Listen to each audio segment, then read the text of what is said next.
Chapter 1. At Peterswood Station. One afternoon, 4 children and a dog walked into the little railway station at Peterswood. The dog ran about happily, his tail wagging all the time. "Better put Buster on the lead," said Pip. "We're early, and 2 or 3 trains may come through. Here, Buster, come to heel, old boy." The little Scotty trotted up, his tail wagging 19 to the dozen. He gave a few short barks. "Yes, I know you're longing to see Fatty," said Pip, bending over him to clip on his lead. "So are we all. Hey, keep still." "Hang on to him, here comes the train," said Larry. "It's going right through." Buster stood his ground bravely until the train gave a piercing whistle as it tore through the station. Then he tried to scuttle under a wooden seat and dragged Pip after him. He sat down with his back to the train and trembled. That awful whistle. "It made me jump," said Bets. "Cheer up, Buster. Fatty will soon be here. We've loved having you while Fatty's been away, and you've been very, very good. Even Mummy likes you," said Pip, patting him. "Though she didn't want us to keep you at all while Fatty was in Switzerland." "I can't think why Fatty had to go off to Switzerland for a whole fortnight and be away all Christmas time," complained Bets. "Well, he had to go with his parents," said Daisy. "I expect he had a really good time in all that snow." "Yes," said Larry with a laugh. "What's the time? Gosh, we're early. What shall we do?" "It's cold on the platform. Let's go into the waiting room," said Daisy. "Come on, Buster." Buster sat firm. Pip pulled on the lead. "Come on, idiot. We're only going into the waiting room. Fatty's train isn't due yet." Buster refused to move. Fatty was coming on one of the trains that clattered into the station and would alight on this platform, and therefore Buster wished to wait there and nowhere else. "Tie him to the seat," said Larry. "He'll be miserable if we make him go into the waiting room." "Buster, you're silly. I wouldn't sit down on that icy cold stone platform for anything." They tied Buster to the seat and left him there. They went into the waiting room, which had a very small fire, but was at least sheltered from the cold wind that blew through the station. "There's one thing," said Daisy, sitting down on a hard wooden bench. "Fatty won't be in disguise, so he can't trick us this time. He'll be arriving with his father and mother, and will have to be himself." "I'm glad," said Bets. "I want to see him just as he really is, big and jolly and grinning all over his face. We haven't seen him for months. 3 months at school, and then he rushes off to Switzerland." "I bet I know what he'll say as soon as he sees us," said Pip, grinning. "He'll say, 'Well, got any mystery on hand?'" "And we haven't," said Larry. "Peterswood has been as good as gold. Mr. Goon can't have had anything to do at all." Mr. Goon, the village policeman, had indeed had a peaceful fortnight. Not even a dog had chased a sheep, and nothing as exciting as even a small burglary had happened. Mr. Goon had had plenty of time for snoozing in his big armchair. A taxi drove up to the station, followed by a second one. A man leaned out of the window of the first one and beckoned to the one and only porter. "Hey, porter! Come and take these cases! Look lively, we've not got much time!" The voice was loud and clear. The porter ran up at once and took 2 small cases. A man got out of the taxi and helped out a woman. Both were middle-aged, well-dressed and cheerful-looking. The woman carried a tiny white poodle. "Darling Poppet," she said, "don't get a cold in this icy wind." She tucked the little thing under her fur coat, and only its quaint little pointed nose looked out. The 4 children, watching from the window of the waiting room, thought it was very cute. 4 or 5 people got out of the second taxi, all rather hilarious. They had evidently come to see off the first 2. "Hurry up, Bill! You've not got much time to get the tickets," said the woman with the dog. "Plenty of time," said Bill, and strode into the station. "Hello! Is that a train in the distance? My word, we'll have to hurry after all." The woman rushed onto the platform with the little dog. "Oh, it isn't our train after all," she said. "It's going the other way. Oh, Poppet, what a shock I got." The newcomers made such a stir and commotion that the 4 children came out of the waiting room to watch. Everyone was very hilarious. "Well, be sure to have a good time," said a red-haired man, and he thumped the man called Bill on his back so that he had a coughing fit. "Ring us when you get there. We'll miss you and your parties," said a woman. The woman with the dog sat down on the seat to which Buster was tied and set the little poodle down on the platform.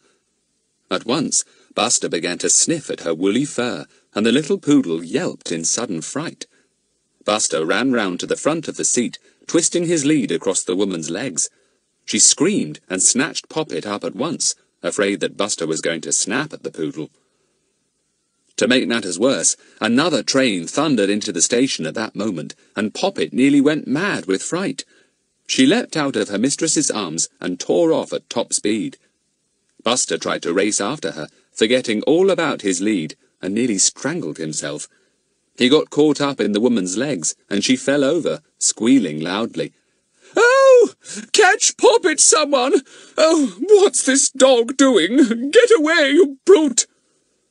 There was a terrific commotion. All 4 children tried to catch Poppet, and then Pip went to rescue poor Buster, who was being well and truly scolded by the scared woman. She was very angry indeed. "Whose dog is this? What do you want to tie him up under a seat for? Where's a policeman? Where's my dog?" Now, Gloria, don't get upset," said the man called Bill. Nobody took any notice of the train that had just come in, not even the 4 children. They were so concerned about Buster and poor frightened Poppet. So they didn't even notice Fatty stepping from the train with his father and mother, an extremely sunburnt Fatty, looking the picture of health. He soon saw the others, and was rather astonished to find them so engrossed that they weren't even looking out for him. "You get a taxi, Mummy," said Fatty. "I'll walk back with the others. I see they're here." Fatty walked over to where Pip was trying to apologize to the angry woman and her husband. He now had his hand firmly on Buster's collar, and Buster was trying his hardest to squirm away. He began to bark loudly, and then suddenly wrenched himself from Pip's hand. "Well," said a familiar voice, "at least somebody recognizes me. Hello, Buster!" All the 4 swung round at once. Bets ran at Fatty, almost knocking him over. "Fatty, you're here!" "It looks like it," said Fatty, and then there was a general clapping of backs and friendly punches. Buster nearly barked the station down, he was so excited. He pawed so hard at Fatty's legs that Fatty had to lift him up and carry him. "Whose dog is that?" demanded the man called Bill. "I never saw such a badly behaved one in my life. Knocked my wife over and made her coat all dusty. Ah, there's a policeman. Come over here, my good man. I want to report this dog. It's been out of control, attacked my wife's poodle, and caused my wife to fall down." To the children's horror, there was Mr. Goon. He had come to buy a paper at the station, had heard the commotion, and walked onto the platform to see what it was. He still had his bicycle clips on his legs, and his bulging eyes gleamed with pleasure. "Sir, this dog made a savage attack, you say? Just let me take down a note. Ah, this dog's been a pest for a long time, a very long time." Mr. Goon took out his notebook and licked his pencil. What a bit of luck to have a real complaint about that horrible dog. The train pulled out of the station, but nobody noticed. Everyone was looking at the little group of children surrounded by grown-ups. Buster leapt out of Fatty's arms as soon as he saw Mr. Goon, and danced joyfully round his ankles. Mr. Goon flapped at him with his notebook. "Call this dog off! Here, you! Call this dog off! I'll report him all right, I'll—" Suddenly the woman gave a squeal of joy. "Oh, here's Poppet back again, with Larkin! I thought you weren't going to come in time to take Poppet back home with you, Larkin." Larkin was a strange-looking fellow, who stooped as he walked, and dragged one leg behind him in a limp. He looked fat and shapeless in an old and voluminous overcoat, and had a scarf round the bottom part of his face, and an old cap over his eyes. He carried Poppet in his arms. "Who's this?" demanded Goon, looking with surprise at the odd fellow who suddenly appeared with Poppet. "Oh, it's only Larkin, who lives in the cottage in the grounds of Tally-Ho, the house we rent," said the woman.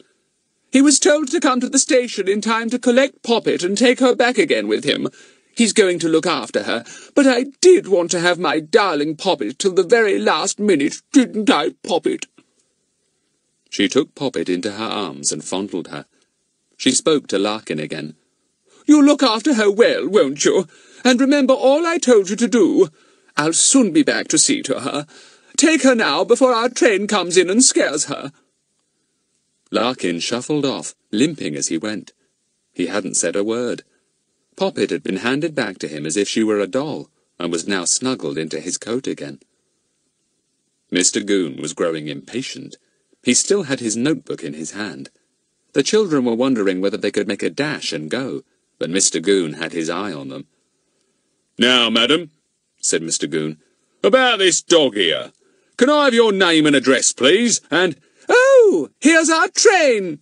squealed the woman, and immediately everyone elbowed poor Mr. Goon aside and began to kiss and shake hands and shout goodbye. The man and woman climbed into a carriage, and off went the train, with everyone waving madly. "Gah!" said Mr. Goon in disgust, and shut his notebook. He looked round for Buster and the others, but they were gone. Chapter 2. It's Fun to Be Together Again. The 5 children and Buster were halfway down the road, running at top speed. "Good thing that train came in when it did," panted Pip. "Horrid old Mr. Goon! He would turn up just then," said Bets. "It wasn't Buster's fault. He wasn't doing any harm." "Let's hide somewhere till Mr. Goon's gone by," said Daisy.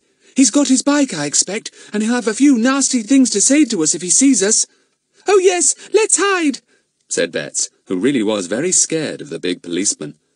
"Right, here's an empty watchman's hut," said Fatty, spotting it standing beside a place where the road was being repaired. "Hop in. It will just about take us all. The back is towards where Mr. Goon will come from. He'll sail right by." They crowded into the little hut, only just in time. Mr. Goon turned the corner on his bicycle and came sailing down the road at top speed, on the lookout for the 5, and especially for that pest of a dog. They all watched him sail past, his feet going rapidly up and down on the pedals. They caught sight of his grim face as he went by. Fatty grinned. "There he goes! Ha! Well, we'd better keep out of his way for a day or two," he said. "I expect he'll be after us about old Buster.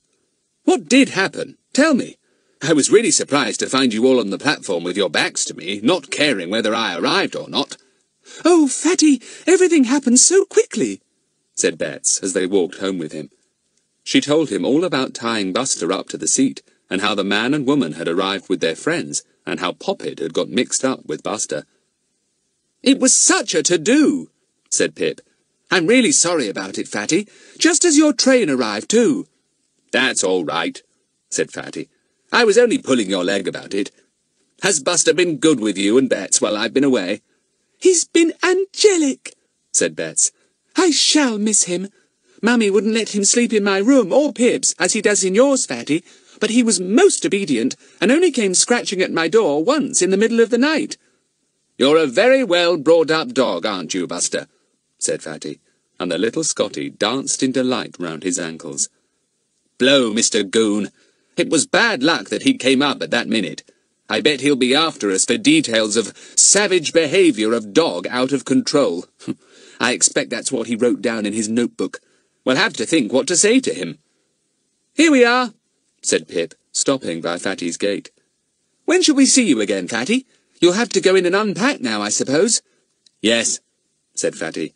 "Come round tomorrow to the shed at the bottom of my garden, and if you see Mr. Goon, just say that as I own Buster, I'm the one for him to see. Well, so long. All news tomorrow."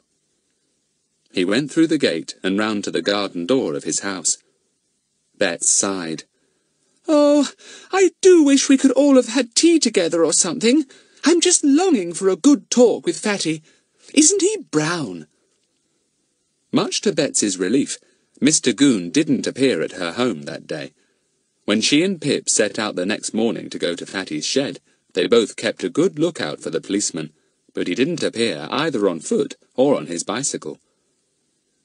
Larry and Daisy were already down in the shed with Fatty. It was warm and cosy, for the oil lamp was lit and burning well. Fatty was just the same old Fatty, handing out bars of chocolate and opening bottles of ginger beer and lemonade. He grinned at Pip and Bets. "Come on in. Seen old Mr. Goon?" "No. Has anybody seen him?"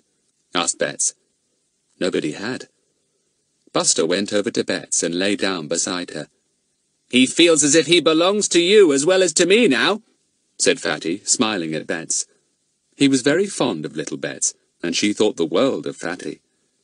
"You are brown, Fatty," said Bets, looking at his sunburnt face. "If you wanted to disguise yourself as someone else, you easily could." "Good idea," said Fatty. "I might try and fool old Mr. Goon.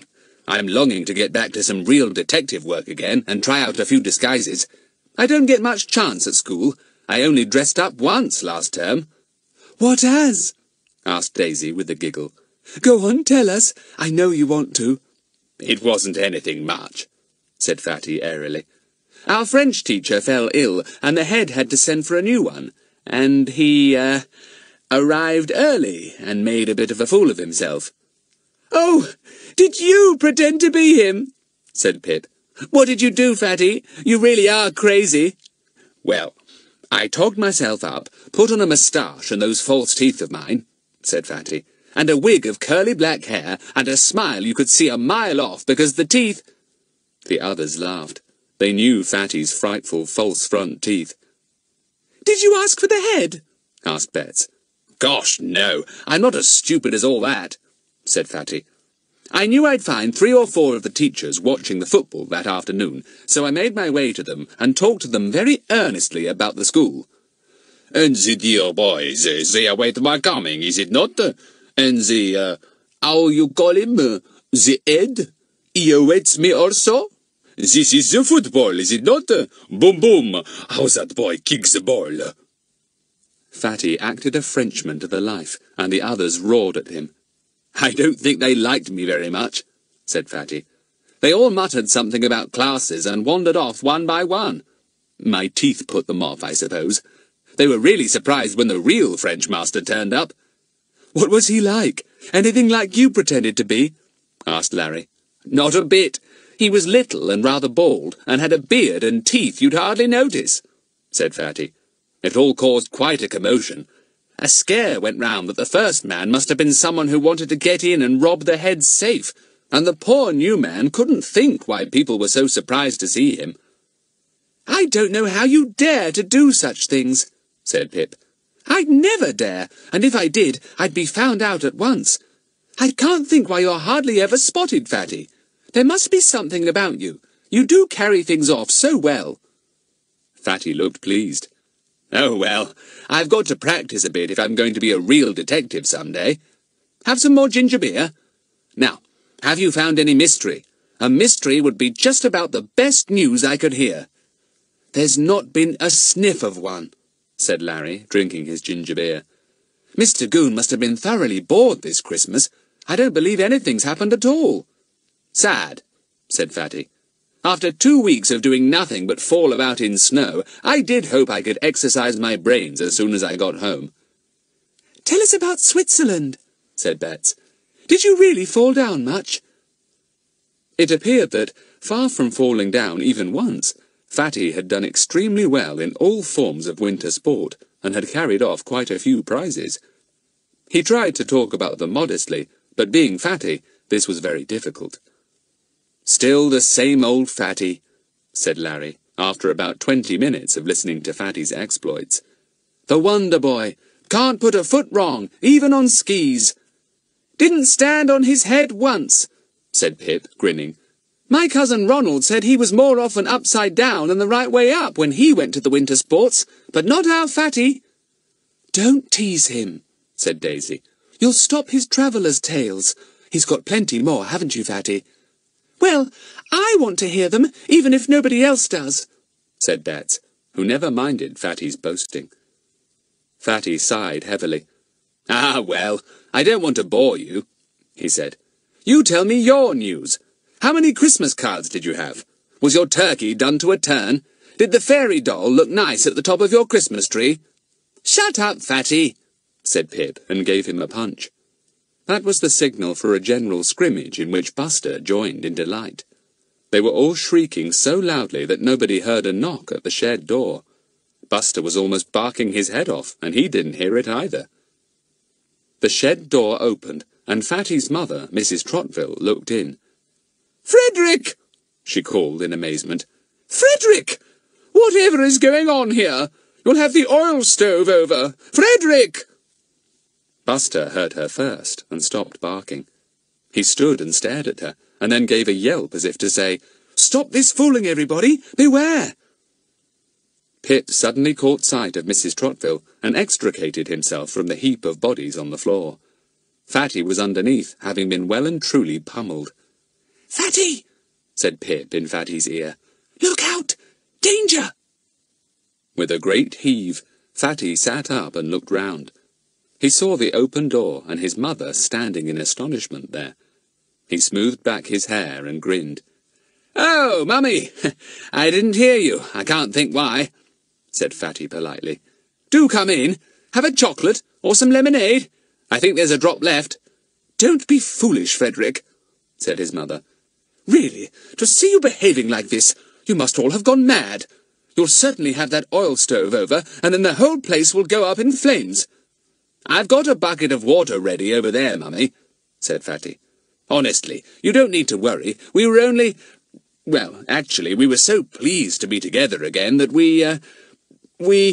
"I can't wait while you think up some silly explanation," said Mrs. Trotville impatiently. "I just came to say that policeman, Mr. Goon, is on the telephone and wants to speak to you. I do hope, Frederick, that you haven't upset him already.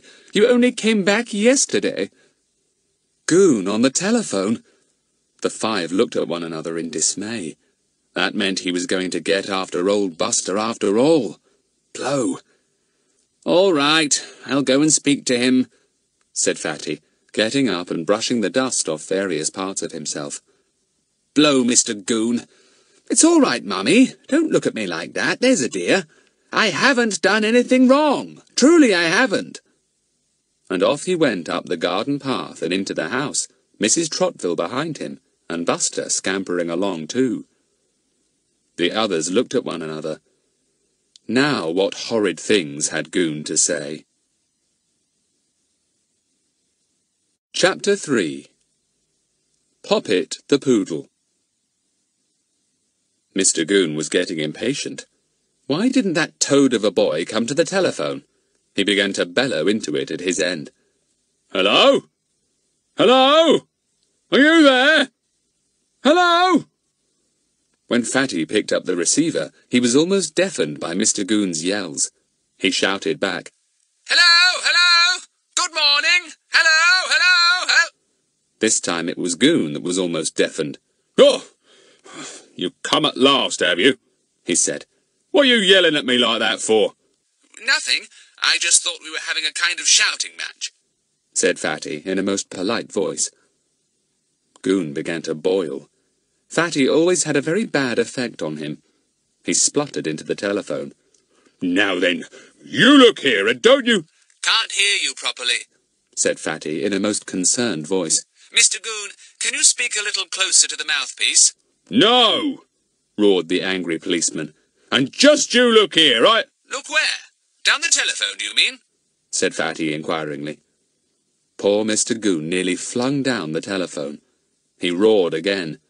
"I want you to come down here to my house tomorrow morning at 10 o'clock sharp," he shouted. "About that complaint, see? That dog's out of control, and well you know it." "There wasn't time for you to get a proper complaint," said Fatty. "Oh, I got enough to go on," said Goon. "No, you didn't," said Fatty, exasperated. "What's that you say?" bellowed Goon. "Nothing of any importance," said Fatty. "Right. I'll be along tomorrow with my witnesses, including Buster." "No, don't you bring that there pest of a dog," cried Mr. Goon. But it was too late. Fatty had put down the receiver with a bang. Blow, goon. He went to tell the others, and they listened gloomily. "We'll all come with you," said Bets loyally. "And of course we'll take Buster. He's the defendant, isn't he? Is that what you call it? And he ought to speak up for himself." "He'll speak all right," said Pip. "What a nuisance Mr. Goon is. We haven't got a great deal of the holiday left, and we don't want it messed up by Mr. Goon." "Let's go for a walk," said Fatty. "The sun's out now, and I want to get the taste of Mr. Goon out of my mouth." They all laughed. "You say such silly things," said Daisy. "Come on, let's go down to the river. There are some baby swans there, and the parents bring them to be fed. We'll take some bread." They put on their coats and went up the garden path to the kitchen door to ask for bread. The cook put it into a basket for them, and they set off for the river. They fed the swans, and then wandered up the river path, enjoying the pale January sun. The swans swam with them for some way, the little cygnets following behind.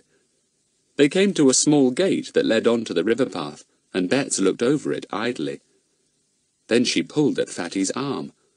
"Look! Isn't that exactly like the dear little poodle we saw yesterday at the station? The one whose mistress made all the fuss about Buster?" They all looked over the gate. "No, I don't think it's the poodle," said Pip, adding, in his usual brotherly way, "You always jump to conclusions, Bets. Now I come to look more closely, it's not a bit like the poodle we saw. It's too big." An argument began. "It's not too big, it's about the right size," said Daisy. "You girls have no idea of size," said Larry loftily. "I'll soon prove it anyway," said Bets suddenly, and she began to call loudly. "Poppet! Poppet! Are you Poppet? Here, Poppet!" And the poodle straightway ran over to the gate, its stiff little tail wagging like a pendulum. "There you are," said Bets triumphantly. "What did I tell you? Poppet, you're a darling. Fatty, isn't she sweet?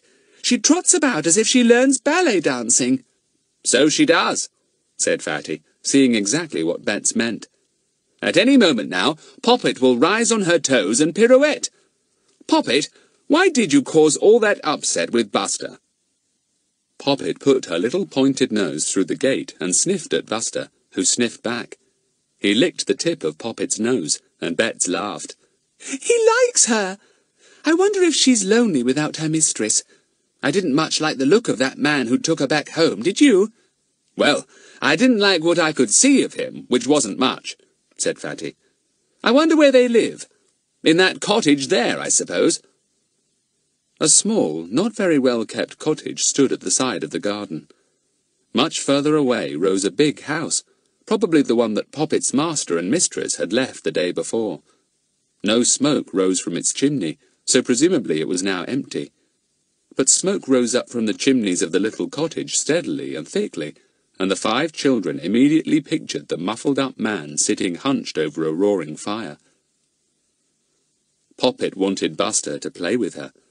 She pranced away from the gate, came back, and pranced away again, looking over her shoulder as if to say, "Do come, I'd like a game with you." Buster scraped at the gate and whined. "No, no, Buster," said Fatty. "You're already in enough trouble with Mr. Goon without getting into any more. We'd better go." They were just turning away when a voice came from the cottage. "Poppet! Here, Poppet! Where are you? You come along in." Poppet immediately disappeared into a bush to hide and lay there quietly. The children watched in amusement. "Where's that dog gone?" said the voice, and footsteps came down a path, limping, shuffling steps, and into view came the same man they had seen the day before, dressed in much the same way, except that now he had no scarf round his neck. The children saw that he had a dirty-looking, unkempt beard and moustache, shaggy eyebrows and bits of grey-black hair sticking out from under his cap. He wore glasses with thick lenses, and seemed to be short-sighted as he peered here and there for the hidden dog. "I bet you could dress up exactly like that awful man," whispered Bets in Fatty's ear. He turned and nodded, amused. Just what I was thinking, he said. He'd be very easy to copy, shuffle and all. Look at Poppet. She's not going to give herself away. She's lying as still as a mouse. Poppet! Poppet! Where is that wretched dog? Said the man in an exasperated voice. Wait till I get you. I'll show you I mean what I says. Slipping out like that. Another voice came on the clear, wintry air. Bob Larkin! Didn't I tell you to help me with them potatoes? You come in and do 'em. The man scowled. I'm just coming, he said. I'm after this dratted dog. It's got out. Oh, I hope to goodness that gate's shut, cried the second voice. We'll get into trouble, all right, if anything happens to that precious dog. A woman now came into sight, very thin, wearing a draggled skirt and a dull red shawl wrapped tightly round her. Her hair was so extraordinary that the children gaped to see it. It was obviously a wig, mouse colour and much too curly, and much too crooked. That's a wig, muttered Daisy to Betts. Poor thing, I expect she's bald. The woman was not a very attractive sight, for, besides the wig, she wore dark glasses. She coughed now and again, and pulled a thick green scarf round her throat and chin. Then she sniffed loudly. Bob Larkin, you come on in. I'm not going to make my cold worse coming out here and yelling for you. You come on in. The man suddenly saw the little dog hiding in the bushes. He pounced on her and gripped her. She whined in sudden fear. The man shook her angrily. Here, hold on, said Fatty at once. She's only a little thing. The man swung round and peered short-sightedly at the watching children. He hadn't noticed them before. Buster gave a sudden growl. The man looked hard at the little Scotty, then at the children again. Why, you're the kids whose dog caused all that rumpus yesterday, he said. Mr. Goon's been round to see me about that. That dog of yours is going to get into trouble, see? Now, you get off that gate and go away, and don't you start telling me what I'm to do. I'm in charge here, and I'll complain to that Bobby if you make any trouble. This wasn't pleasant hearing. Betts felt frightened and took hold of Buster's collar. Buster's nose was still sticking through the bars of the gate, and he growled when Bob Larkin took hold of Poppet's collar very roughly and dragged her up the garden. Yes, you'd like to go to Poppet's help as much as we would, Buster, old fellow, said Fatty, frowning after the man. But you've got into enough trouble for the time being. I'm sorry that man recognized us. I suppose he and Mr. Goon have cooked up a whole lot of complaints between them, said Larry. Well, at least you know that Mr. Goon's been to see this Bob Larkin, and you won't be surprised when he tells you tomorrow. What an unpleasant pair, said Fatty as they walked on. Buster growled and ran back to the gate, pawing at it. Good old Buster, said Pip. Sorry we can't let you do a bit of rescue work. They went back feeling rather subdued. An interview with Goon tomorrow, and an upset over a dear little dog like Poppet. Things didn't look too good. Even Fatty couldn't think of any jokes, and they parted with hardly a smile. Tomorrow at Mr. Goon's at 10 o'clock, said Fatty when they said goodbye. Right, said the others, and went off looking extremely gloomy. Chapter 4. A Slight Victory. Fatty's mother had already inquired why Mr. Goon had wanted him on the telephone. When he told her, she looked vexed. How unfortunate! Who is this woman that Buster tripped up? I don't know, said Fatty. She and her husband appeared to be going off on some trip or other, and 4 or 5 of their friends came to see them off. They were pretty noisy. I think they live at that house called Tally-Ho down by the river, next to the Daniels. I don't know what their name is. Oh, those people, said his mother. You sound as if you know them, but don't want to, said Fatty, amused. I know which people you mean, but I certainly don't have anything to do with them, said Mrs. Trotville. They have behaved very badly since they took Mrs. Peters's house while she went to America, giving silly parties, going out in boats at all hours of the night, and, so I hear, not paying their bills. Let me see. What is their name? Oh, yes, Lorenzo, I think. Well, it was they who complained to Mr. Goon about Buster, said Fatty. I see, said his mother. I heard they were rather fourth-rate film actors, both the man and the woman, but haven't had any film work to do for some time. Anyway, if they have gone away, Mr. Goon can't make much of a complaint. He's just being unpleasant, I expect. Well, I'm going now, Mummy, said Fatty. I hope I come home all in one piece, and I hope Buster leaves Mr. Goon all in one piece, too. You do exaggerate, Frederick, said Mrs. Trottville. Just be firm with that tiresome policeman, and don't take too much notice of what he says. I won't, said Fatty, feeling suddenly quite cheerful. Goodbye, Mummy. I'll tell you what happens as soon as I get back. He set off on his bicycle, Buster in the basket. The others were already waiting for him outside Goon's house. Bet looked rather pale, and Fatty squeezed her arm. Cheer up. We're going to have some fun. I've got a lot saved up to say to Mr. Goon. They went to Goon's front door and knocked on it. Rat-a-tat-tat-tat-tat. There came the sound of slippered feet, and the door opened. It was the woman who came to clean the house for Mr. Goon. She stared at them in surprise. We've come to see Mr. Goon, said Fatty. He told us to be here at 10 o'clock. Did he now? Said the woman, looking as if she didn't quite know what to do. Well, he didn't say anything to me about that. He went out in a hurry about half an hour ago. Maybe he'll be back soon. We'll come in and wait then, said Fatty firmly. He said 10 o'clock, and it's exactly 10 now. A clock in Goon's office began to strike just as if it had heard what Fatty said. The woman motioned them into the hall. I'd better not put you into Mr. Goon's office, she said. He's got private things in there, important things. I don't have to move so much as a sheet of paper if I dust in there. We'll wait in the parlour then, said Fatty, and they all marched into a musty, fusty little room. I'll be out in the garden hanging up the washing, said the woman. But I'll hear Mr. Goon when he comes, and I'll tell him you're here. Right, said Fatty, and the woman disappeared. They looked round the room.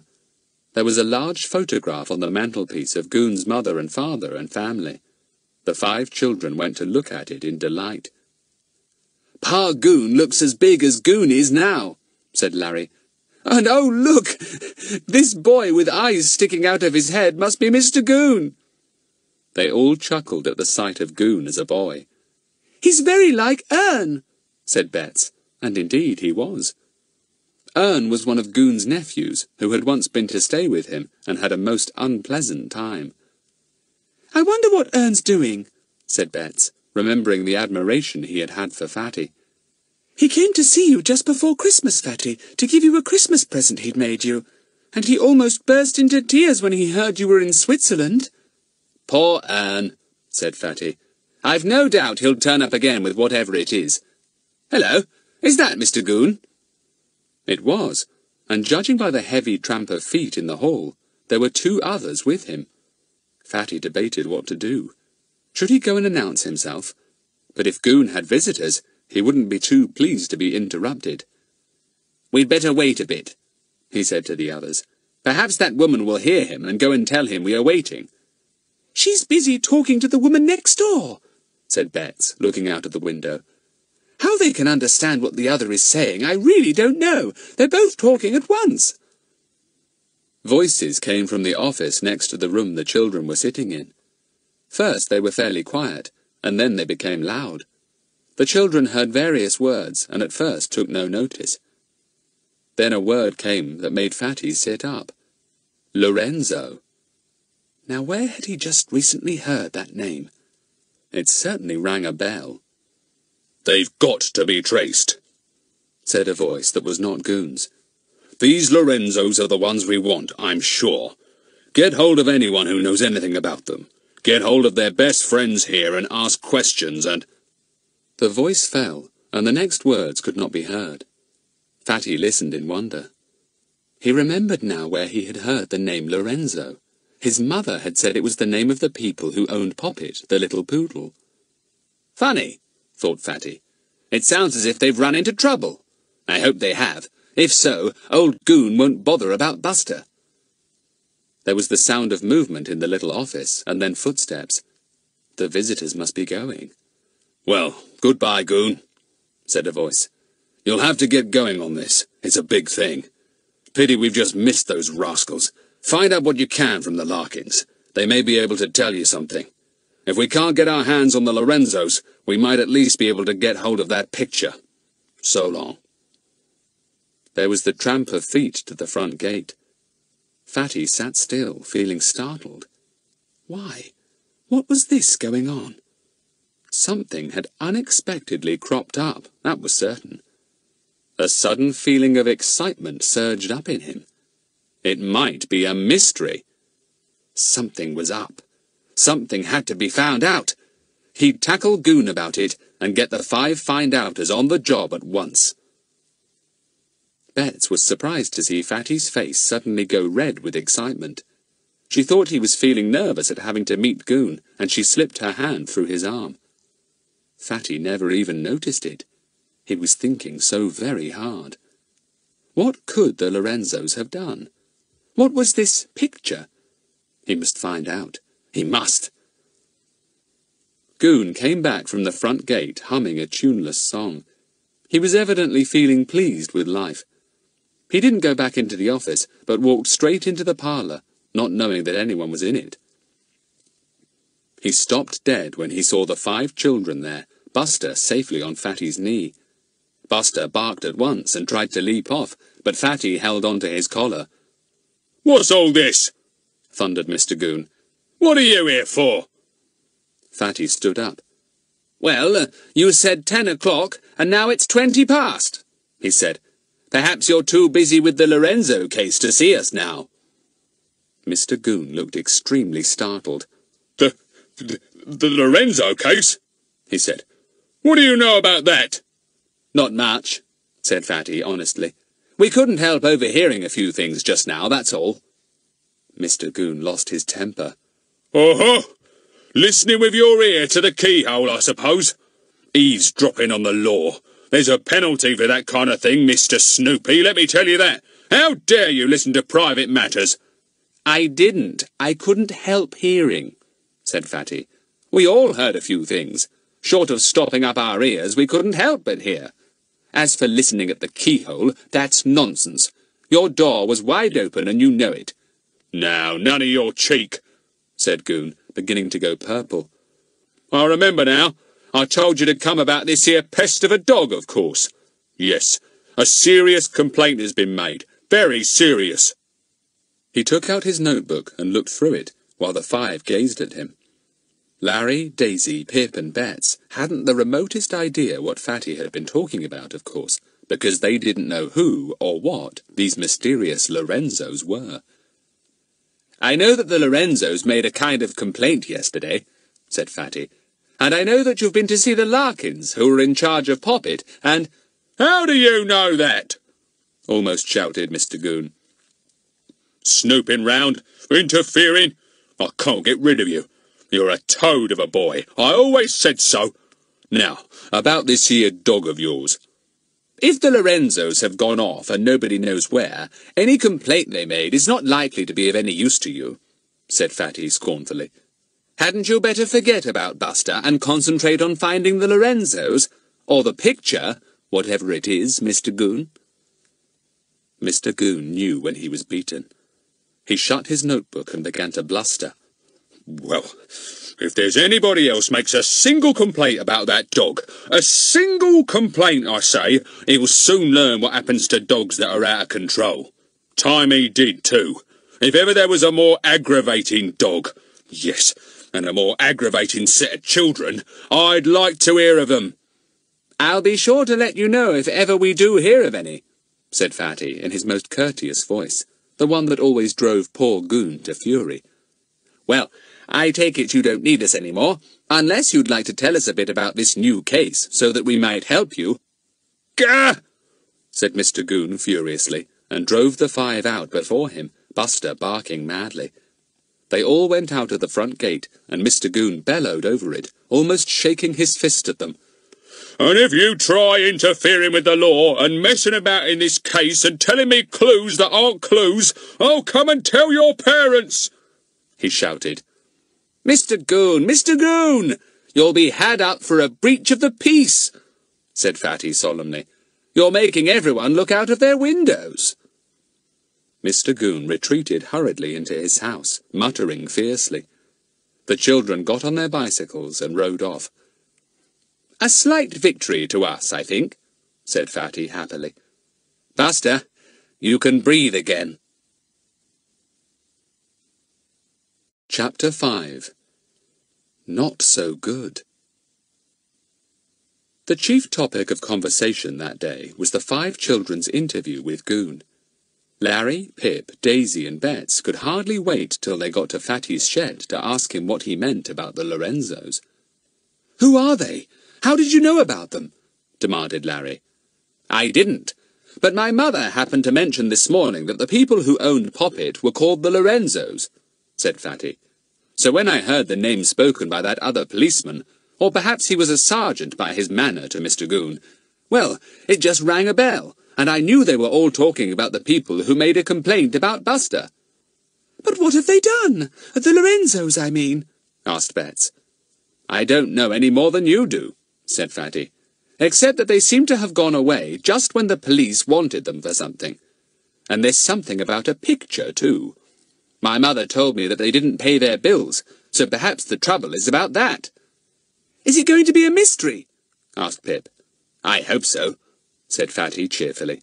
"And if it is, old Buster here led us to it, didn't you, Buster? You've got a nose for mysteries now, haven't you?" "Woof!" said Buster, thumping his tail on the floor of the shed. Fatty gave him a biscuit. "Well, there you are. A small reward for leading us to a probable mystery," he said. "The trouble is, we don't know enough about it to set about solving it. I mean, we don't really know what the mystery is." "Ring up Superintendent Jenks and ask him," suggested Larry. Fatty shook his head. "No, I don't somehow think he'd like it, and I'd have to tell him I overheard talk about it in Mr. Goon's house, and Mr. Goon would get into trouble for discussing things like that without first finding out if anyone was about. After all, for all he knew, that woman in the kitchen might have overheard every word." "Well, I don't see how we're to find out anything," said Larry. "Mr. Goon certainly won't let us in on it." They discussed the matter over and over again. Should they go and interview the old fellow called Bob Larkin and see if they could get anything out of him? No, because he was already annoyed with them, and anyway, Goon had got to interview him, and anyway again, they didn't know what to ask the old fellow. "We're being silly," said Fatty at the end of the long discussion. "We're trying to run before we can walk. Let's forget it now and sleep on it tonight. Things may be clearer tomorrow morning." Fatty spoke the truth. Things were indeed much clearer the next morning. The 5 find-outers knew as much about the mystery as Goon did. It was in all the papers, splashed across the headlines. "Priceless old picture stolen from famous gallery. Thieves just escaped the net of the police, leaving their dog behind. Police looking everywhere for the Lorenzos." Mrs. Trotville was down to breakfast first and saw the paper. She gave an exclamation. "Why, the thieves are those Lorenzos, the ones that live next door to the Daniels. No wonder all Peterswood disliked them." Fatty came in at that moment, and his mother told him the news. "The thieves were the people you told me about yesterday, Fatty, the Lorenzos. I told you how badly they behaved, and what wild parties they gave. They upset their neighbours, the Daniels, very much. See, they're in the news this morning. The police are after them. My goodness me, our Mr. Goon will be puffed up with importance over this. It's right under his nose."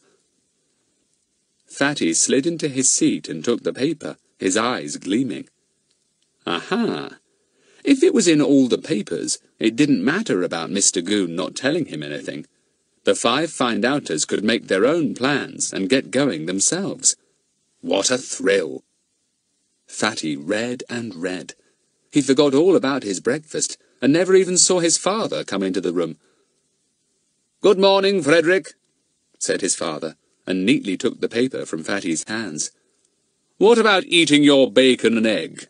By the look of it, it's almost congealed on the plate." "So it is," said Fatty, surprised. "Well, it isn't often I don't get on with a meal. My word, Mummy, this is a bit of excitement for dull old Peterswood, isn't it?" "I hope it doesn't mean you're going to get mixed up with that aggravating policeman again," said his father, pouring milk over his porridge. "Actually, I should imagine that your friend, Superintendent Jenks, will send a good man down here to deal with anything that arises. I can't imagine that, Boone? What's his name now? Goon, could tackle a big thing like this. That picture was priceless, worth at least £500,000. "I won't get mixed up with Mr. Goon," said Fatty. "It's much more likely he'll get mixed up with me. Anyway, I think I'll ring up Superintendent Jenks and ask if I can do anything to help." "Well, he seems to think a lot of you, goodness knows why," said Mr. Trotville. "And it does seem as if you have a few brains sometimes, Frederick. Now, for pity's sake, eat up that horrible-looking mess on your plate." Fatty swallowed his breakfast, thinking hard. The telephone went just as he had finished it, and he rushed to answer it, quite sure it must be the superintendent ringing up to ask his help. But it wasn't. It was Larry, very excited. "Hey, did you see the news in the paper? It is a mystery after all, right under our noses. When are we going to get onto it?" "I'm going to ring the super," said Fatty. "We'll get onto it all right. I'll telephone you later. Ring Pip and Betts for me, will you?" "Right, Chief," said Larry with a chuckle, and hung up. Peterswood was in the news, and he and the rest of the find-outers would soon be right in the middle of something. Fatty sat down and thought for a while. What should he tell the superintendent? That he had seen the two Lorenzos on the station yesterday. But then, many people had. Should he ask if he could go and see the Larkins? He might be able to get something out of them that Mr. Goon couldn't. Anyway, he was certain that he could do something. He went to the telephone and dialed the number. It was engaged. He tried again in 10 minutes. It was still engaged. The police phone lines were humming today in that district. At last he got through and asked for the superintendent. "It's Frederick Trotville here," said Fatty. "He knows me." His name was passed through to the chief's office, and Fatty heard the superintendent's voice, sharp and impatient. "Yes, Frederick, what is it?" "Sir, it's about the Lorenzos," said Fatty. "As it's right where I live, can I do anything?" "I fear not," said the chief. "The Lorenzos are not there, and I doubt if the missing picture is either. If they could be found, they would be found together." "Oh," said Fatty in disappointment. "Then, isn't there anything I can do, sir?" "Nothing, except keep your eyes and ears open as usual," said the chief. "I'm sending a man down to go over the house with a tooth comb, just in case the picture's there, but I've no real hope of it." "Will Mr. Goon be working on the case, sir?" asked Fatty, rather forlornly. "Yes, but there isn't much case at Peterswood to work on," said the superintendent. "I wish Goon had kept his eye on the Lorenzos more. They've a shocking reputation, as everyone now knows." "I suppose I couldn't go and talk to the Larkins, sir, could I?" asked Fatty, feeling that this mystery was slipping out of his hands altogether.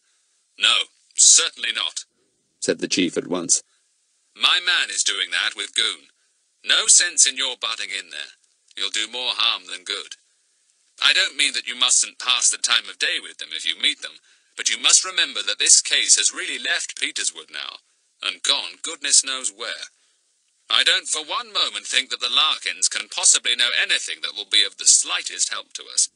"I expect you're right, sir," said Fatty, feeling very down in the dumps indeed. "Well, I won't keep you, sir.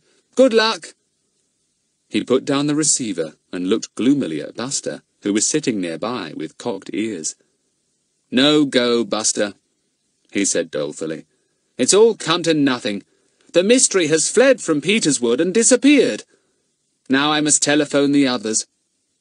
The other four were most disappointed. "Oh, Fatty," said Daisy.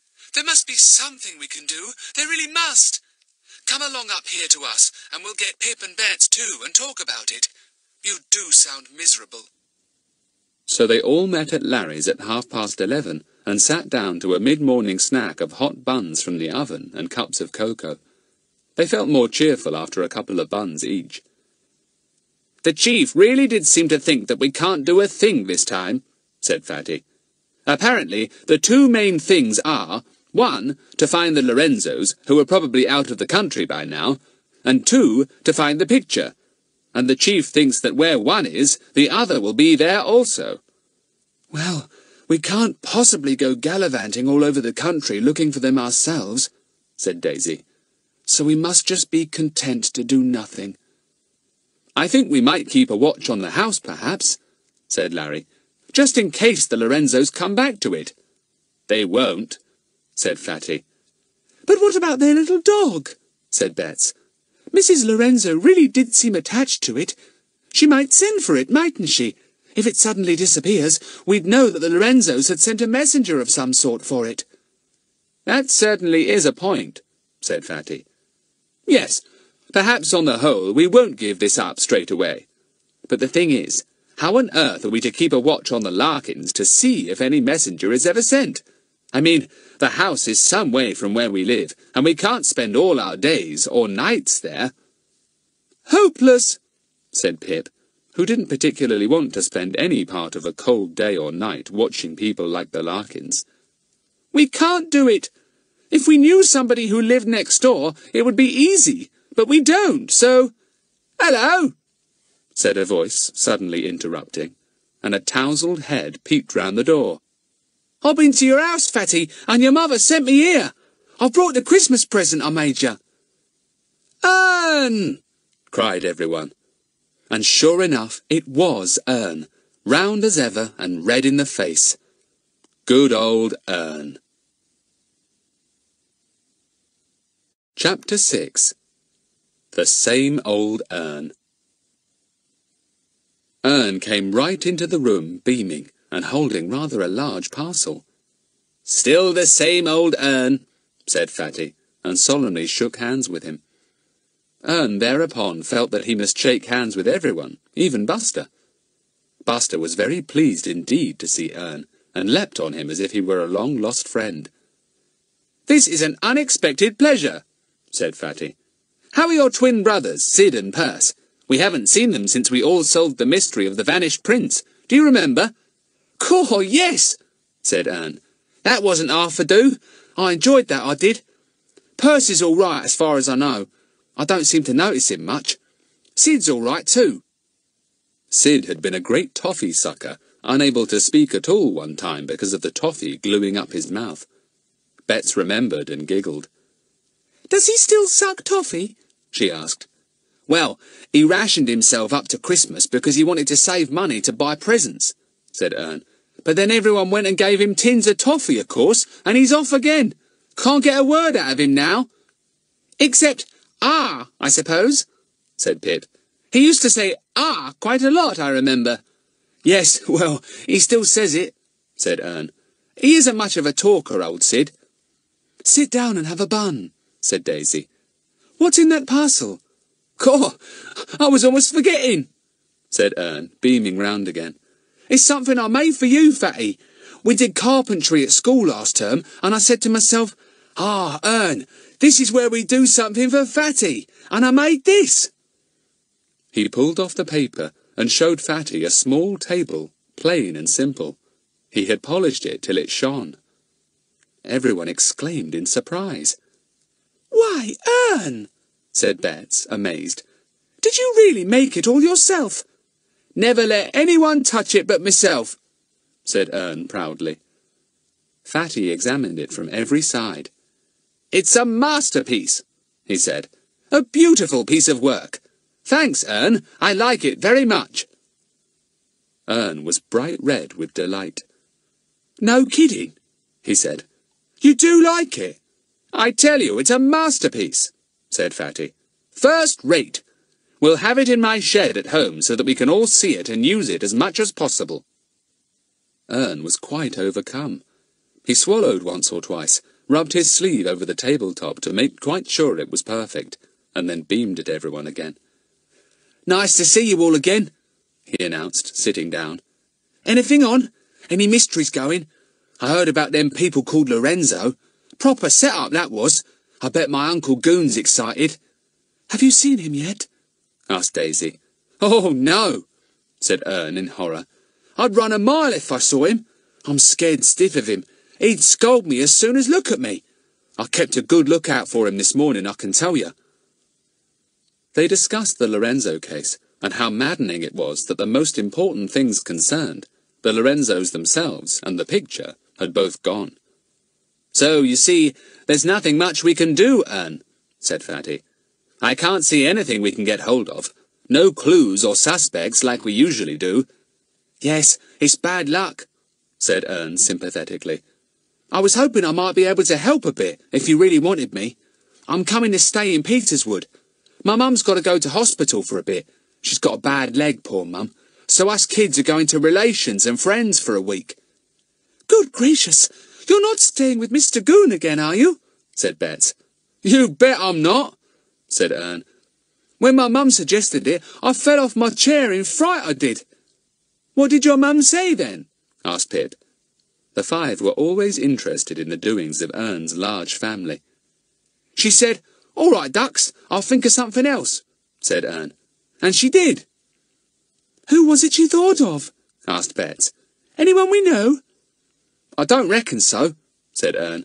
It's my father's cousin, a Mrs. Whoosh. What a wonderful name, said Daisy. They all tried it over. Whoosh, Mrs. Whoosh, whoosh. Sounds as if her husband ought to make rockets, said Larry, and everyone laughed. Where does your Auntie Whoosh live? Betts asked. She's in the cottage belonging to a Mrs. Daniels, who lives at High Chimneys, said Ern. Her husband is the gardener, and she helps in the house. She's got twins, girls they are, about the same age as Sid and Perce. Ern stopped when he saw the sudden, intense interest on Fatty's face at the mention of the Daniels. He looked at Fatty in surprise. What's up? He said. You look all sort of worked up, Fatty. I am, said Fatty. I'm all of a dither, as our cook says when she falls over Buster. The Daniels. Did I really hear you say the Daniels, Ern? Yes, said Ern, puzzled. What's wrong with that? Nothing, said Fatty. It's perfect. It's too good to be true. Don't you know that the Daniels live next to the house that the Lorenzos rented, Ern? And we wanted to keep a watch on it, but it's a good way from our own homes, and... Cool, said Ern, light dawning on him suddenly. You mean... I say, do you mean I can come into this because I'll be able to pop my head over the hedge and watch any goings-on at the house next door? You've got it, Ern, said Fatty, and clapped him on the back. We were almost on the point of giving up the mystery when you came in. Now we'll be on it full speed. What a bit of luck that you'll be staying with the Whooshes. Ern was so overcome that he was speechless for a moment. He stared round with bright eyes, and opened and shut his mouth like a goldfish. I'll do my bit, he said, in a suddenly solemn voice, just as if he were going off to war. You just give me my orders, Fatty, and I'll obey. Thereupon, a most animated conversation began. The newspapers were fetched from downstairs, and everyone pored over the reports of the Lorenzo case. The five find-outers meant to get every single bit of information they could find. It even says here that they left Poppet the poodle behind, said Betts. And here's a picture of her in Mrs. Lorenzo's arms. And listen, it says, Gloria Lorenzo is passionately attached to her little poodle, whom she has had for 7 years. It is the first time she has ever left the little dog behind, and therefore it seems that the Lorenzos meant to flee the country. Ern could keep an eye on those awful Larkins, too, said Daisy, and see that they don't ill-treat dear little Poppet. I'll keep an eye on 'em, promised Ern. You just give me my orders. He could keep an eye on Tally-Ho, the house, as well, said Larry, just in case the picture has been left behind, hidden there somewhere after all. If he sees any suspicious strangers about, he'd have to report to us at once. Yes, I will, said the excited Ern. I'll have my bike, see, and I'll keep it all pumped up and ready to fly off to Fatty's if I've anything to report." They talked and talked. It was all most exciting. Ern's face grew redder and redder, and his hair became more and more tousled. He had never had such a thrilling morning in his life. "I expect old Mr. Goon will be round there quite a bit," said Fatty. "He'll keep an eye on the Larkins, and on the house too, so look out for him." "Love a duck," said Ern, suddenly doleful. "I forgot about my uncle. I'd better keep out of his sight. He'll go mad if he sees me snooping round." "He certainly will," agreed Fatty. "Don't let him know you're staying at the Wooshes if you can help it. Don't let him see you at all, in fact." "Oh, I won't," said Ern fervently. "I'm scared of my uncle, I really am, sure as my name's Ern Goon." Buster gave a sudden growl when he heard the name of Goon. "There," said Ern. "He thinks the same as me. Good old Buster. I know how you feel about snapping at his ankles. I'd like to do it too." Buster thumped his tail on the floor and looked at Ern with approval. "Hey," said Pip. "How old are these twins of your aunt's? About Sid and Percy's age, did you say? You could have a game of ball with them, perhaps, and let the ball go into Tally-Ho Gardens, and slip over and look for it, or... Caw, yes, I'll be able to think of plenty of excuses for slipping into next door," said Ern. "I'll pry into every corner. You never know where that picture might be hid, do you?" "Well, it probably wouldn't be in the rubbish heap or in the coal cellar," said Fatty gravely. "I wouldn't bother about the picture, Ern. Just keep your eyes and ears open and report anything unusual to us. Strangers about, or noises in the night, or lights." "Yes, and report to us if the Larkins are cruel to little Poppet," said Bets. "If they are, I'll get the RSPCA to report them. I will, I really will." "Good old Bets," said Fatty. "Don't worry, the dog is a valuable one, and the Larkins won't dare to starve it or hurt it badly." "Just look at the time," said Pip in horror. "We'll be late for our dinner again, and Mummy will blame you, Fatty, as well as us. Come on, Bets, for goodness sake." Larry and Daisy came to the front gate to see them off. They all rode away on their bicycles. Ern, too. "So long," he said, with his usual beaming smile. "I'm off to the Wooshes now. They're expecting me for dinner. I've got all my things in my bike basket." "So long," said Fatty, amused at the tiny bundle in Ern's basket. Ern obviously didn't think he needed much luggage for a week's stay at the Wooshes. "And thanks very much for the splendid table, Ern." Ern rode off, pleased at the sight of Fatty riding away on his bicycle with the table under one arm. He'd be able to tell those twins something when he got to his aunt's. Chapter 7. Ern has an idea. Ern arrived late at his aunt's, having quite forgotten that his uncle, the Daniels' gardener, knocked off work at 12:30 and went in for his dinner. Mrs. Woosh was not too pleased with him. "Oh, here you are at last, Ern," she said. "Well, we've almost finished dinner, and thinking you weren't coming, Liz and Glad have eaten your share of the stew." "Oh," said Ern, dismayed, for he was very hungry indeed. "Sorry I'm late, Aunt. I've been with my friends and forgot the time." "What friends?" asked his aunt in surprise. "Well, there's Frederick Trottville and the Hiltons and—" began Ern proudly. Liz and Glad tittered. "Oh, isn't he grand?" said Liz. "Those aren't his friends, are they, Mum?" "You hold your tongue, Liz," said Mrs. Woosh. Liz nudged Glad, and they both went off into giggles that made Ern long to slap them. "If you were my sisters—" he began, glaring at them, but Mrs. Woosh stopped him. "Now, Ern, don't start throwing your weight about as soon as you come. There's some cheese over there that your uncle left, and some bread. Help yourself. We've got plenty of pudding left." Ern sighed in relief, and began on the bread and cheese. The twins sat and stared steadily at Ern for a few minutes, nudging each other every time he put a huge bit of bread and cheese into his mouth. He decided that they required a firm hand. They needed a brother, that's what they needed. Someone like Ern himself, Ern decided. He would keep them in their place all right.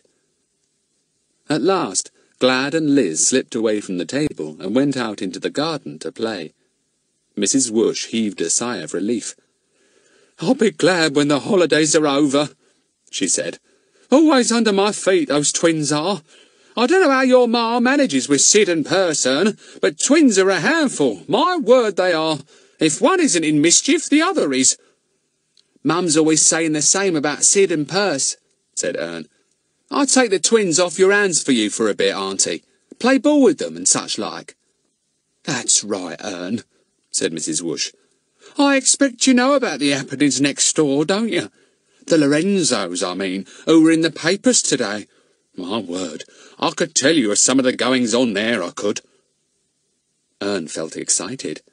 He might hear something important, something he could report back to Fatty. He wondered if he ought to write anything down in his notebook. Yes, perhaps he'd better.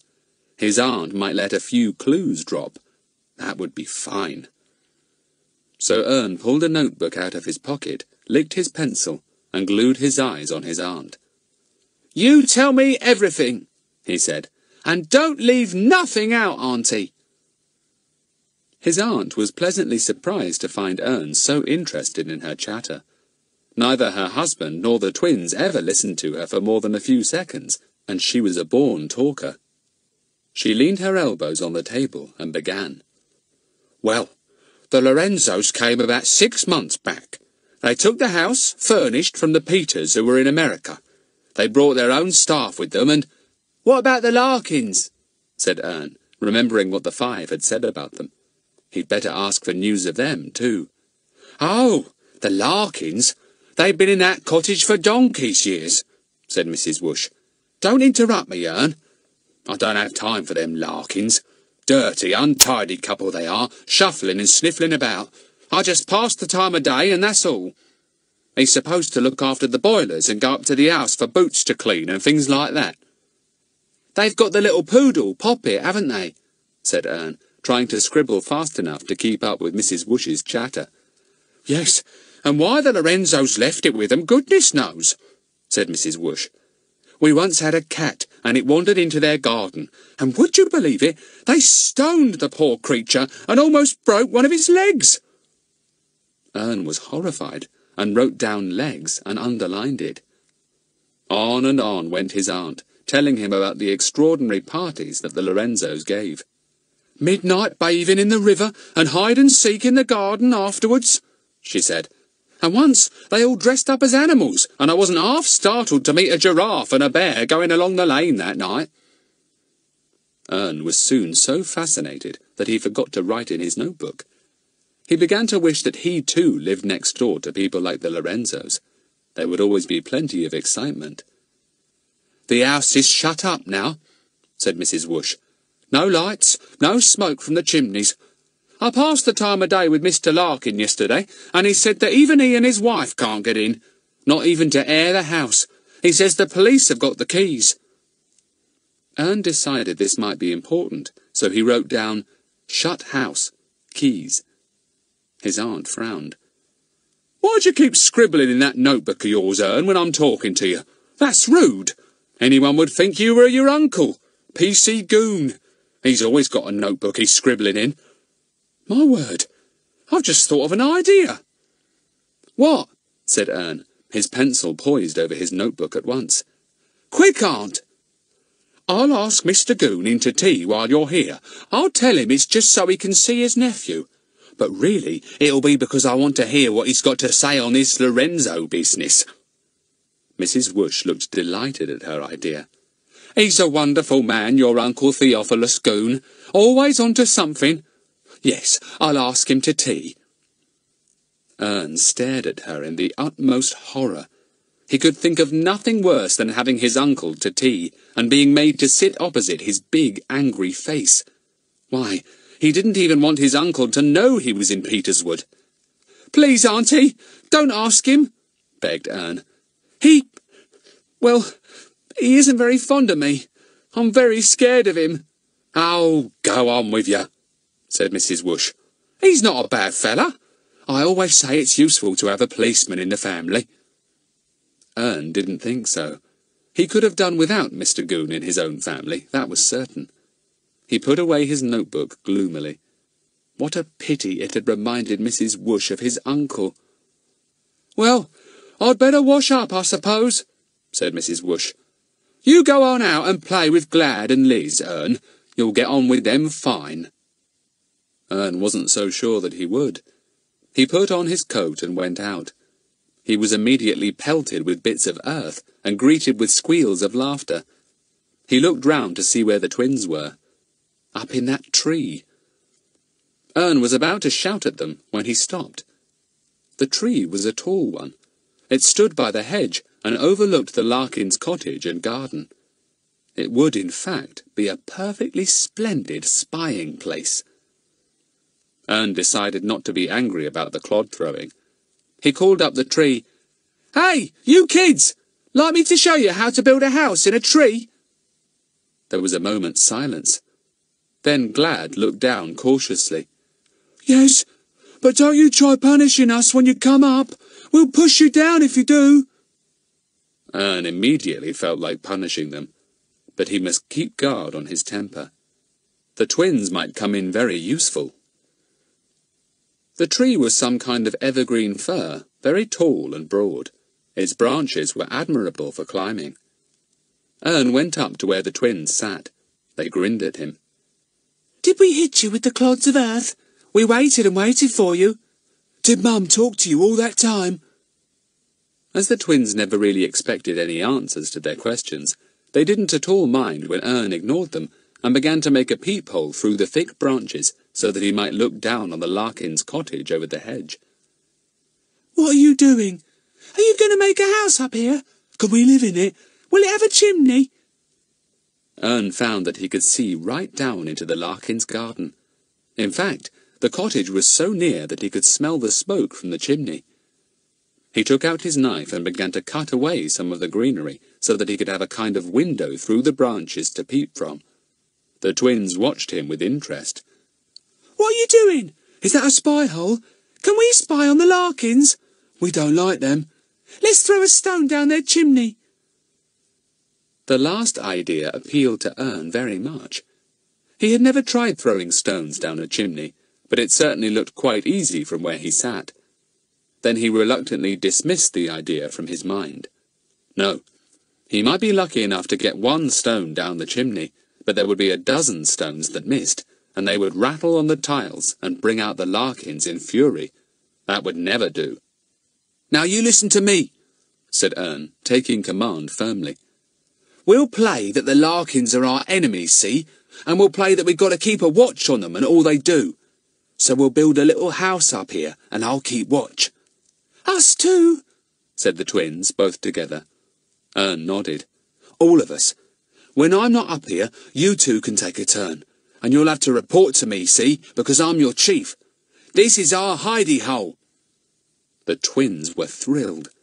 They gazed at Ern in admiration. He was clearly much, much cleverer than he looked. "I'll go down and see if there's any bits of wood and stuff to bring up here," said Ern, and disappeared rapidly. He stood at the bottom and called up cautiously, "Now, keep watch while I'm gone, you two." He met his uncle as he walked back to the cottage. Uncle Whoosh was a tall, silent man who only came into the house for meals and for very little else. Ern was rather afraid of him, but decided that his uncle was the man to ask about planks and nails. "Yes, get what you want out of my shed," said his uncle. "Plenty there." He took himself off, and Ern ran to the shed, pleased. Now to build a little place up in that tree. What a fine spy-hole! What would Fatty say to that? Chapter 8. Ern keeps watch. 2 days went by. Fatty and the others pored over the papers each day, but there was no more news of the Lorenzos, except that the police seemed more or less certain that they were hiding somewhere in the country, waiting to fly out as soon as things had quietened down a little. "I should have thought that it would be very difficult to hide anywhere with everyone on the lookout for you," said Daisy. I mean, the Lorenzos would be very easy to recognize. Their photographs have been in every single paper. You forget that they have been actors, said Fatty. It would be easy for them to disguise themselves so that nobody would know them. Yes, I forgot that, said Daisy. After all, if anyone was after you, Fatty, you'd be able to disguise yourself so that nobody in the world would recognize you. Like you do sometimes now, said Bets. Oh, Fatty, things are a bit dull at present. Can't you disguise yourself? You know, dress up as something. You do look so very, very brown with all that dazzling Swiss sun. You'd pass anywhere for a foreigner. Go on, just for a bit of fun. I'll think about it, said Fatty, making up his mind that he would certainly do a bit of disguising, as Bets suggested, and have a little fun. By the way, I wonder how Ern is getting on. We haven't seen anything of him for 2 days. Ern had been getting on well. He now had the twins almost eating out of his hands. In fact, they were quite embarrassing in their hero worship, and followed Ern about whenever they could. He had made the house in the tree. Ern was very good with his hands, and thoroughly enjoyed taking charge of the proceedings, ordering the twins about and showing off his clever carpentry.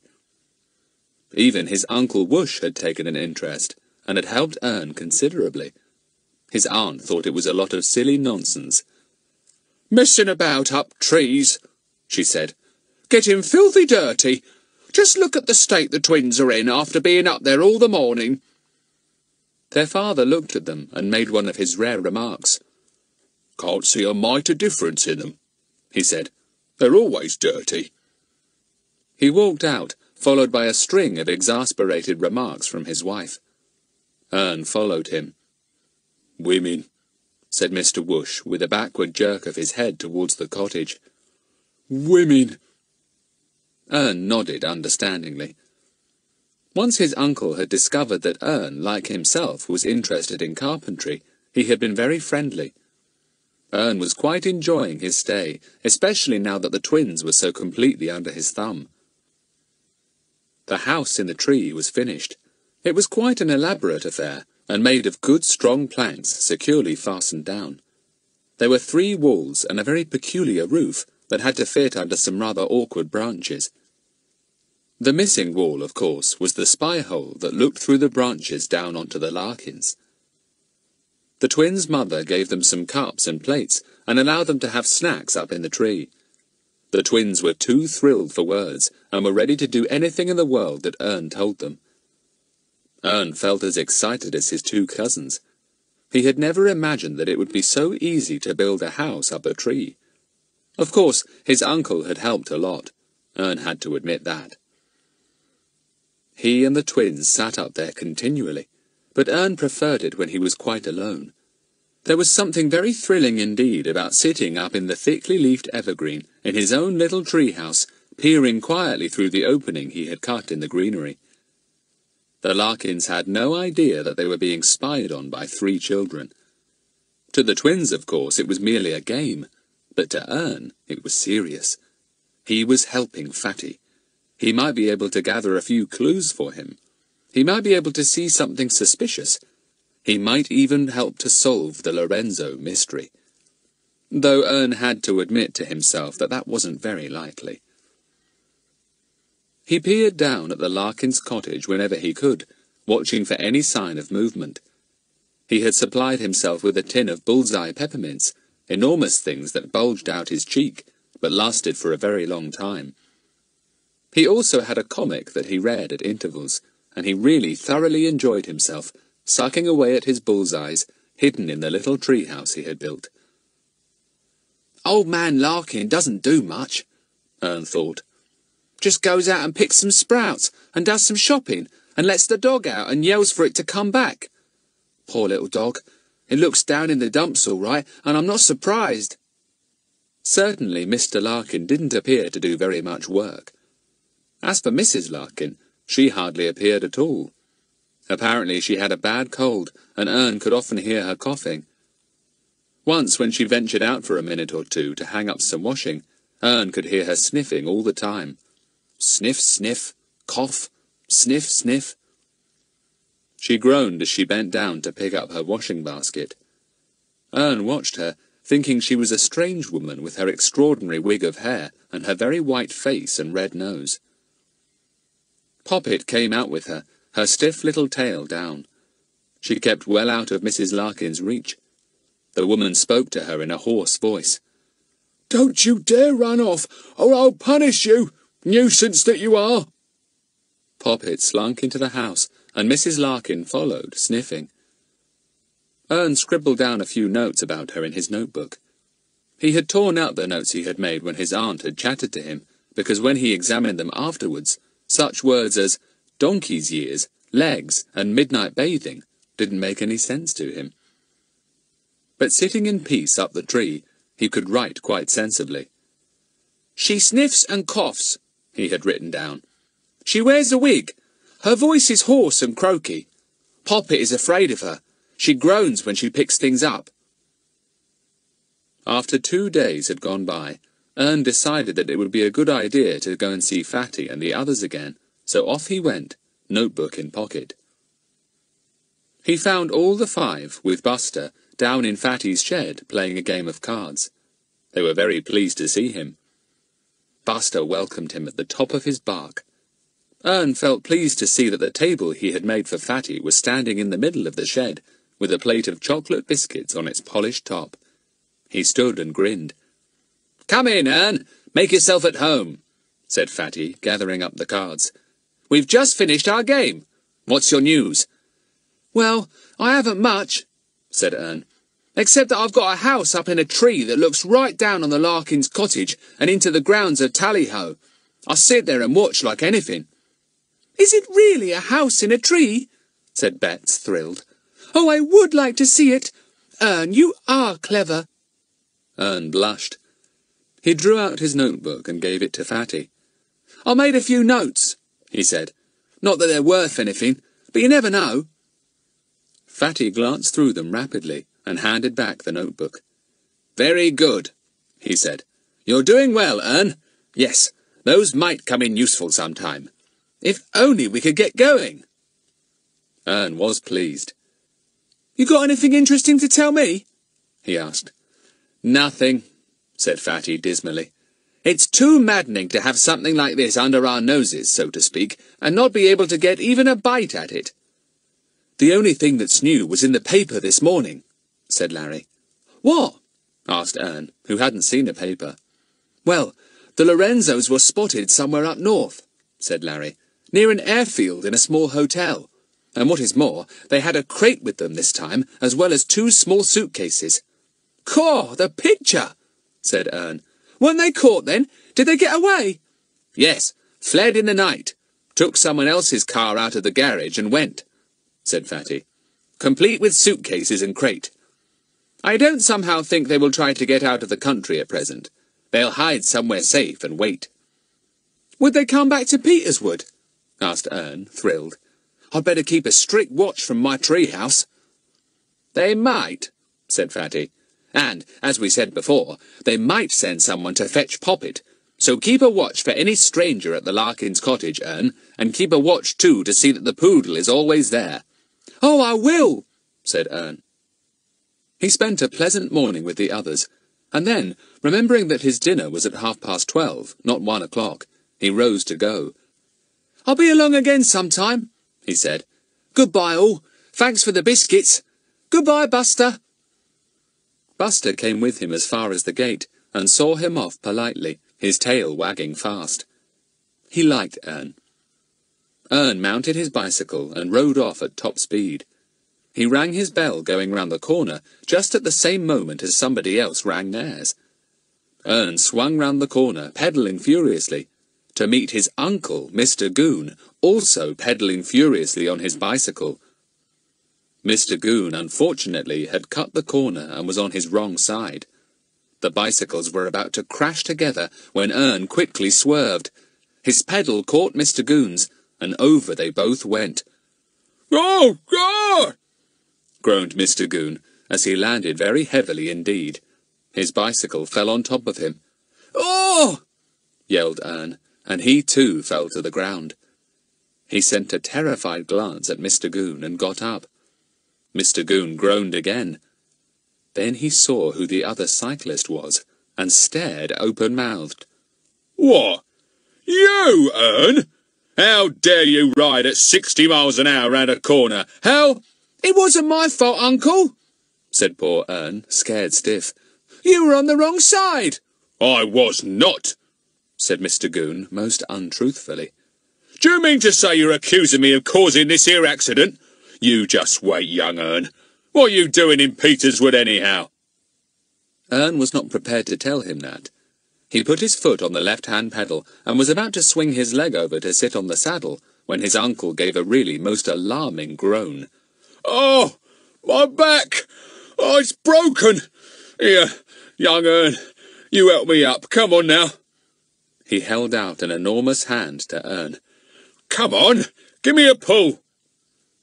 Ern put out his hand too, but saw the gleam in Goon's eye just in time. He snatched back his hand and jumped on his bicycle, panting hard. Caw, his uncle had almost got him. Chapter 9. Mr. Ho-Ho-Ha. Ern cycled back to his aunt's at top speed, turning round every now and again to see if Goon was after him. But mercifully, there was no sign of his uncle. It took Goon quite a minute to heave himself to his feet and examine his bicycle to see if it could be ridden in safety. It appeared to be all right. Goon knew that it was no good trying to chase Ern. Indeed, if he did, Ern would certainly win. Goon said a lot of things under his breath. That Ern. Wait till I get him. Why, he might have killed me. Speed fiend, that's what he is. What's he doing in Peterswood, I'd like to know. Goon had no idea that Ern was staying in Peterswood, and certainly none at all that he was living next door to the Lorenzo's house. He got on his bicycle very, very carefully, fearful that something might be broken and give way beneath his weight. He wondered what Fatty was doing. He hadn't seen or heard of him since the morning that all the five had visited him. He began to scowl. That boy was too cunning for words. Was he hoping to do something about the Lorenzo mystery? Had he gone to see the Larkins and got out of them more than he, Goon, had managed to get? Was he working out something? Mr. Goon began to worry. He pedalled back to his house, still frowning. I think I'll go up to the cottage at Tally-Ho House and pop in to see the Larkins again, he thought. I'll ask Bob Larkin if that big boy has been snooping round, and if he has, I'll have something to say about it. But Fatty had not been to see the Larkins, because the superintendent had said that he did not wish him to. Fatty was still rather down in the dumps, though he kept a cheerful face with the others. He thought about Ern's rough notes, and wondered how little Poppet was getting on. In his notes, Ern had put that she was afraid of Mrs. Larkin. She was terrified of Mr. Larkin, too, so her life couldn't be a very happy one. After 7 years of love and fuss and petting, life must seem very grim to little Poppet these days. "I'm sure Mrs. Lorenzo will try to get her dog back if she can't get out of the country," said Fatty to himself. "Or she will send someone to fetch her and put her in a home with kindly people. I think it wouldn't be a bad idea if I went to see Ern's treehouse this afternoon and did a bit of snooping round myself." He sat and thought a little more. "Better not go as myself in case I bump into Mr. Goon. I'll disguise myself as Betts suggested." He tied a handkerchief over his hair like a bandana and fetched some sunglasses from his room. Then he looked at himself in the mirror. Betts was right. With his eyes and hair covered and his sun-tanned skin, he looked completely different. Fatty grinned and felt much more cheerful. "It doesn't suit me to sit and do nothing when there's something on," he said. "That's not the way to make anything happen. Come on, Fatty, stir yourself. Get out your fancy clothes and dress up." Immediately after he had had lunch, Fatty set to work down in his shed. He penciled a faint black moustache, rather thin, on his upper lip, and darkened his chin to make it seem as if he had a shaved beard. He put cheek pads in to alter the shape of his face, and at once looked older and fatter in the cheeks. He darkened his eyebrows and made them thicker, then gazed at himself in the glass, putting on a sinister, rather mysterious expression. That's all right, he thought. Gosh, it's funny looking at myself in the mirror and seeing somebody quite different. Now, what else shall I wear? He decided that he didn't want to draw too much attention to himself. Perhaps it would be best if I just wore ordinary clothes. My face is so very sunburnt that just wearing a bandana and sunglasses makes me look different, he thought. He found a pair of rather dirty, very tight black trousers, which he couldn't do up at the waist. He had a brainwave and tied a sash round his middle instead. Then he put on an old overcoat. A student from another country, he said to himself. Yes, that's what I am. Come on, Fatty, off to Tally-ho. He left Buster behind, much to the little Scotty's dismay, and set off, passing rapidly by the kitchen window, hoping that the maids would not see him. But his mother saw him, and gazed after him in surprise. Who's that? She wondered. A friend of Frederick's, I suppose. What a peculiar-looking fellow. Fatty went off down to the river and made his way along the river path. He only met an old lady with a dog, and she gazed at his strange appearance. Fatty came to the river gate leading into the grounds of Tally-ho. It was only a small wicket gate, quite unlike the two imposing drive gates at the front of the big house, through which so many cars had driven in and out that summer. Nobody was about at all. Fatty went a little way along and climbed over the fence into the grounds. He made his way cautiously to the big house, standing desolate and empty, with no smoke coming from its many chimneys. He peeped into a window. Inside was a big room with dust sheets over the chairs. A large polished table stood in the middle. On it was a great bowl full of dead flowers. Fatty's gaze slid round the room. Chairs, little tables, a stool, and lying on the floor beside the stool was a curious little object, grey, solid, and rubbery. Fatty wondered what it was, and why was it on the floor? He stared at it curiously. Then he suddenly knew what it was.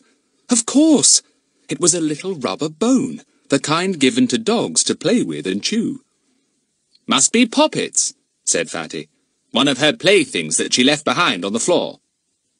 He left the window and went along a path under a rose pergola, and suddenly, just at the end of it, he came face to face with Mr. Larkin, who was trudging round the corner with some firewood. Mr. Larkin jumped violently and dropped all his wood. Fatty stepped forward at once and picked it up. Then he addressed the scared Mr. Larkin in a very deep-sounding voice indeed. Excuse me, please. I'm here to see my old friends, the Lorenzos. Ah, such old friends they are. And I find the house is shut tight. Nobody is about. Please, good sir, can you tell me where my friends are? They've gone, said Mr. Larkin. Ain't you seen the papers? Bad lot they are. Gone? Echoed Fatty in a very puzzled voice. I do not understand. Well, they've gone.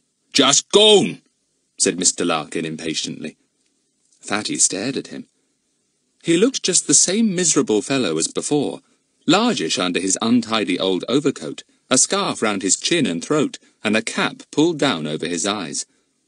He peered at Fatty suspiciously through his thick glasses. We don't allow no strangers here, said Mr. Larkin, backing away from Fatty's stare. Fatty was taking him all in, suddenly filled with a longing to disguise himself like this old fellow. If he disguised himself as Bob Larkin, he could go all round the house and peep into every window without anyone being surprised. He might even get into the house if he could find the keys. Possibly Larkin had some. Yes, he would do it one night. It would be fun.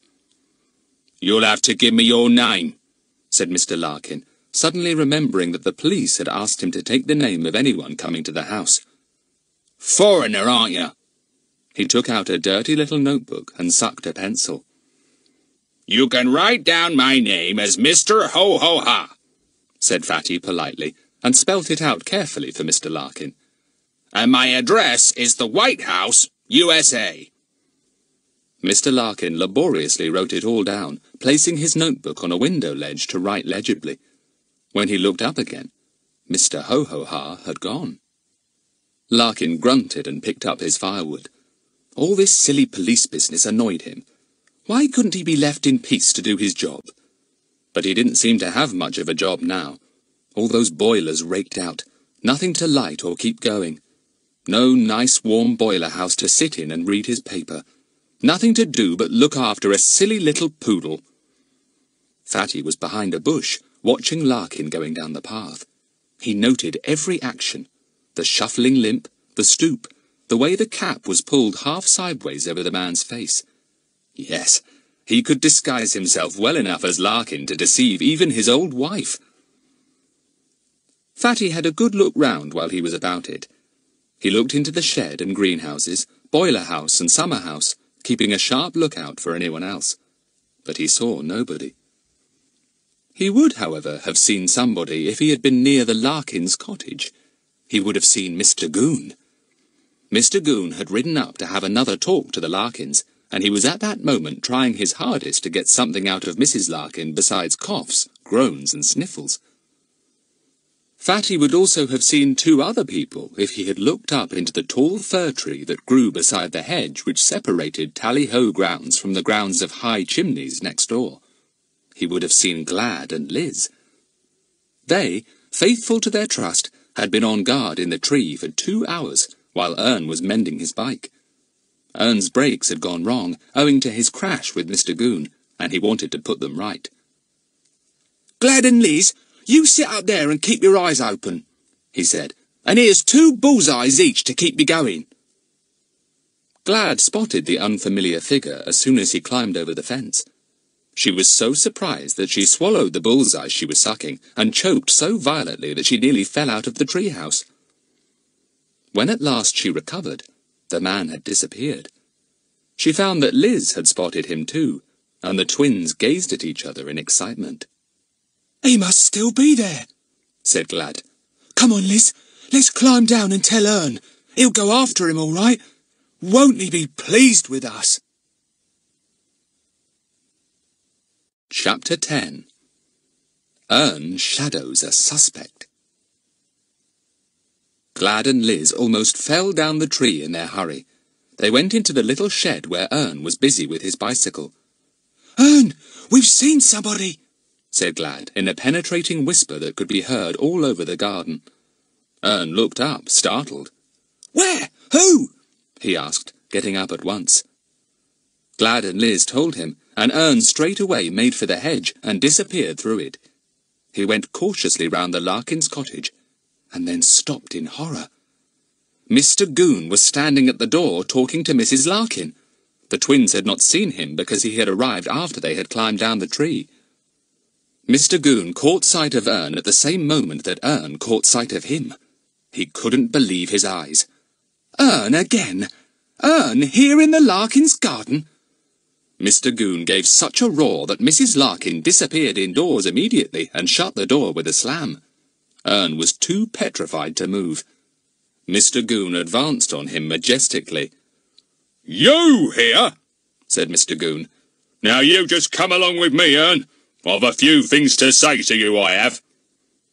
Ern fled just in time. He ran blindly down the path and charged full tilt into Mr. Larkin, who was shuffling along, still carrying his firewood.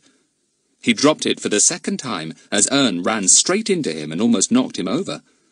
He caught hold of the boy and held on, and was then almost sent flying by the burly form of Mr. Goon chasing after Ern. "Here, what's all this?" said Mr. Larkin, startled and annoyed. "Hold that boy!" commanded Mr. Goon breathlessly. "Hold him!" Mr. Larkin tried to hold the wriggling Ern, but had to let him go, and Mr. Goon just pounced in time to stop poor Ern from escaping. He shook him so hard that Ern didn't quite know what was happening. "What are you doing here?" demanded Mr. Goon angrily. "Is that big boy here too, snooping round?" "No," said Ern, feeling certain that Fatty and the others were playing some nice friendly game far away in Fatty's shed. "Mr. Goon, sir," said Mr. Larkin. "There's been a stranger wandering round Tally-Ho grounds just now. name of Ho-Ho-Ha." "Why didn't you tell me?" said Mr. Goon unfairly. "Standing there saying nothing. Where is the fella?" He hung on to Ern so tightly that the boy groaned. "Uncle, let me go! I'm after him too! I'll look for him if you let me go!" "What do you mean you're after him too?" said Mr. Goon, looking all round as if he thought he would be able to see plenty of strangers. "You let that boy look for him, sir," suggested Mr. Larkin from under his old cap. "A kid can snoop round quietly and not be seen. You're too big for that. You let this boy loose and tell him to find that stranger. Yes, and follow him for you till you can catch up and nab him." Goon gave Ern a shake. "If I let you go, will you do that?" he said. "You let me find that fellow for you, and I'll shadow him wherever he goes. I promise you, Uncle," said Ern. "He wears a bandana and sunglasses," said Mr. Larkin. "Can't mistake him, and he can't be far off, so let this kid go now, or you'll lose him." Goon let go of Ern's arm, and the boy darted off.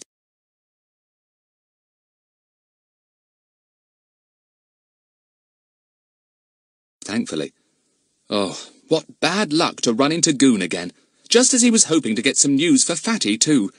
Now he had got to find and shadow someone for his uncle, someone who might have been of great use to old Fatty. Ern remembered the lessons in shadowing that he had had from Fatty, and went silently from bush to bush, watching and listening.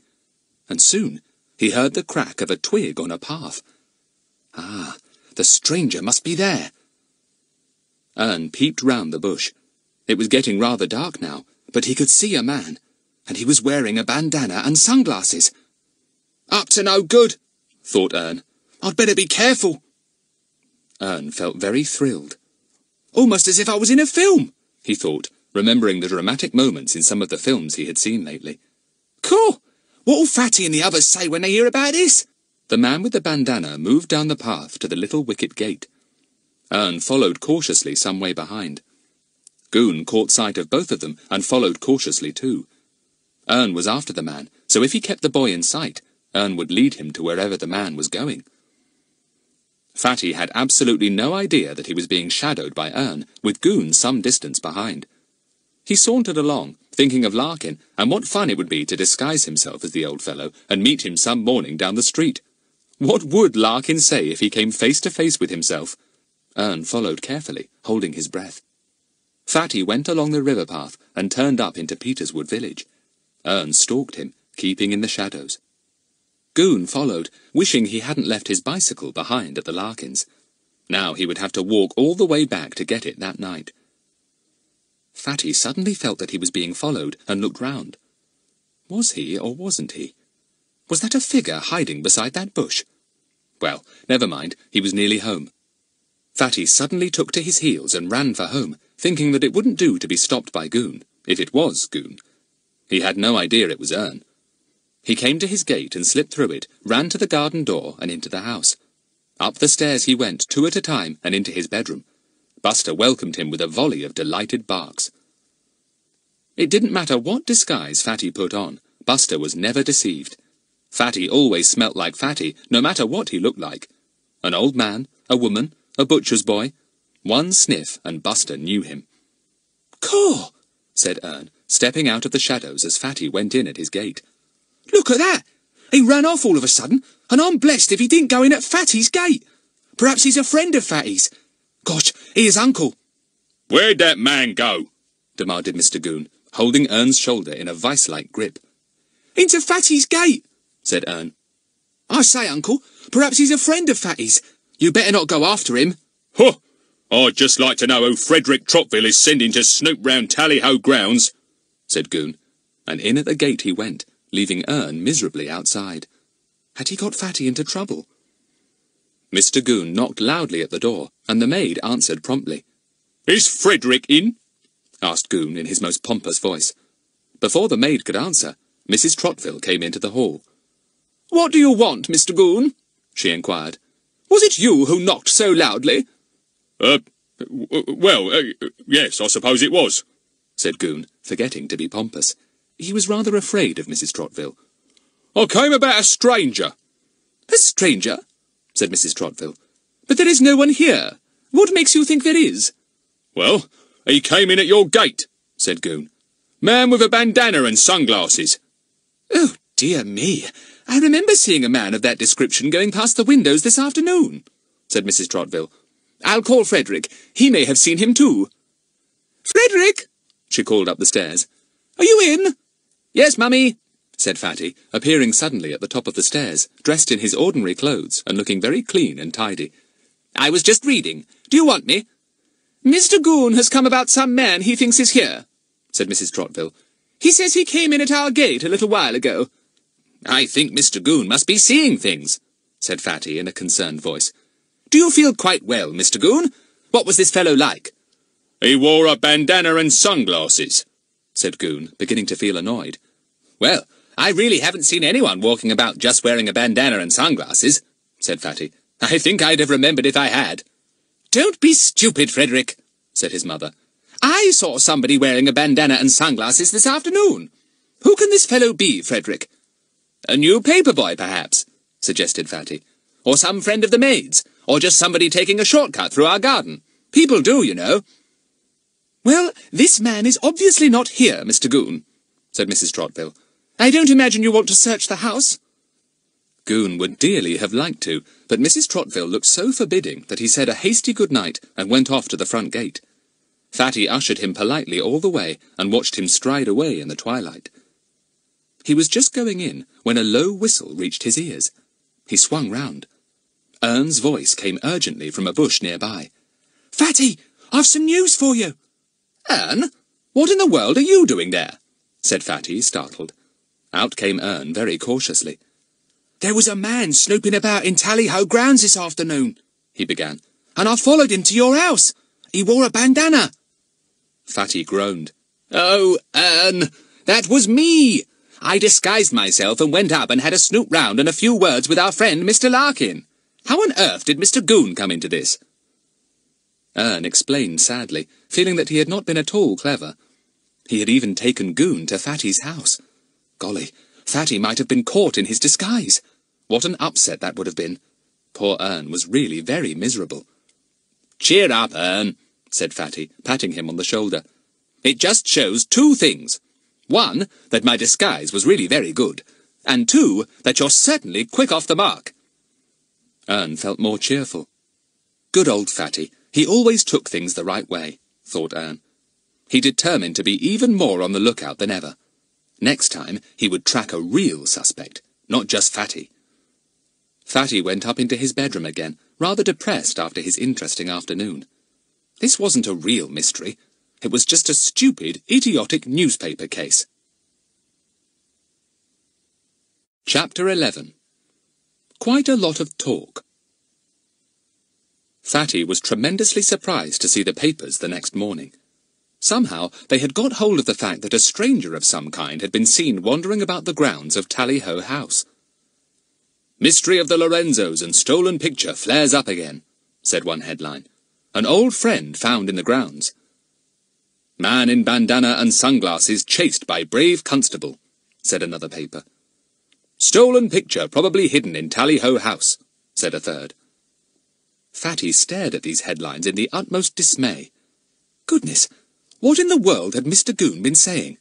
Some reporter must have got hold of him last night and asked if there were any news about the Lorenzos, and Goon hadn't been able to stop himself from enlarging on his encounter with the disguised Fatty. Fatty's heart sank down into his boots. Why, Mr. Goon hadn't set even a finger on him. He had only followed Ern, who had been following him. Suppose Superintendent Jenks got to hear of this? Fatty went round to see the others as soon as he could.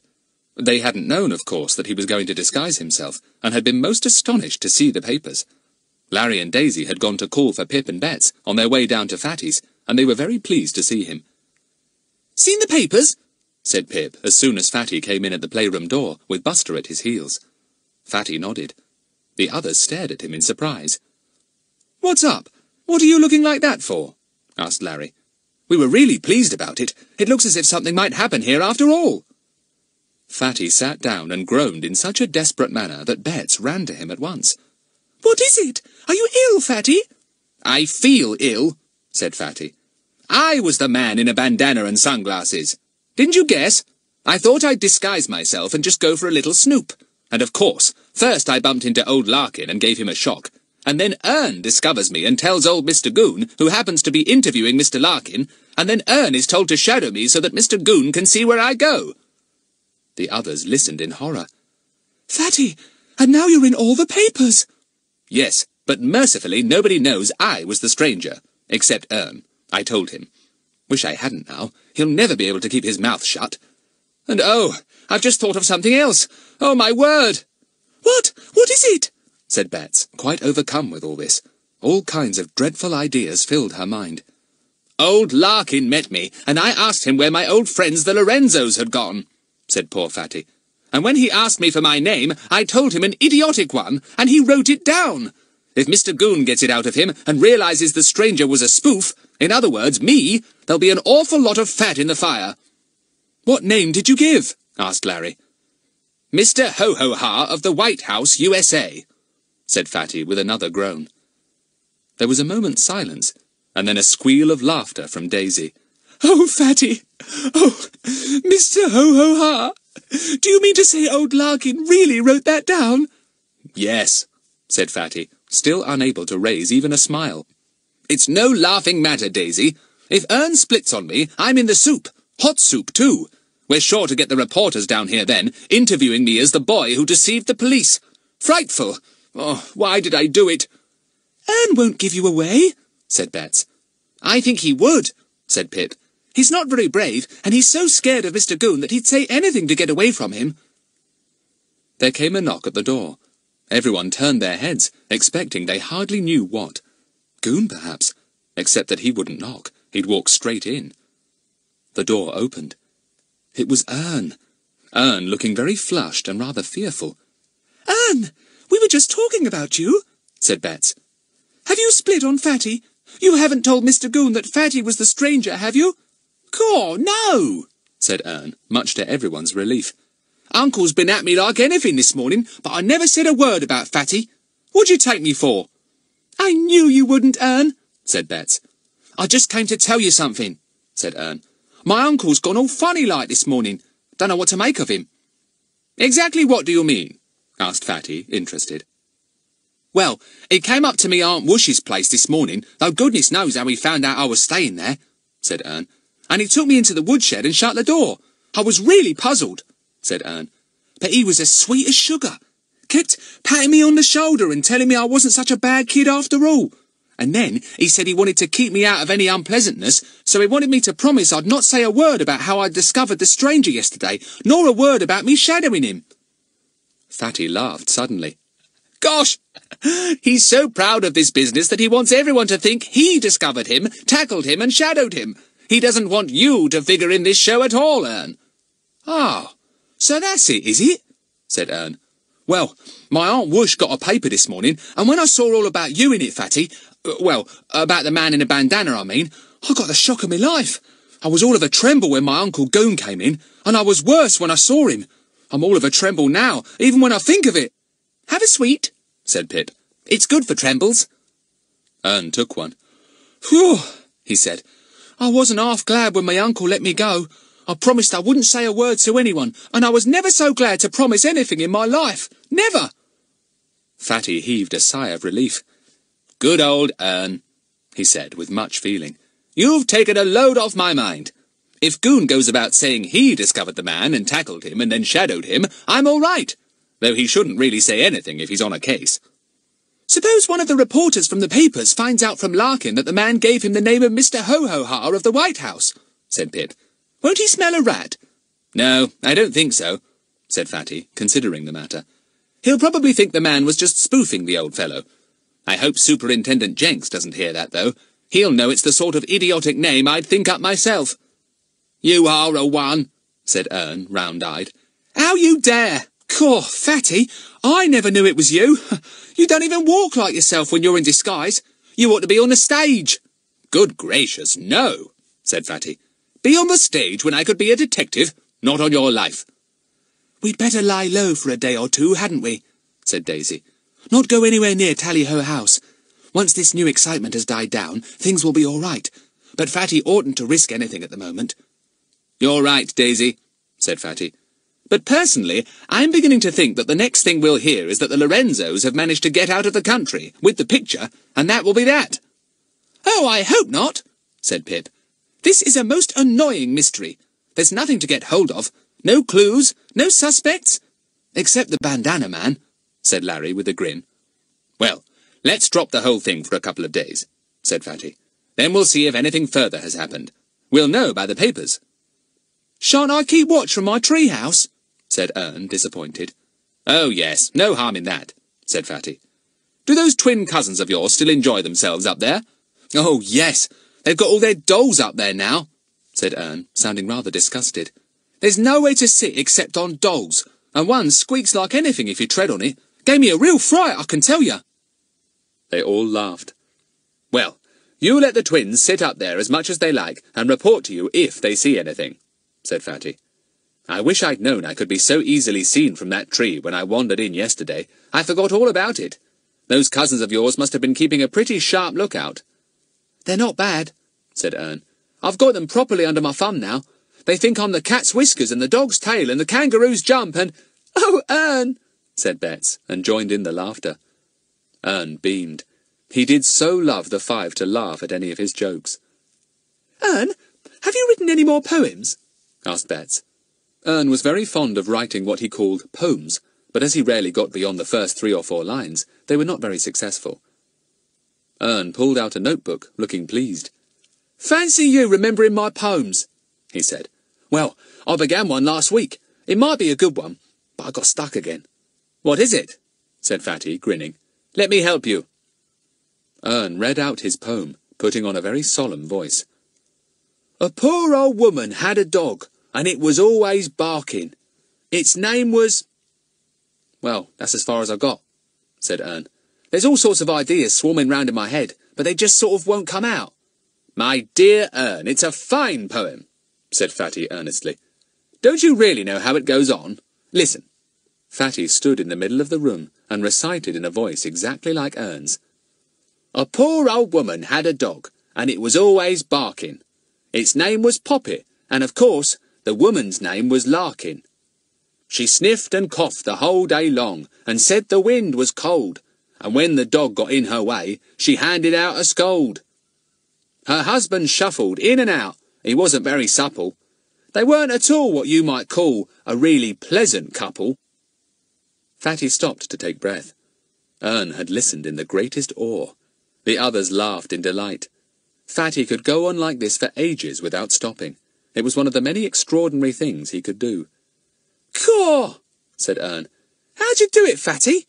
Why, that's just what I wanted to say in my poem, but I got stuck. You're a wonder, Fatty. Oh, that was just a lot of nonsense, said Fatty, feeling much better. It wasn't. It was simply marvellous, said Ern. I must write it all down. But it's really your poem now, not mine, Fatty. No, it's yours, said Fatty generously. I don't want it. I'd never have thought of it if you hadn't told me the first 3 lines.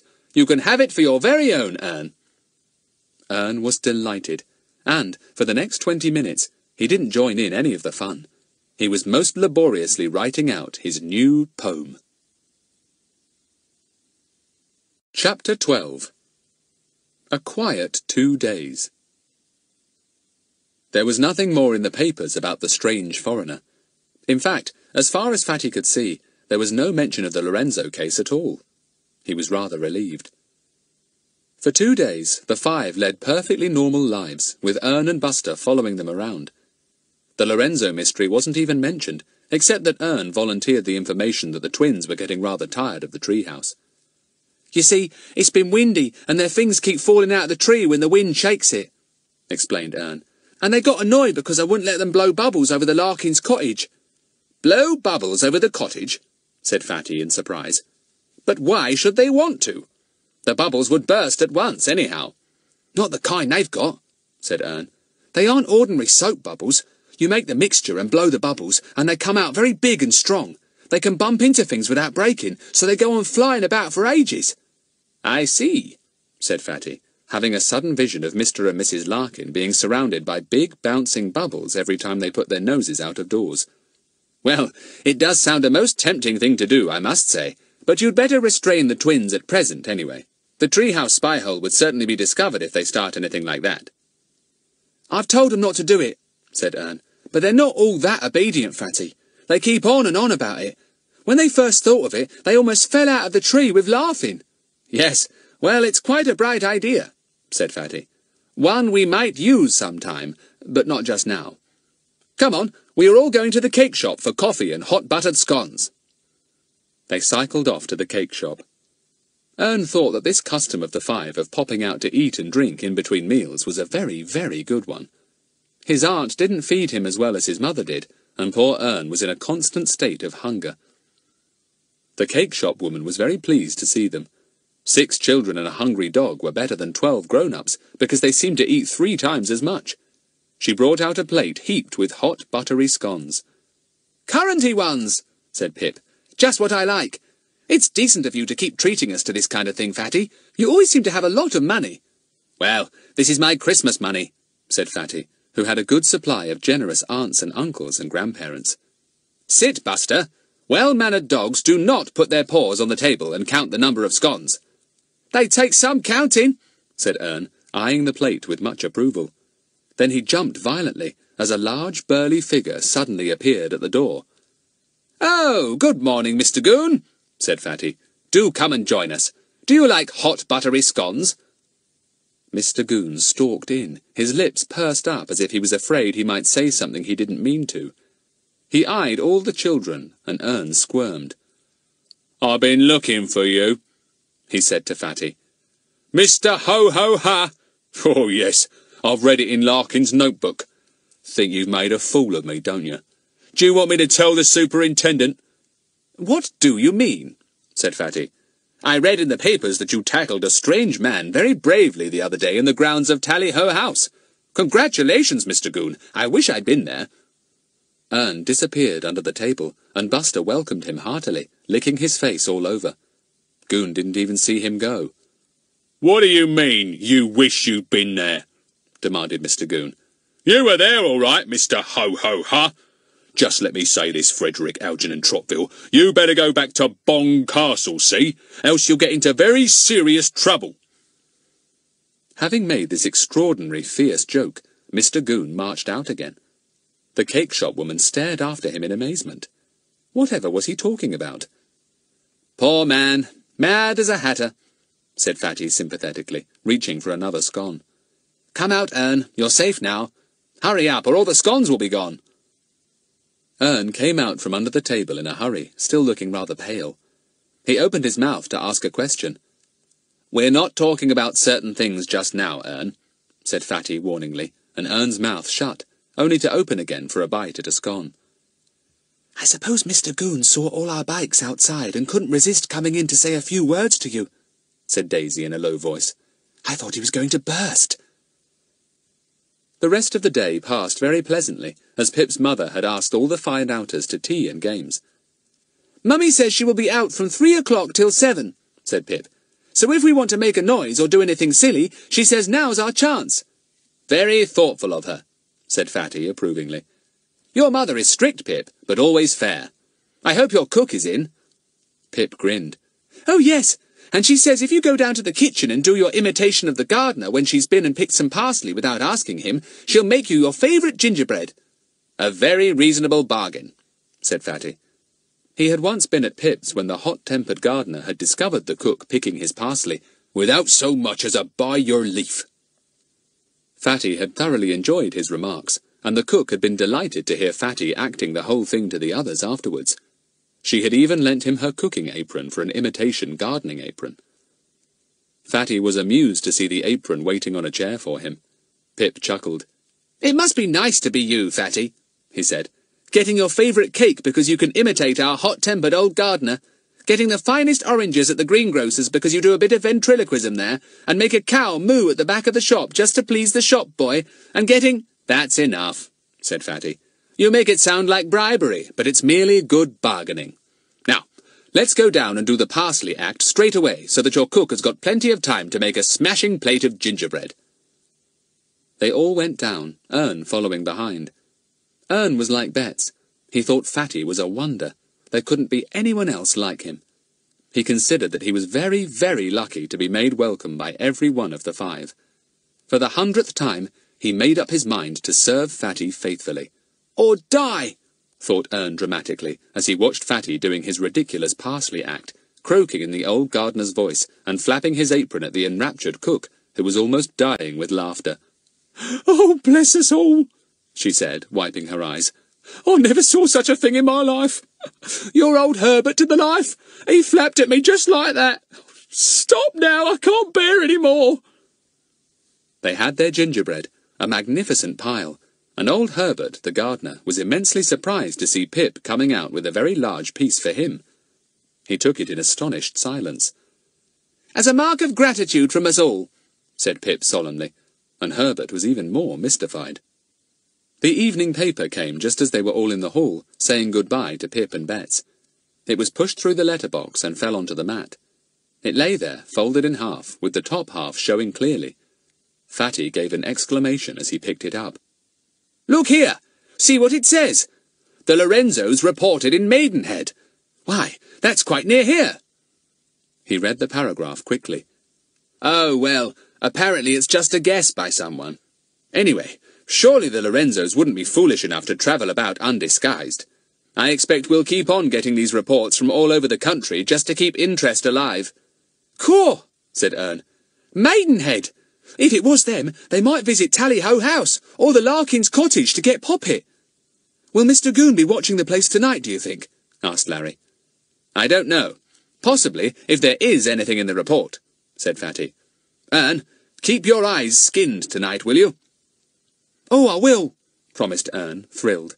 I wouldn't mind scouting round a bit myself, but Uncle may be about, and I wouldn't dare. I'll be sure to bump into him. I'll be along before midnight, said Fatty, making up his mind. Just in case. Right, said Ern, more and more thrilled.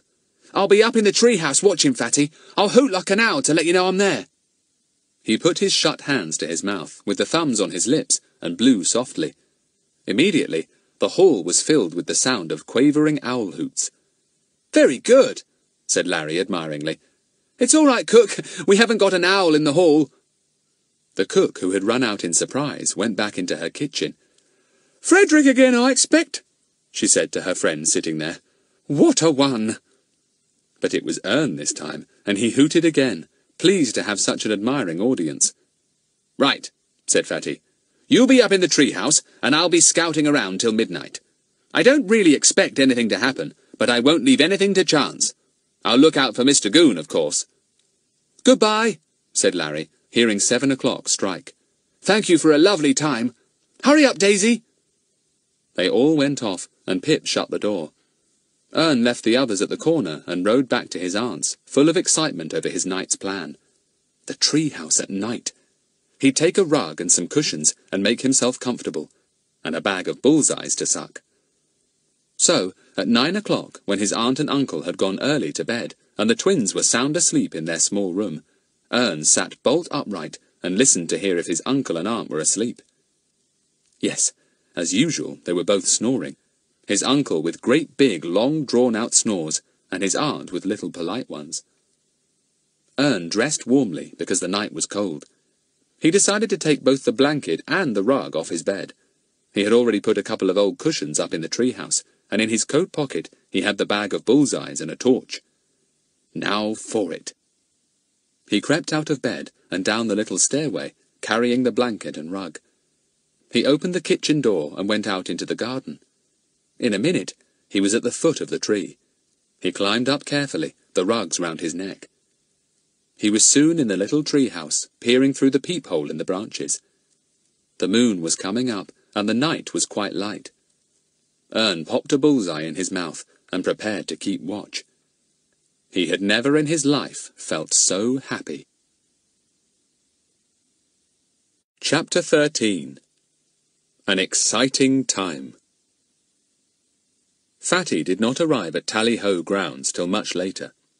His parents did not go to bed until 11:10 that night, and Fatty waited and waited, fully dressed. He was not in disguise, because he did not intend to meet anyone if he could help it. He had on his very thickest overcoat and a cap pulled over his thick hair. He whispered to Buster to keep quiet. The little Scotty watched him sorrowfully. He knew that Fatty meant to go out without him, and he was grieved. He wouldn't even wag his tail when Fatty gave him one last pat. The night was light and dark alternately. When the moon sailed out from behind a big cloud, the road was as bright as day. When it sailed behind a cloud, it was difficult to see without a torch. Fatty kept in the shadow of the trees and walked softly, listening for any footsteps. He met no one at all. Peterswood had certainly gone to bed early that night. He went down to the river and walked along the river path to the wicket gate leading into Tally-Ho grounds. He felt that to go in at the front gates would certainly attract attention, and indeed, it was possible that Goon might be there, keeping watch also. "Though I don't really believe that Maidenhead report," thought Fatty. "For one thing, it would be silly of the Lorenzos to try and come back so soon. And for another, if they were going to, they would disguise themselves too thoroughly to be easily recognized." He let himself in at the gate. The Larkins' cottage was in darkness, and there was not a sound. Fatty remembered that Ern would be watching from the tree-house, and he stopped under a bush to send out a hoot. "Woo!" called Fatty on exactly the right note. "Woo-hoo-hoo!" And back came the answer from Ern in the tree. "Woo! Woo-hoo-hoo!" It was so exactly like an owl that Fatty nodded his head approvingly. Ern was good. He began to make his way to the big house. It was in utter darkness. Fatty wished he could suddenly see a flicker or flash there to tell him that somebody was about. That would be exciting. But everything was silence and darkness in the deserted house. Ern hooted again. Then, before Fatty could answer, there came another hoot, and then another. Whatever was Ern doing? Then Fatty laughed. Of course, it was real owls this time. They liked hunting on a moonlit night like this. He thought he would send back a hoot, however, in case it was Ern. So he put his thumbs to his mouth and sent out a long and quavering hoot. Immediately, an answering hoot came, one that sounded quite urgent. Was it Ern? It was impossible to sense exactly the right direction of the hoot. Could Ern be trying to give him a message? Was he warning him? Fatty decided to stand under a thick, dark bush for a while and wait quietly. The night was so silent that he might be able to pick up any noise if someone was about. So Fatty stood absolutely still and listened. He heard nothing at all for about 5 minutes. Not even a hoot. Then he was sure he heard a soft crunch as if someone was walking carefully on frosty grass. Oh, very carefully. Fatty held his breath. Could it be one of the Lorenzos? Had he or she come back to get something from the house? They would be sure to have keys. He stood still again. The moon swung out from behind a cloud, and everything was suddenly lit up. Fatty crouched back into the bush, looking round to see if he could spy anyone. Not a sound. Not a sign of anything at all suspicious. The moon went behind a cloud again, a big cloud this time, likely to last for some minutes. The sound came again. A little crunch of frosted grass. Fatty stiffened. Yes, it came from round the corner of the house. He was sure of it. Someone was there, standing there, or moving very cautiously bit by bit. A loud hoot sounded so near Fatty's head that he jumped violently. This time it really was an owl, for he saw the dark shadow of its wings, though he could not hear the slightest sound of the bird's flight. The tiny crunch came again. Fatty decided that it was someone waiting there, standing on the frosty grass and occasionally moving his feet. Who was it?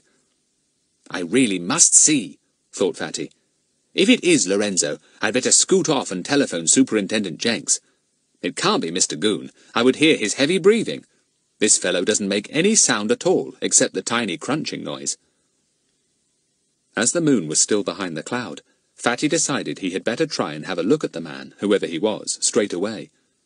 He made his way very, very carefully from the bush, glad that the grass was not so frosty on his side of the house. He trod unexpectedly on some dead leaves, and they rustled. Fatty stopped. Had the noise been heard? He was nearly at the corner of the house now. He went forward again, and then nerved himself to peer round. He slid his head carefully round the corner, and very dimly he saw a figure standing by the windows of Tally-Ho House. The figure was absolutely still. Fatty could not see any details at all, except that it seemed to be a fairly tall man. It was certainly not the short, burly goon. Fatty's heart began to beat fast. Who was this? He fumbled for his torch, meaning to flash it suddenly on the man's face, and then run off at top speed to telephone a warning. He forgot about the moon. Just as he was about to switch on his torch, the moon shot out from behind the cloud, and immediately the place was flooded with light. Fatty found himself gazing at a tall policeman in a helmet, and the policeman was also gazing at Fatty, looking most astonished. He put a whistle to his mouth and whistled shrilly, taking a step towards Fatty at the same time. "It's all right," began Fatty. And then up galloped Goon from his hiding place behind the nearby summer house. His mouth fell open when he saw Fatty. Then he advanced on him in rage. "You! You again! Don't I ever get rid of you, toad of a boy? You were all them owls, I suppose, hooting like mad. What you doing here? I'll tell the chief of this. Obstructing the course of duty, interfering with the law, messing up things when we're on watch." "I didn't know you were watching, Mr. Goon," said Fatty. "I'm sorry to have disturbed you. This is honestly a mistake." The other policeman stood gaping in surprise. Who was this boy? "What's your name?" he said, taking out a notebook. "I know his name," said Goon angrily. "I've heard it too often, I can tell you that. This is Frederick Trotville, and this time he's going to get into trouble. Arrest him as an intruder on private property, Constable." "Wait a minute. Is this really Frederick Trotville?" said the other policeman. "He's a friend of the chief's, isn't he?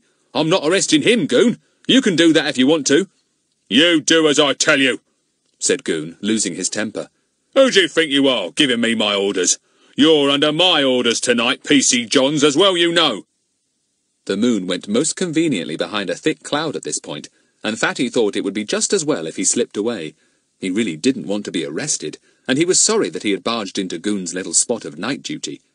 No wonder Ern had done such a lot of urgent hooting. He must have seen Goon and the other policeman wandering about in the bright moonlight. Fatty slipped out of the wicket gate and trotted swiftly home, pondering over what was the best thing to do. Should he ring up the superintendent and tell him of his unfortunate meeting with Goon and his companion? Surely the chief would know that Fatty was only trying to help. Perhaps on the whole it would be best to leave it till the morning and then telephone. Goon would have simmered down by then. Fatty would go and see him and apologize for barging in. Goon loved an apology. So Fatty did not telephone, but went soberly to bed, hushing Buster's ecstatic but silent welcome. He heard an owl hooting nearby, and grinned as he pulled the sheet up to his chin. Poor Goon. He must have been quite bewildered by all the owl hoots sent out by the terrified Ern. Ern was still up in the tree. He had an extremely good view of the grounds when the moon was out, for everything was then as distinct as in the daytime, though the shadows were very black. Ern was shivering, not so much with cold as with excitement and panic. He had spotted Goon and his companion about 11 o'clock, before Fatty had appeared, when the moonlight had suddenly glittered on their helmets. There was no mistaking his uncle, of course, plump and stocky. The other policeman Ern didn't know. Ern watched them walking round the big house, peeping into all the windows and trying the doors. Then they disappeared. Were they expecting the Lorenzos after all? Were they hiding and lying in wait? Old Fatty wouldn't know that. He might walk straight into them. Ern fell into a panic and shivered so much that he shook the little treehouse from end to end. He wondered what to do. Should he slip down the tree and go and see if he could meet Fatty and warn him? No, he didn't know which way Fatty would be coming, by the river gate or from the front gates. He might miss him. Well, should he stay in the tree and wait for Fatty to come, and then try to warn him by hooting and hooting? But would he see Fatty? The moon might be in behind a cloud, and then he couldn't possibly see anyone. Ern decided, shivering, that the best thing to do would be to wait and hope to see Fatty, and then hoot for all he was worth. He spotted Fatty easily as the boy trod stealthily up the garden. Ern's spy-hole was indeed a good one. He hooted, and Fatty answered him. And then poor Ern spied Goon and the other policeman standing behind the corner of the house. And now, where had Goon gone? Oh yes, behind the summer house. Ern hooted urgently, and to his utter disgust, an owl flew over in surprise, hooting too. Ern shook his fist at it for spoiling all his plans. Now Fatty wouldn't know one hoot from another. Ern then saw the encounter between Fatty and Goon and the other policeman, though he could hear nothing except a murmur of voices. His eyes nearly fell out of his head with trying to see what was happening. "Oh, Fatty, Fatty, make a run for it!" Ern found himself saying the words over and over again. Then the moon went behind a cloud, and when it came out again, oh joy! Ern saw a running figure on the river path, and the two policemen hunting here and there for the vanished Fatty. Ern heaved an enormous sigh of relief. He slumped back into the treehouse, feeling quite tired after all the suspense. "Stir yourself, Ern. The night isn't finished yet." Chapter 14. Ern is most astonished. Ern gave a few more sighs, each one less enormous than the last. By now, Fatty would be well on the way home. Had Goon recognized him? Ern was afraid that he had. He sat up again and peered out. Ah, there were Goon and the other constable walking side by side, arguing. Then Goon stood and began to swing his great arms to and fro across his chest. "He's cold," said Ern to himself. "Serve him right. I hope he freezes. I hope he's got to stay and watch Tally-Ho House all night long." Urgh. It was a most blood-curdling growl that Ern gave, and he even scared himself. He realized that his hands and feet were remarkably cold, and he thought longingly of his warm bed. "I can't do anything more tonight," he thought, beginning to climb down the tree, with the rug and blanket draped round his neck. "I'll go back to the house." He climbed right down and went to the cottage. To his horror, the kitchen door was now locked. He shook it quietly, filled with dismay. Who had locked it? He supposed that his uncle must have awakened at some noise, and had got up to investigate, and found the door unlocked. Blow, blow, blow!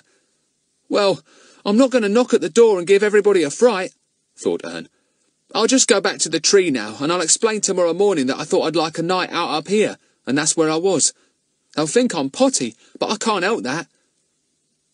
Ern debated with himself. He would have liked another blanket. He remembered that there were piles of old newspapers in his Uncle Whoosh's shed. He had heard that newspaper was a very, very warm covering, so he decided to take a few dozen papers up the tree with him. Armed with these, he went back to the treehouse. It really seemed very cosy and comfortable after the cold air down in the yard. Ern spread out the newspaper and made himself a kind of bed. Then he wrapped a few papers round him, pulled the blanket and the rug over him, and put his head on the cushion. He had to lie curled up, because the treehouse was really very small. On the other hand, Ern was not really very big. He began to get warm. He felt quite comfortable. He yawned a huge yawn. At the same moment, an owl passed by the tree and hooted. "Woo! Woo! Woo!" Ern was up like a shot. Was that old Fatty back again? He peered out of the tree, but could see nothing, not even a sign of Goon and his companion. The gardens lay bathed in the brilliant moonlight, undisturbed and peaceful. The owl flew by again, and this time Ern saw it. "Whoo!" began the owl. "Woo-hoo!" Ern put his hands to his mouth in the proper position for hooting, and joined in loudly. "Woo-hoo! Woo-hoo!" The owl gave a frightened twit and swerved off at once. Ern watched it go. "Now don't you come hooting round me again," he said. "I've had enough of you tonight." And once more, Ern cuddled down in his newspapers and blankets and shut his eyes. This time he fell fast asleep and slept for about 2 hours. Then a noise awakened him. At first he couldn't think where he was. He sat up in a fright. Then he saw the moonlight outside the tree and remembered. What had awakened him? He heard a noise. It was a quiet, humming kind of noise, some way away. Was it an aeroplane? Perhaps. Was it a car far away on a road? Yes, it sounded more like that. Ern lay down again. He shut his eyes. Then he heard another noise and sat up. Splash! Splash! Splash! Ern looked out of the tree again. Was somebody swimming in the river at this time of night? No, not on a frosty night in January. Still, there was that soft splash-splash again. Ern strained his eyes over towards the river. He saw something white sailing on it. 2 white things, and 1 or 2 shadowy ones behind. He laughed. "It's the swans and their babies! I'm daft, imagining all kinds of things when it's only a couple of swans and their family. Well, fancy them keeping awake all night. I thought they put their heads under their wings and slept." Ern lay down again, determined that he wouldn't be disturbed by any more noises. There was no sign of Goon now, or of his companion. The owl had stopped hooting. The swans had stopped splashing. He didn't mean to let himself be disturbed by anything else. He was soon half asleep. Small noises came to him on the night wind, and once he thought he heard voices, but was sure he was dreaming. He imagined he heard a dog barking, and half opened his eyes. Yes, it was. Probably Poppet. It sounded exactly like her high little bark. Ern fell into such a sound sleep that not even the owl awoke him when it came and sat on his very tree and gave a sudden mournful hoot. Ern slept on. Dawn came slowly, and the sun sent golden fingers into the sky. Soon it would be light. Ern awoke. He sat up, bewildered, but then remembered everything. He'd better get up and climb down the tree. His aunt would wonder where he was. She must be up and about. Ern was just about to climb down the tree when he heard shouting. Loud, angry shouts, and then he heard bangs. Bang, bang, bang! Bang, bang, bang! Goodness gracious, what was all that? Ern slithered down the tree and went to the hedge and listened. The noise came from somewhere in the grounds of Tally-Ho House. Ern wondered what it was. It couldn't be Fatty back again and in trouble, surely. He slipped through the hedge and went by the Larkins' cottage. The door opened, and the old man came out in his old overcoat, his scarf and cap on as usual. He limped over to Ern. "What's that noise?" he said in his hoarse voice. "You go and see. My wife's ill today and I don't want to leave her." Ern nodded at the dirty old man and went cautiously in the direction of the noise. It grew louder. "Bang, bang! Help! Let us out! Bang, bang!" Ern was mystified. Who was locked in, and where, and why? It wasn't Fatty's voice, thank goodness. Ern went in the direction of the noise. It sounded round the further corner of the house, where the boiler house was. Ern turned the corner and saw the small boiler house not far off. Yes, the noise was coming from there. Ern looked at the little place fearfully. He wasn't letting anyone out till he knew who they were. He went cautiously up to the boiler house and stood on a box outside to look in at the small window. He was so astounded at what he saw that he fell off the box. Inside the boiler house, furiously angry, were Mr. Goon and the other policemen. Their helmets were hanging on a nail. Ern saw 2 hot, furious faces upturned to him as he appeared at the window, and heard more loud shouts. "Open the door! Ern! What are you doing here? Open the door and let us out!" Goon had been most astonished to see Ern's scared face at the tiny little window, but very thankful. Now perhaps they could get out of this stifling boiler house and get something to eat and drink. "Why did we ever come in here?" groaned Goon as he heard Ern struggling with the large, stiff key in the outer side of the door. "It was so cold, and it seemed such a good idea to light up the boiler and shut the door and have a little warm." "Must have been the fumes that sent us off to sleep so sudden-like," said his companion dolefully. "I feel as if my head's bursting. Drat that boy! Why can't he unlock the door?" "Hurry up, Ern!" roared Mr. Goon. "We're cooking hot in here." "Who locked us in?" said the other man. "That's what I want to know. It wouldn't be the Lorenzos, would it now? They couldn't have come after all, could they?" "No, I've told you. It was that boy Frederick Trotbill, the one we found here last night," said Goon crossly. "One of his funny tricks. He'll laugh on the other side of his face this time. I'm going straight to the chief about this, dead straight. Locking us into a boiler house. Why, we might have been dead with the fumes this morning. Ern, what are you doing out there? You've only got to turn the key. Are you asleep, boy?"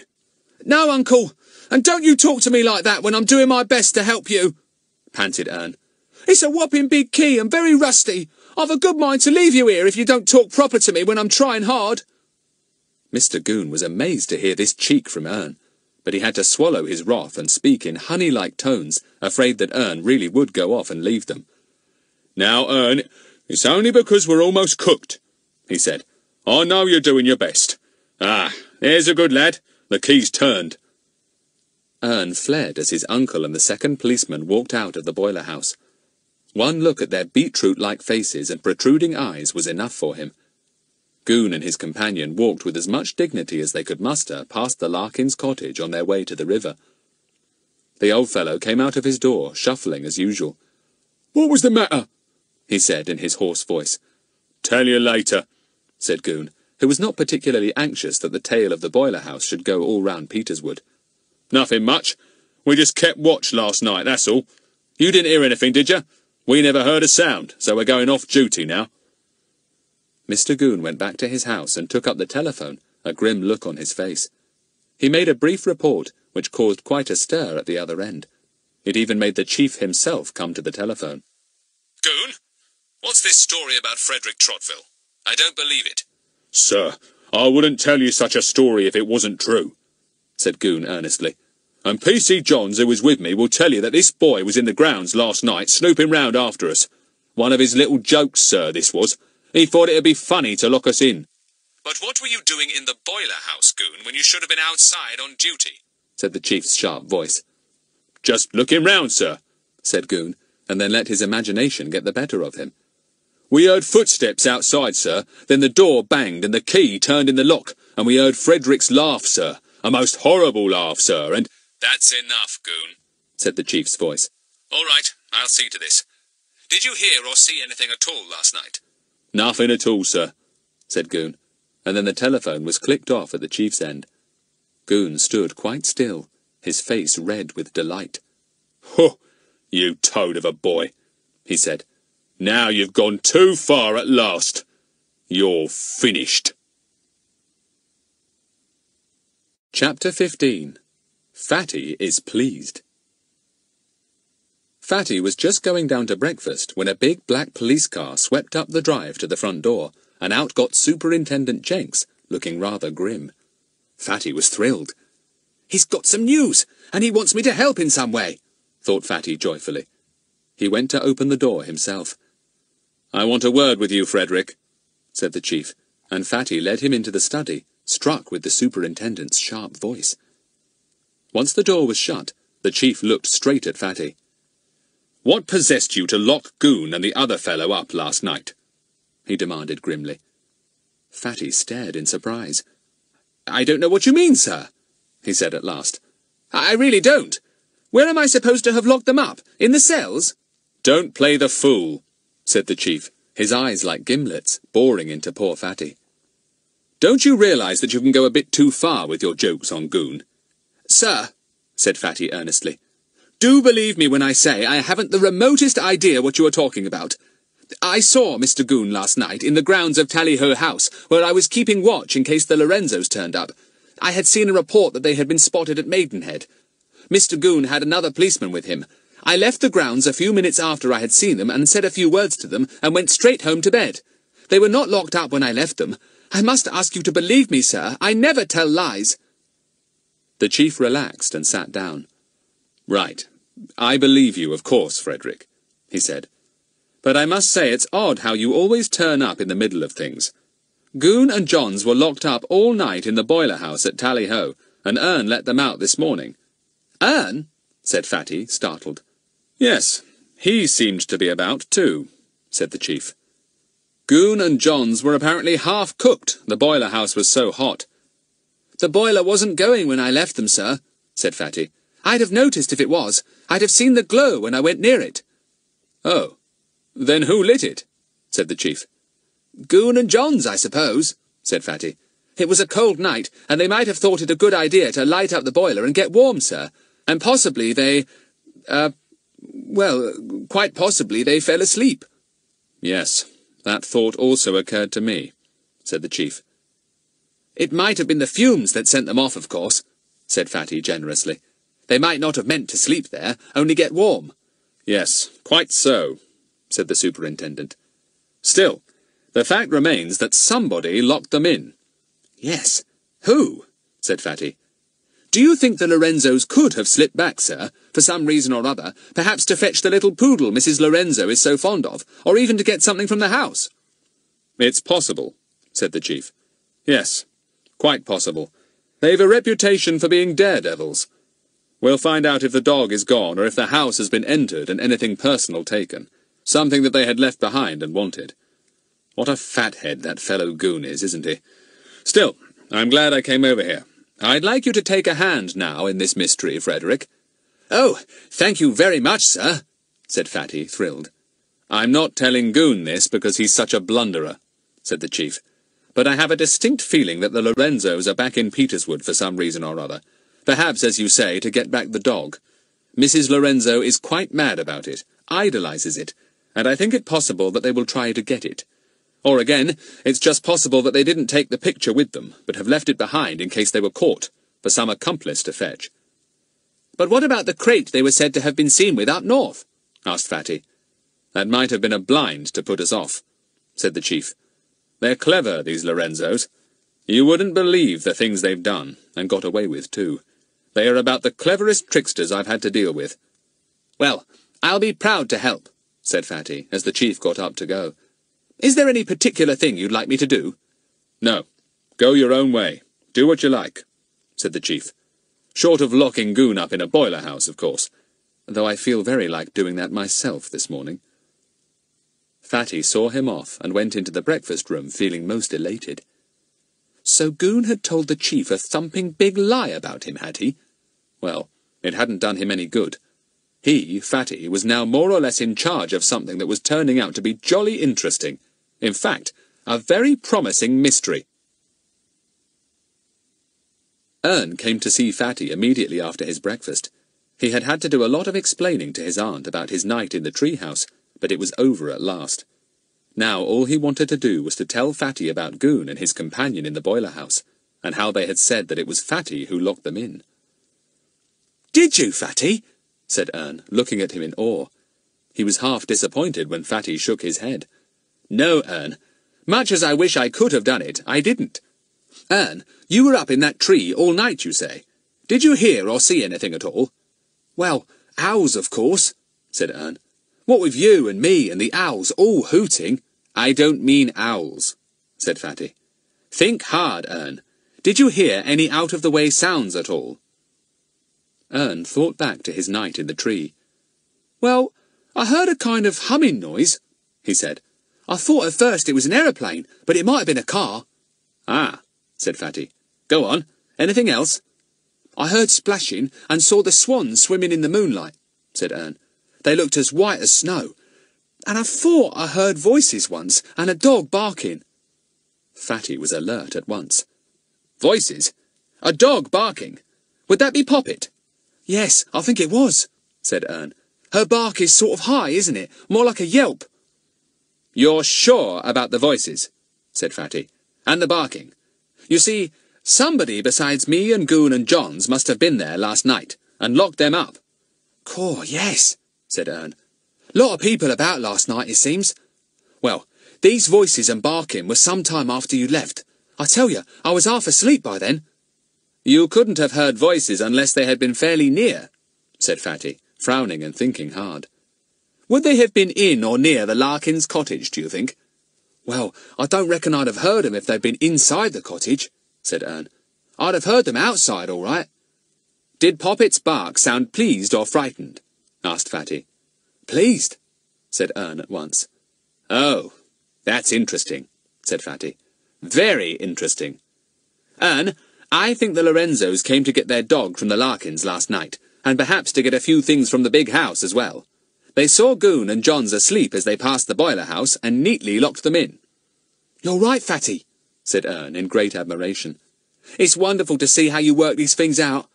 Well, if the dog's gone, we'll know it was the Lorenzos who were there last night."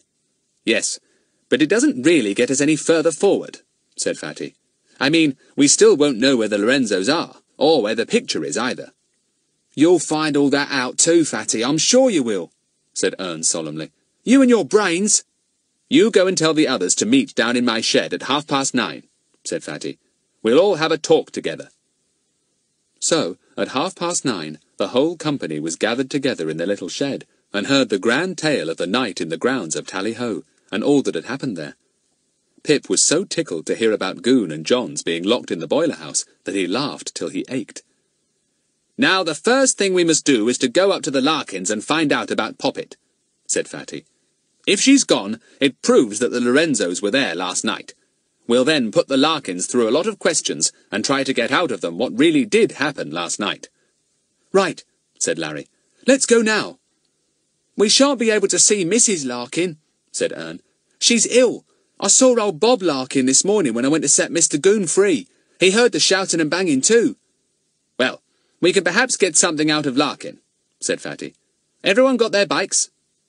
Everyone had. Buster was put into Fatty's basket, and off they all went. They chose the river path again because the Larkins' cottage was so near it. They leaned their bikes against the railings and marched up the path to the cottage. Fatty knocked on the door. It opened, and out came Mr. Larkin, still with his cap and scarf on, though he had discarded his overcoat and now wore a shapeless, baggy old tweed jacket. "Oh, what do you want?" he said in his hoarse voice, peering through the thick lenses of his glasses at the 6 silent children. When he saw Buster, he shut the door behind him and stood just outside it. Mr. Larkin, could we have a word with you?" asked Fatty. "I don't charge nothing for that," said the man. "What's up?" Could we come inside? It's a bit cold out here," said Fatty, feeling certain that Mr. Larkin had carefully shut the door behind him so that they couldn't see that the little dog was no longer running about inside. "You can come in if you leave your dog outside," said the man. "I don't want the little poodle upset. She's overexcited today." Fatty stared. It sounded as if the poodle was still there. "She's in her basket beside my wife," said Larkin hoarsely. He coughed. "Oh-ho," thought Fatty. "So that's going to be the tale. His wife's not well, keeps to her bed, and the poodle keeps her company, though really it has been taken away in the night. Very clever. The Lorenzos must have thought that out." "I'd like to see the poodle," said Bet suddenly, seeing that Fatty was now in a difficulty. "Can I go into your wife's room and stroke her?" "No," said the man. The children looked at one another. Very, very suspicious. And then something surprising happened. A loud, excited barking came from the little cottage. Then a patter of feet could be heard. And then the little white poodle appeared at the kitchen window, her nose pressed against the pane as if she was looking for Buster. How all the children stared! Chapter 16. A Recap. All the 6 stared at Poppet as if they couldn't believe their eyes. As for Buster, he nearly went mad with excitement to see the dear little poodle with her nose at the window, looking down at him. Poppet wagged her tail hard and barked loudly. She seemed full of life and happiness, quite different from when they had seen her before. "I suppose she's so pleased because she saw her beloved mistress last night. But did she, after all? We just thought it must be the Lorenzos who had come and gone and fetched Poppet, but it might have been anyone now because Poppet is still here. Gosh, I've got to work things out all over again." Fatty frowned as he stood looking at the dog. Mr. Larkin blinked at the children through his thick glasses. He wiped his sleeve across his nose and began to shuffle away, half limping as he went. "Mr. Larkin," called Fatty, "just half a minute. Did you hear much disturbance last night? Did you see anyone, or do you know who locked up the 2 policemen?" Larkin shook his head. "I heard noises," he said, "but I didn't stir from out my bed."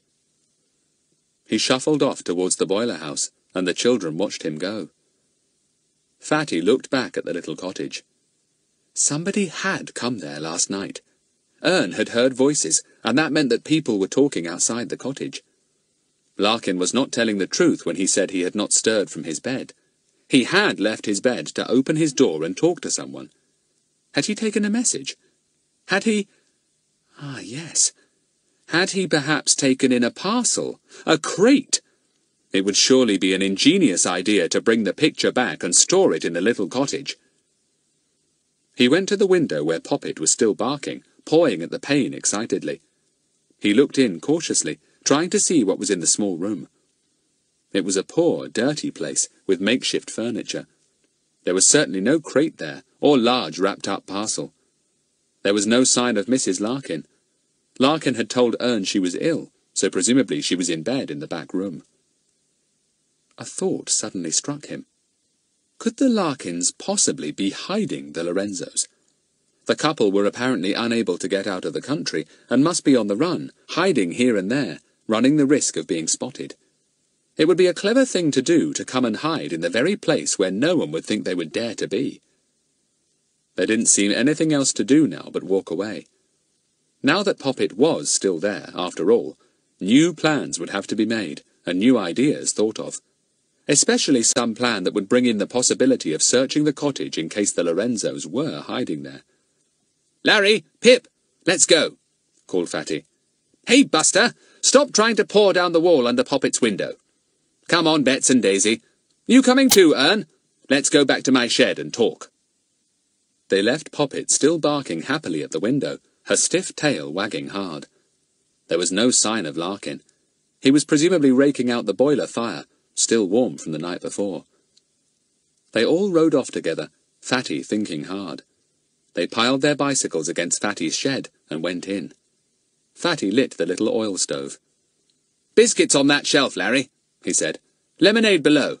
Or shall we have cocoa? I feel cold." Everyone voted for cocoa, and Pip was sent up to the kitchen to ask for milk. "We can boil it on the oil stove as usual," said Fatty. "Daisy, will you see to it?" It was soon cosy and warm in the shed, and the milk boiled quickly on the top of the stove. Everyone sat down on boxes or rugs, Ern too. He loved times like this. He gazed round the shed in awe. Caw, the things that old Fatty had there. Fatty's shed was indeed a medley of all kinds of things. Old clothes of every kind for disguises, a few wigs hanging on nails, boxes of makeup with many kinds of moustaches inside, as well as grease paint and powder. There was no end to the fascinating array. There was even a postman's hat and uniform. Now, how in the world did Fatty get that? Ern wondered. Once they were all supplied with biscuits and hot cocoa, Fatty began to talk. "I think the time has come for a recap," he said. "What's a recap?" said Bets, much to Ern's relief. He too had no idea what Fatty meant by a recap, but did not dare to ask. "Oh, recap is short for recapitulation," said Fatty. Yes, but I don't know what whatever you said is either," said Bets. "Silly," said Pip in his brotherly way. "All right, you tell her what it is, Pip," said Fatty at once. "Well, well, I don't exactly know how to explain it, but I know what it means," said Pip. "Silly," said Fatty, and turned to Bets. "A recap just means I'll go quickly over all that has happened so as to give us a clear picture, and then it makes future planning easier. Got it, Bets?" "Oh, yes," said Bets gratefully. "Go ahead, Fatty." Fatty began. "Well, the tale begins when we all saw the Lorenzos that day at the station, being seen off by their friends. Poppet was with them, but was given to old Larkin, who had apparently been told to fetch her and take her home when the Lorenzos had departed in the train. He went off with her under his coat. Correct?" "Correct," said everyone. "Right. The next thing we heard was that the police were after the Lorenzos because they had apparently been clever enough to steal a very valuable picture from some picture gallery. They probably meant to leave this country with it and sell it abroad somewhere. Correct?" "Correct," chorused everyone. They were then spotted here and there, and apparently gave up the idea of trying to get out of the country for the time being. A crate was seen in a car which they stole to get away from one of their hiding places, presumably containing the picture. "But, Fatty, they only had 2 little suitcases with them when we saw them," said Daisy. "No crate at all." "Well, they wouldn't go off on a journey with an enormous crate," said Fatty. "I imagine that after they had stolen the picture, frame and all, they had got some friend of theirs, someone as dishonest as themselves, to hide the picture for them, and have it crated and put ready for them at some place where they could call for it." "So wherever they go, they've got to take the picture with them now, I suppose," said Pip. "A bit of a nuisance, I should think." "A great nuisance," said Fatty.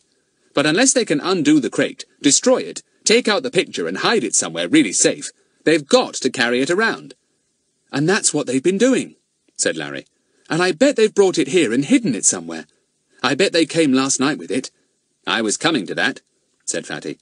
"It does seem to me that if they were seen at Maidenhead, they would not have come so near their home if they were not making for it for some reason. and the only reasons that are possible are to hide the picture and to take Poppet. And they didn't take Poppet, said Betts. No, they didn't, so we were wrong there, said Fatty. Well, I think perhaps we were silly to think that they'd take that little poodle. Once it had disappeared from the Larkins, the police would have been told to keep a watch out for a couple with a beautiful little poodle. You can't hide a dog if it's with you all the time. They could have dyed it black, said Betts. Oh, yes, they would certainly have done that, said Fatty. But it would still be a poodle and would arouse suspicion, black, white or red, if the police were looking for one accompanying a couple of people in a hotel or boarding house or wherever the Lorenzos went. I suppose we come now to last night, said Pip. Ern's the only one who really knows about that. Yes. Ern, relate what you know, said Fatty. We already know it, but it might clear things a bit and make us think of something new. Ern cleared his throat and stood up as if he were going to recite in class.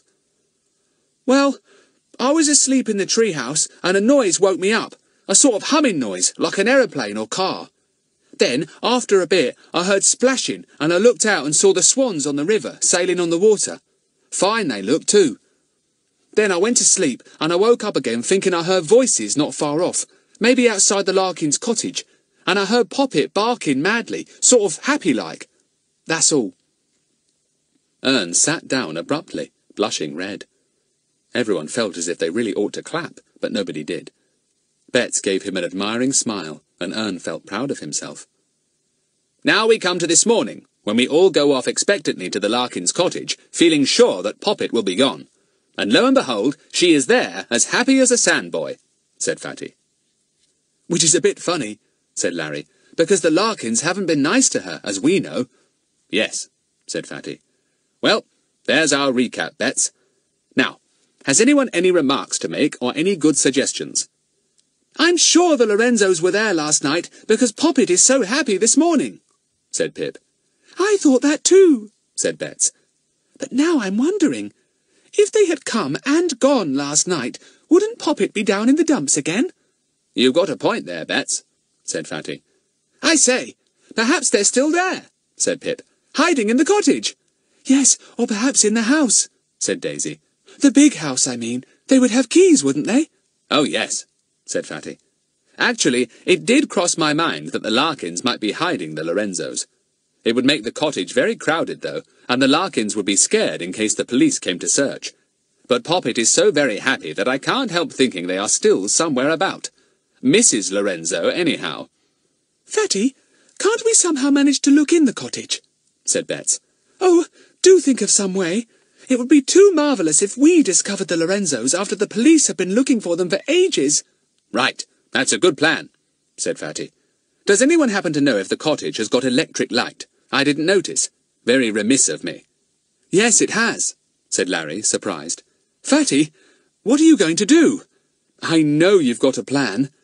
What is it? Chapter 17. Off to Tally-Ho House. Fatty certainly had a plan.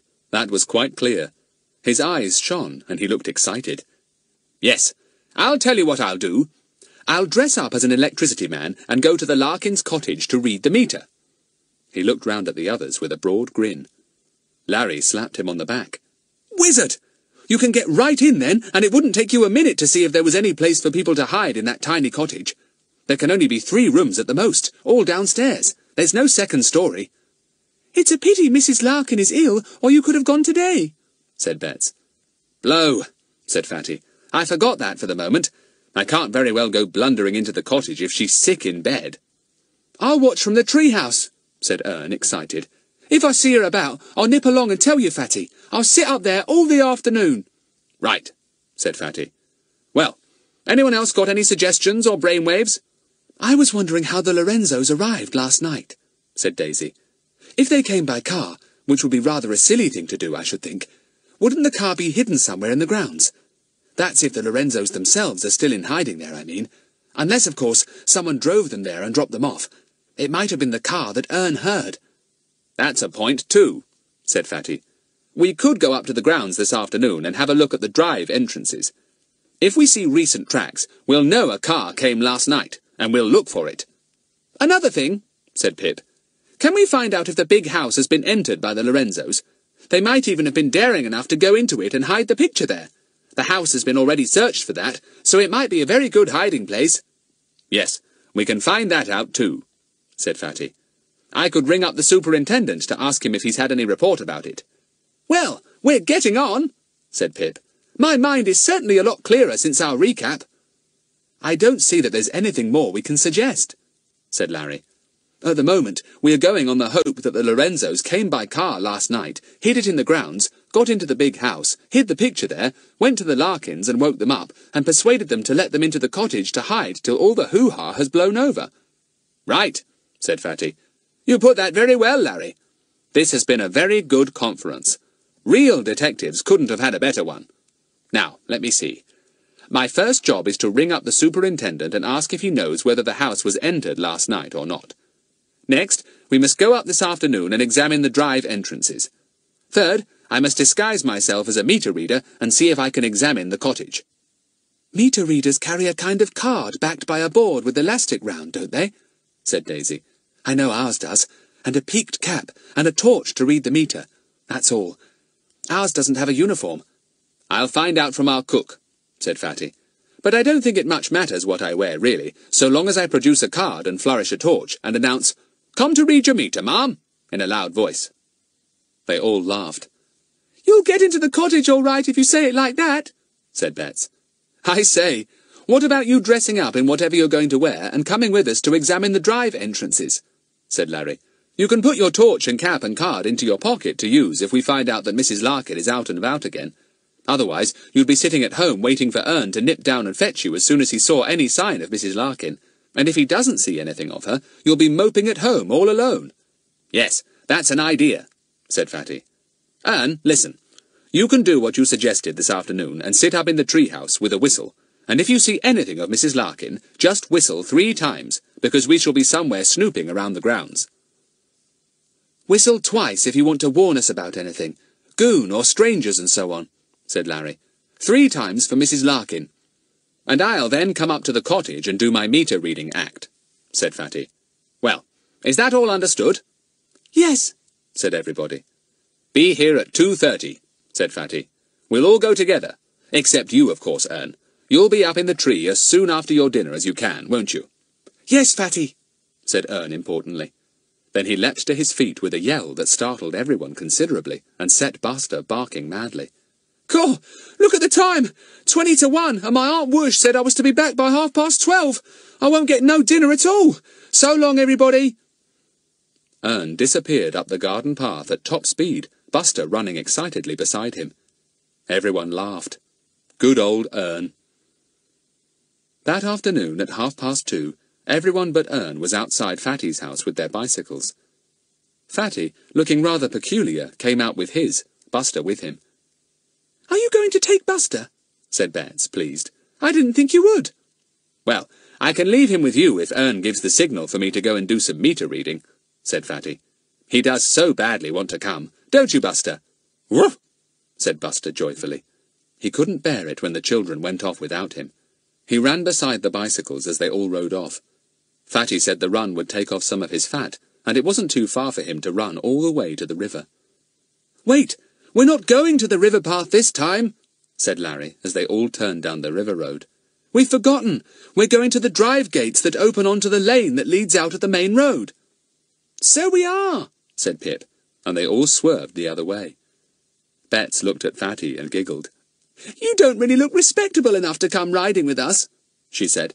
"Did you have to make yourself so untidy, Fatty?" "Not really," said Fatty with one of his grins. "I just let myself go, rather." He wore an old suit, too big for him, no collar but a scarf instead, and had brushed his hair over his forehead instead of back. In his pocket was a cap with a black shiny peak, a card with figures scribbled on it, backed by a small board, a pencil tied to it with string, and a torch. "No electricity board would employ you as a meter reader," said Betts. "For one thing, you're not only untidy, but you don't look old enough." "Oh, I'll soon remedy that," said Fatty, and put his hand into his pocket. He pulled out a silly little moustache and stuck it on his upper lip. At once he looked older. Betts laughed. "You look really dreadful," I'm sure no one would ever let you into their house." They turned off the main road and came into the little lane that led to the entrance gates of Tally-Ho. They got off when they came to the big gateposts. The big double gates were shut. There were 2 at each entrance to the long, curving drive. Fatty looked at them. "Well, whoever drove in there with a car would have quite a business opening those big gates. They're so heavy. I wonder why they're shut." "So that people can't drive in, I suppose," said Larry. "Fatty, did you ring up the chief about the house to know if by any chance anyone had got into it last night?" "Yes, I did. And apparently, even if the Lorenzos had keys to the back, front, and side doors, it wouldn't be any good," said Fatty. "All the doors have been bolted inside, except a side door. The police bolted them all, and got out by the side door in which they have had a special lock fitted. So nobody can get in except the police, and they only by the side door. Apparently there are a lot of valuable things in Tally-Ho belonging to its real owner, the ones who let the house furnished to the Lorenzos." "Oh, well then we needn't bother about the house," said Larry. "We'll just concentrate on trying to find out if a car came here last night and is hidden away somewhere." Fatty was looking at the ground, which was very frosty that day. "There are wheel marks," he said, "but I can't tell if they are old or new. Anyway, of course, they might be the marks of any police car that has been here." Pip had gone up to the gates to look through them. He gave a sudden exclamation. "Look here! No car could come through these gates. They have a wooden bar nailed across them." The others went to see. Pip was right. A bar was nailed right across each of the double gates. Obviously the police did not mean anyone to go to the house at the moment. "Well, that rather rules out the Lorenzos coming by car and leaving it in the grounds," said Fatty. "Let's go to the River Path entrance and see if Mr. Larkin is anywhere about. He might have something to say for once, you never know." They went back and took the road down to the river path. They were soon standing outside the wicket gate. "Look," said Bets, "the swans again! What a pity we haven't any bread for them." They stood and watched them, the big swans leading the little cygnets to the bank. A boat came by, the oars splashing in the water with a pleasant noise. The swans swam off out of the boat's way. "Splash, splash," said Bets, remembering something.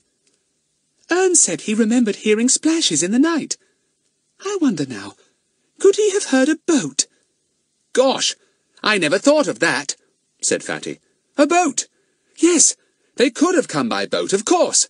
Let's look and see if there's one in the boathouse. That's the boathouse belonging to Tally-Ho over there, isn't it?" It was. It was not locked. The children pushed the little door open and looked inside. A small boat lay there, bobbing gently on the little ripples that ran into the boathouse. Fatty looked at it. Its name was Tally-Ho, so there was no doubt that it belonged there. He was about to step into it when he stopped. A shrill sound had come to his ears. "Ern's whistle," he said. "My goodness, he must have got hold of a police whistle. What a row! He's whistled 3 times. That is to say that he's seen Mrs. Larkin. I'll go and do my meter reading. Have a look round the boathouse while I'm gone, you others. I'll join you later." Chapter 18. Some Very Good Ideas. Fatty pulled on his cap with the black peak and smoothed his ridiculous little moustache. He tightened the scarf round his neck, and off he went. The others grinned at one another. "He'll be reading that meter in 2 minutes," said Pip. "I wish I was with him to see what happens." Fatty strode off to the wicket gate and went through it, whistling loudly. He marched straight up to the door, and then saw Mrs. Larkin outside, with Poppet dancing about. She looked round at him, startled. She really was a peculiar-looking person, with her extraordinary wig, her dead white face, and dark glasses. She sniffed loudly. "What is it?" she said hoarsely, and coughed. She took out a dirty handkerchief from behind her dull red shawl and wiped her nose vigorously. She coughed again and kept her handkerchief over her mouth, as if the cold air was too much for her. "You've got a bad cold, ma'am," said Fatty politely. "Sorry to bother you, but I've come to read the meter if it's convenient." The woman nodded. She went to the little clothesline and began to take down some washing. Fatty took his chance and went into the house at once, hoping that Mr. Larkin was not there. There was no one in the front room. Fatty took a hurried look round and could see nowhere at all for anyone to hide. He went into a back room a small bedroom in which the bed took up most of the room. Nobody was there either. Fatty looked under the bed to see if anyone was hiding there. No, there were only cardboard boxes and rubbish of all kinds. The little dog suddenly ran in and put her tiny paws on his leg. Fatty petted her, and she wagged her tail. The woman called her, "Poppet!" and the poodle rushed out again. Fatty went into the third room, an untidy kitchen with a miserable little larder. There was not much in it, and it was very dirty. "What a place!" thought Fatty. "Certainly the Lorenzos are not being hidden by the Larkins, and anyway, they'd never be able to endure hiding in a filthy little hole like this. Pooh! It smells!" He looked at the ceilings of the 3 rooms, wondering if there might be an attic or box room up above. There was no trapdoor, no opening of any kind. The Lorenzos were definitely not there. So that was that, thought Fatty. The woman appeared at the little front door. "Are you finished yet?" she said, her harsh voice grating unpleasantly on Fatty's ears. She sniffed and pulled her old shawl tightly round her. "Yes, just going," said Fatty briskly, snapping the elastic round the card and the board he carried. "Bit of a job to find the meter. Well, so long." He stepped out into the little garden. Then he looked back suddenly. "Can I get into Tally-Ho House to read the meters?" he asked. "I did hear as the folk had done a bunk. Do you know 'em?" "It's none of your business," said the woman sullenly. She sniffed again and shut the door. Poppet had gone in with her. "Well, I've learnt something definite, and that is that the Lorenzos are certainly not being hidden in that cottage," he thought as he made his way to the wicket gate. He found Ern just outside, waiting for him. Ern had done his job of watching and whistling, and now wanted to join up with the others again. He stared hard at Fatty. "Love a duck! You don't half look peculiar with that moustache, Fatty," he said. "Did you find out anything?" "Only that the Lorenzos are definitely not there," said Fatty. "And we also decided that no car had been to the house last night, Ern, because the gates are nailed together with wooden bars." "Oh," said Ern. "It couldn't have been a car I heard, then." "Ern, do you think the splashing noise you heard could have been oars?" asked Fatty, as they walked along to the boathouse. "Oars? Well, yes, they might have been," said Ern. He watched a boat coming up the river and nodded his head. "Yes, of course. The noise those oars made is exactly like the splish-splash noise I heard." "Good. I didn't think it could be the swans," said Fatty. "They swim so silently. Well, we think now that perhaps last night's visitors came by boat." "By boat? Where from?" said Ern, startled. "We don't know. We haven't thought yet," said Fatty. He hailed the others as they came up to the boathouse. "Here's Ern, and he thinks those splashes he heard were made by the oars of a boat." "Oh, it's you, Fatty," said Bets, looking out of the boathouse door. "Any news? You don't look very excited." "I'm not," said Fatty, and went into the boathouse where the others were waiting with Buster. "I went to read the meter, which I couldn't find, by the way, and there are only 3 rooms in the place. There was absolutely no sign of the Lorenzos there. I only saw that awful woman with the wig and the sniffs. I must say, she looks really ill." "Oh, then we're all wrong again," said Larry in disappointment. "The Lorenzos aren't hiding here. Now we've got to think of something else. Do you suppose they just came and went away again without even taking Poppet?" "Let's get into the boat and talk," said Fatty. "We're nice and private in this boathouse." They all got into the little boat and let it bob under them up and down, as the waves ran in and out. "What I can't understand now is why the Lorenzos came last night, if it was them, talked to the Larkins, and then went away again," said Fatty. "And where did they come from in the boat? They must have taken a boat from the opposite bank, or from somewhere further up or down the river." "Maidenhead," said Bets at once. "Why, yes, of course. Maidenhead," said Fatty at once. "What an idiot I am! Of course, that's why they went to Maidenhead, so that they could come here by river." "Very long way to row," said Larry. "Miles." "Did they come by motorboat?"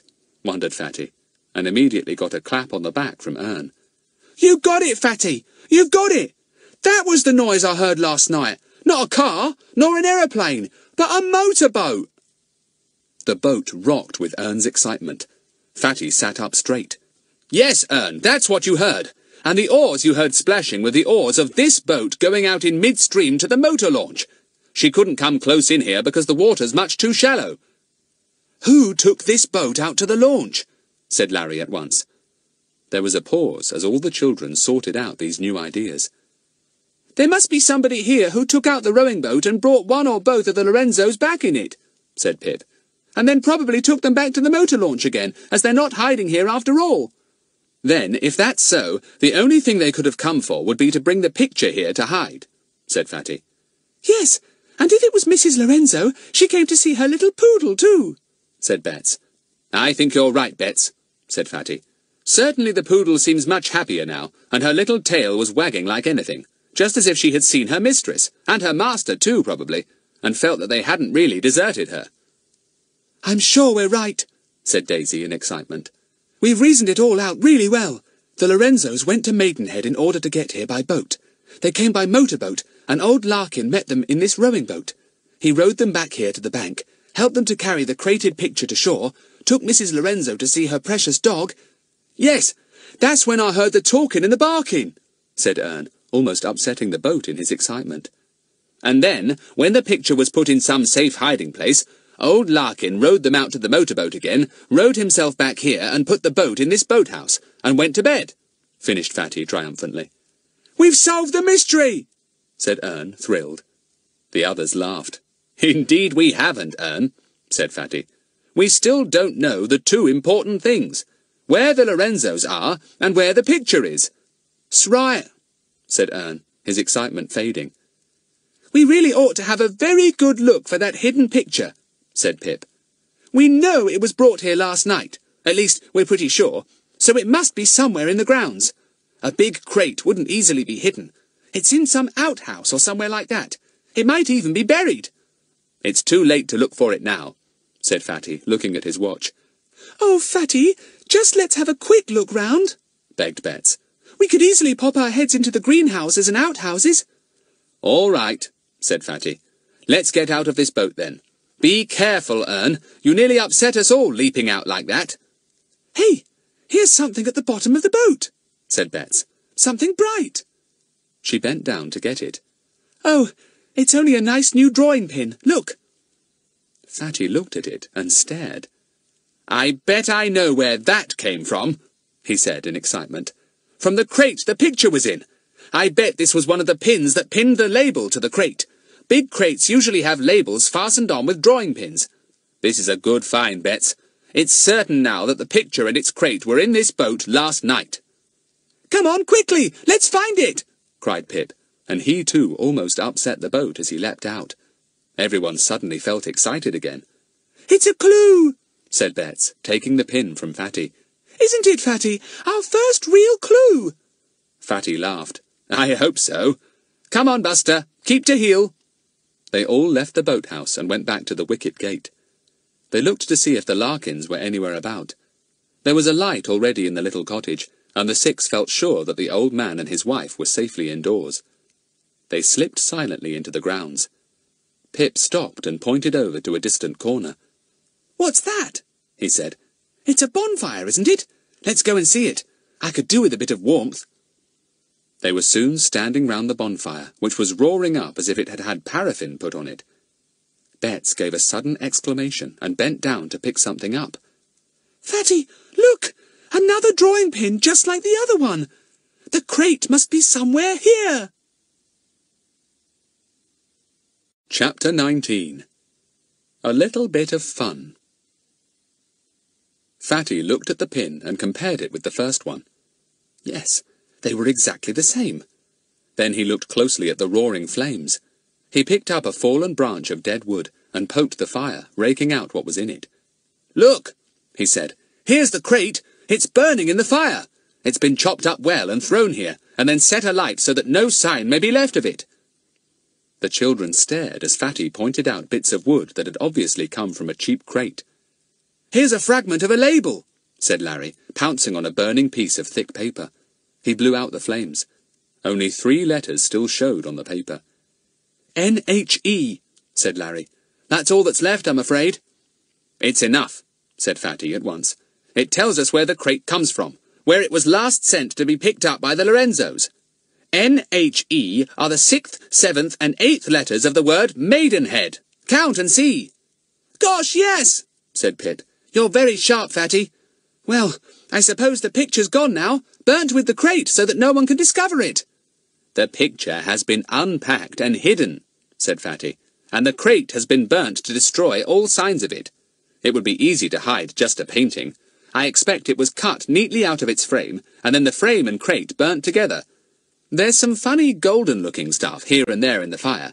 I bet that's all that is left of the lovely frame.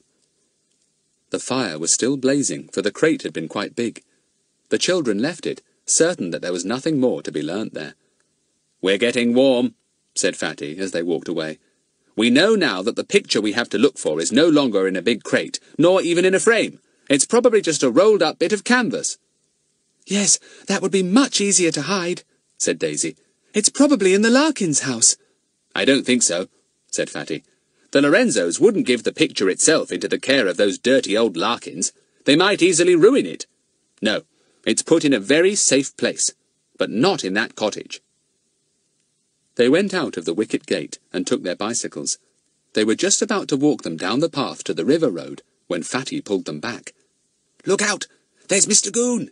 he said. And sure enough, skulking in the shadows not very far in front of them, was the familiar figure of Mr. Goon. "What's he doing?" whispered Fatty. "He's following someone, isn't he?" "Yes, there's a man some way ahead of him, carrying a bag of some kind," whispered back Larry. "Who is it?" "I don't know, but we'll soon find out," said Fatty briskly. "As soon as we get to the road and can ride our bikes, get on them and ride right up to Mr. Goon, ringing your bells madly, just to tell him we're here, and then ride on as fast as you can to see who he's following. I've no idea who it can be, but we ought to find out if Mr. Goon has got some kind of a suspect he's trailing." They leapt on their bicycles as soon as they reached the road and raced after Mr. Goon, who was still hugging the shadows. It was getting dark now, and the children had switched on their lamps. They made quite a bright light on the road. As they overtook Mr. Goon, he crouched back into the shadows, not wanting to be seen. "Jingle, jingle, ring, ring, ting-a-ling-along," went the bells as they raced past him. "Night, Mr. Goon," yelled Fatty. "Pleasant walk to you." Good night, Mr. Goon," shouted everyone, and Ern boldly yelled, "Night, Uncle," as he raced past, almost deafening Goon with his very loud bell. "Gah!" said Mr. Goon in angry disgust. Now they had warned the man he was trailing. Yes, he had shot off into a nearby wood. He'd never find him again. Gah! The 6 bicyclists saw the man quite clearly. It was Mr. Larkin with a shopping bag over his arm, shuffling along, his back bent and his head poked forward. His old cap was down over his nose as usual. He went into a little thicket of trees and disappeared. "He must have been going shopping," said Betts. "Why is Mr. Goon trailing him? Perhaps he thinks he may lead him to some clue." "Probably," said Fatty. "Well, he'll find it difficult to trail old Larkin now. How I'd love to lead Mr. Goon a good old dance if he followed me." "Yes, you'd have him panting and puffing," said Pip. "You'd better disguise yourself as Larkin and have some fun with Mr. Goon." Fatty laughed. "I've a jolly good mind to. I really have. It would serve Mr. Goon right for telling that frightful fib about me to the superintendent, saying I'd locked him up in the boiler house, and John's too. I don't suppose either of them even heard the door being locked. I bet they were snoring too loudly."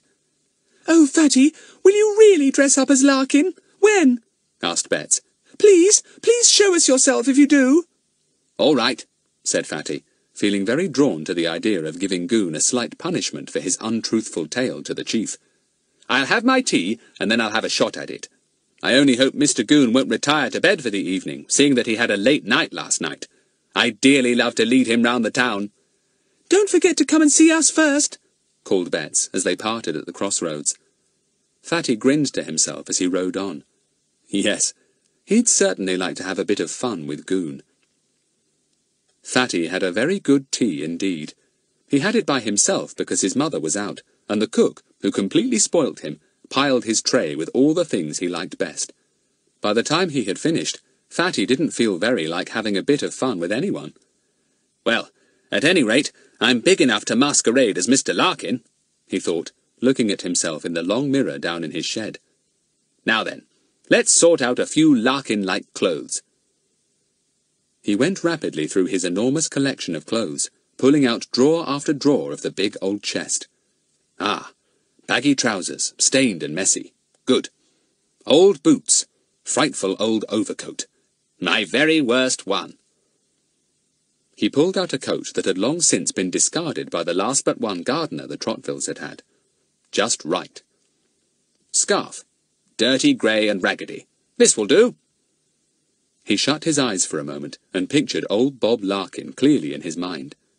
Fatty had a wonderful gift for clear observation, and he could see the old fellow almost as if he were there before him. Nasty little unkempt beard, straggly moustache, shaggy eyebrows, glasses with thick lenses, and a horrible cap with a peak pulled sideways over his face.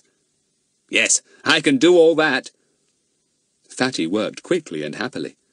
First of all, he made up his face and changed it utterly. Wrinkles appeared, and shaggy eyebrows over eyes almost hidden under thick glasses. A straggly moustache, a tooth gone in front, Fatty blacked one out, and a beard that he trimmed to resemble Mr. Larkin's, thin and untidy. He glued it to his chin and looked at himself in the glass. "You horrid old fella," said Fatty to his reflection. "You nasty bit of work. Ugh! I don't like you a bit. Put on your scarf and cap." On went the scarf, and then the cap at exactly the right angle. Fatty grinned at himself. He was old Larkin to the life. "I hope to goodness I don't meet Mummy coming in, or she'll scream the place down," said Fatty. "Now, Buster, I regret to say I can't take you with me tonight, and in any case, a self-respecting, well-brought-up dog like you wouldn't want to be seen out with an old rogue like me." Buster didn't agree. He didn't mind how Fatty looked. He was always his dearly beloved master. Fatty shut Buster up and made his way cautiously to the road. It was dark now, and no one was about. Fatty took his bicycle and rode to Pip's. He gave their special whistle, and Pip came flying down to the garden. "Is it you, Fatty? I'm longing to see you. Larry and Daisy are here, and Ern's come along too.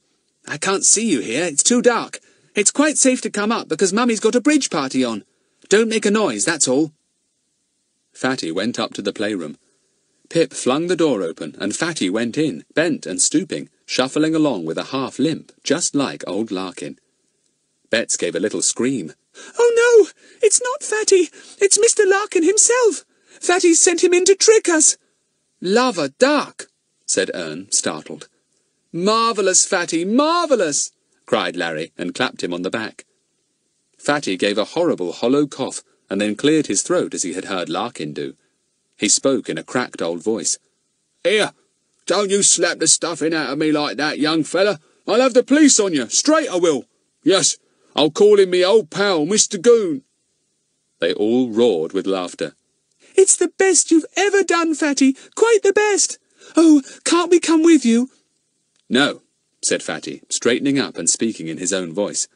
"For all we know, I won't find Mr. Goon wandering about on the watch for me, thinking I'm Larkin. He'll probably be in his armchair, snoozing over a pipe." "You'd better go now," said Pip urgently. "I can hear Mummy bustling about. She's probably coming up here to fetch something. Go, Fatty, and really good luck. You look simply frightful." Fatty went downstairs cautiously and crept to the garden door just as Mrs. Hilton came along to go up the stairs. He found the big black cat outside the garden door waiting to come in, and gave her such a shock that she leapt into the night with a howl. Fatty mounted his bicycle and rode off to Goon's. He saw a light in Goon's front window and looked in. Yes, Mr. Goon was there, looking through some letters. Fatty decided to give him a fright. He went up to the window and pressed his face against it. Then he coughed his hollow cough. Mr. Goon looked up at once, and gaped when he saw what he thought to be the face of old Larkin at his window. "Hey, you!" cried Mr. Goon. "I want to speak to you! Hey!" He grabbed his helmet, put it on, and rushed out. Fatty hurried away, and then began to walk like old Larkin. Shuffle, limp, shuffle, limp. Goon saw him in the distance and paused. Aha! So old Larkin had been spying on him through the window, had he? Well, he, Goon, would have another try at stalking him. Where was he going to at this time of night? Goon felt very, very suspicious of Mr. Larkin. peering in at me like that? Must be mad. He knows more than he said he does, thought Goon to himself, and set off after the supposed Mr. Larkin, keeping well to the shadows. Fatty chuckled. Come on, Mr. Goon. I'll take you for a lovely walk. Do you good to take off some of your weight. Come along.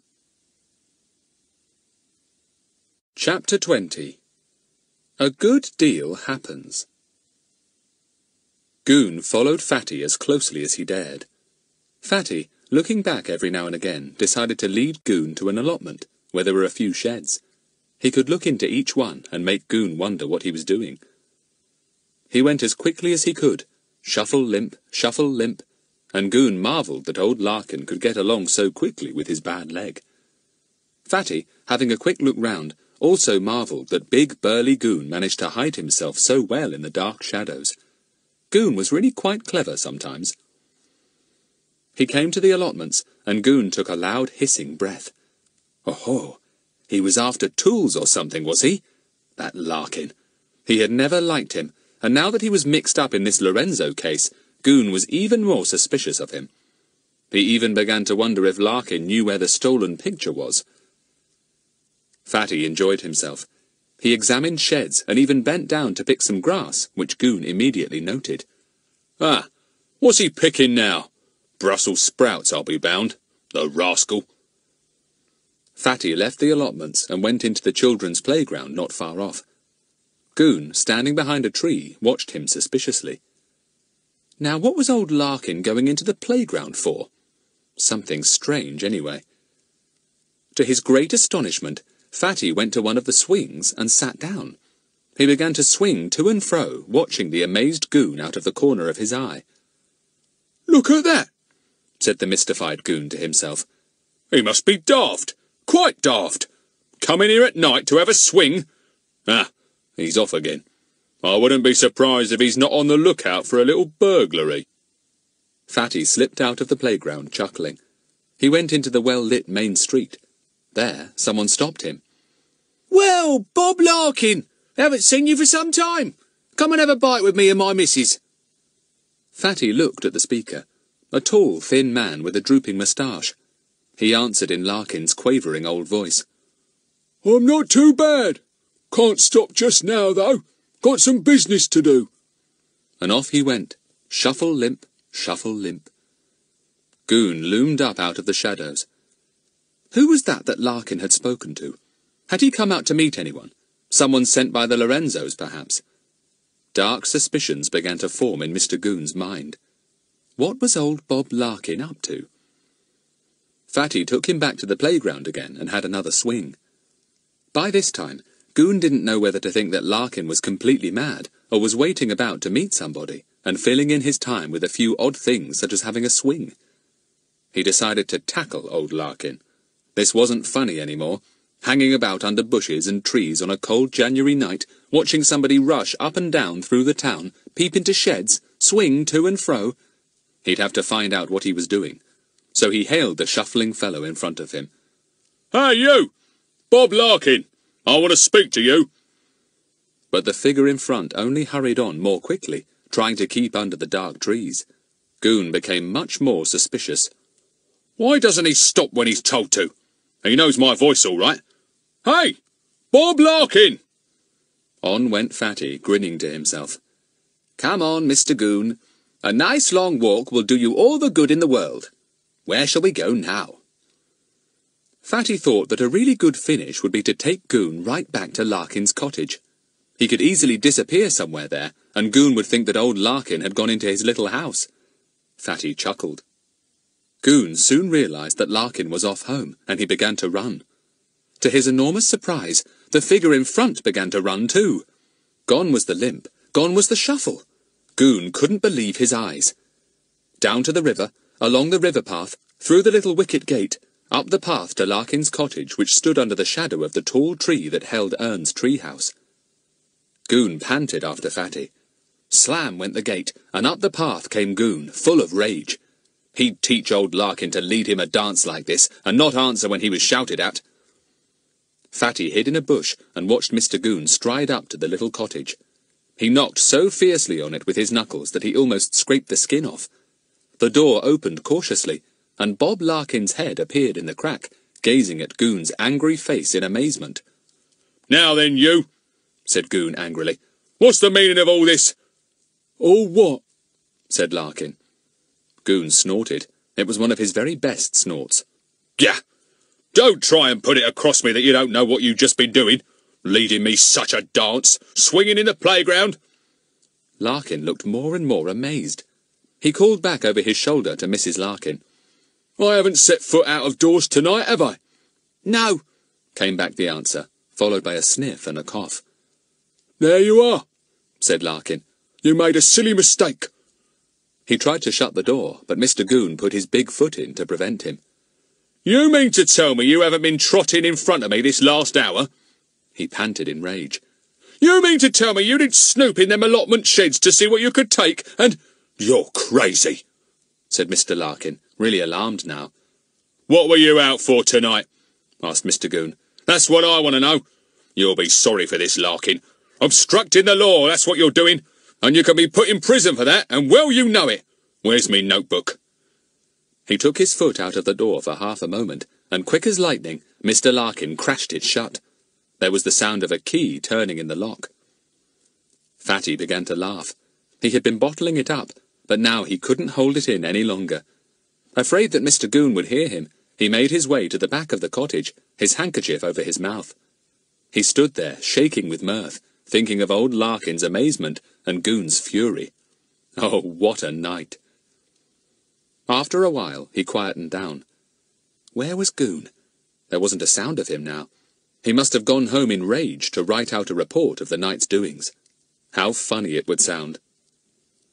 Fatty decided to wait a minute or two in case Goon hadn't gone. He sat down on an old box, looking exactly like a poor, tired old man. Then things began to happen again. The back door suddenly opened, and a beam of light shone right on the surprised Fatty. Mrs. Larkin stood there with some rubbish in her hand to put into the dustbin, and she saw Fatty clearly. She put her hand up to her mouth, and a look of real terror came over her white face. She rushed screaming indoors. Fatty got up at once, suddenly sobered. He hadn't meant to frighten anyone, but of course Mrs. Larkin must have been completely amazed to see him sitting there. She leaves her husband sitting indoors, opens the back door, and apparently sees him sitting outside too, thought Fatty. No wonder she screamed. A husband behind her, and a husband in front of her. Not too good. Fatty crept away to the Woosh's garden, which was very near the back of the Larkins' cottage.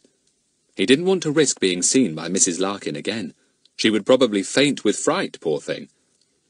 He was just squeezing through the hedge into the Woosh's garden when he heard someone coming out of the Larkins' back door, someone speaking in an urgent whisper, though Fatty could not hear what was said.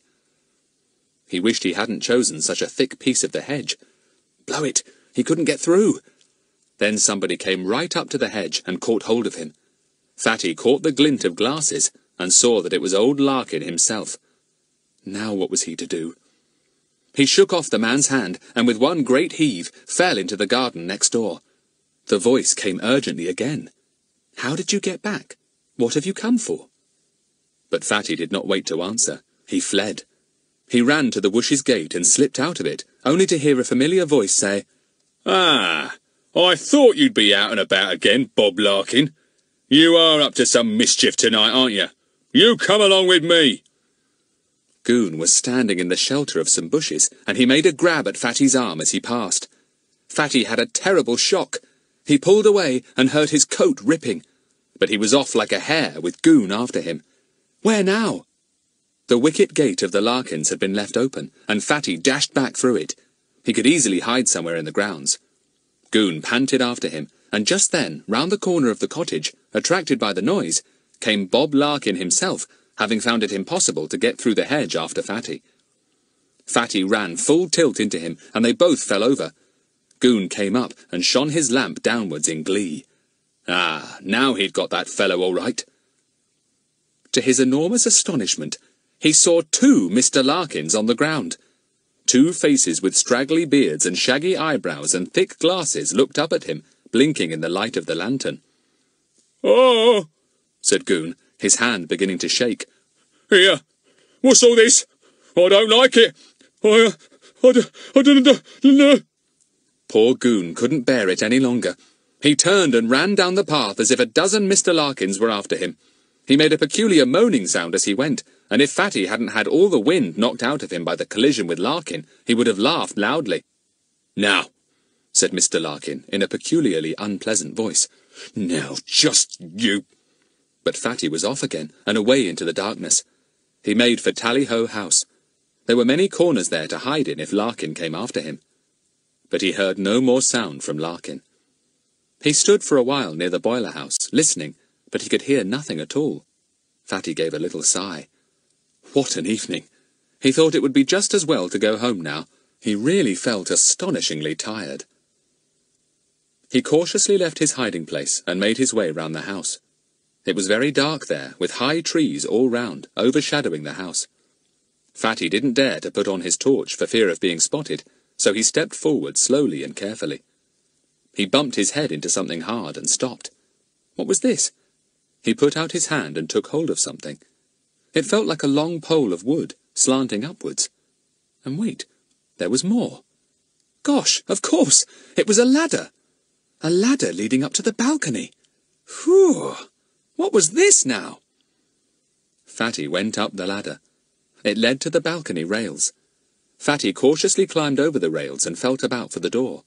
Was someone inside the house? But the door wouldn't open. It was locked. Fatty remembered what the superintendent had told him. All the doors were bolted on the inside except the garden door, which had had a special lock put on it so that only the police could get in and out. Who put the ladder there, then? An ordinary burglar? Was he still waiting about in the shadows, furious with Fatty for discovering his ladder? Fatty was suddenly overcome with panic and slid down the ladder at top speed. He tore off to the wicket gate, seeing goons and Larkins and burglars in every shadow. It wasn't till he was safely in the very middle of a well-lit road that he calmed down and felt ashamed of himself. Gosh, he didn't often feel scared. Whatever had come over him? Chapter 21. More Puzzles. About half an hour later, Fatty sat in a hot bath and thought over the extraordinary evening. It needed a little sorting out. First of all, should he ring up the chief and tell him about the ladder? No, he might have to explain his mad idea of disguising himself as Larkin and leading goons such a dance. Fatty felt that the chief might not see the funny side of that. He wondered if Goon would make a report on the evening. How would he explain 2 Larkins? Then that ladder. Fatty was inclined to think that the thief had been up it, tried the door, and given up the idea of getting in when he found it was both locked and bolted. In any case, it would take a bold burglar to come back again after he had heard all the shouting and scrimmaging that had been going on. Fatty felt sure that if the burglar had been anywhere about, he would certainly have gone while the going was good. He was sorry he had frightened Mrs. Larkin.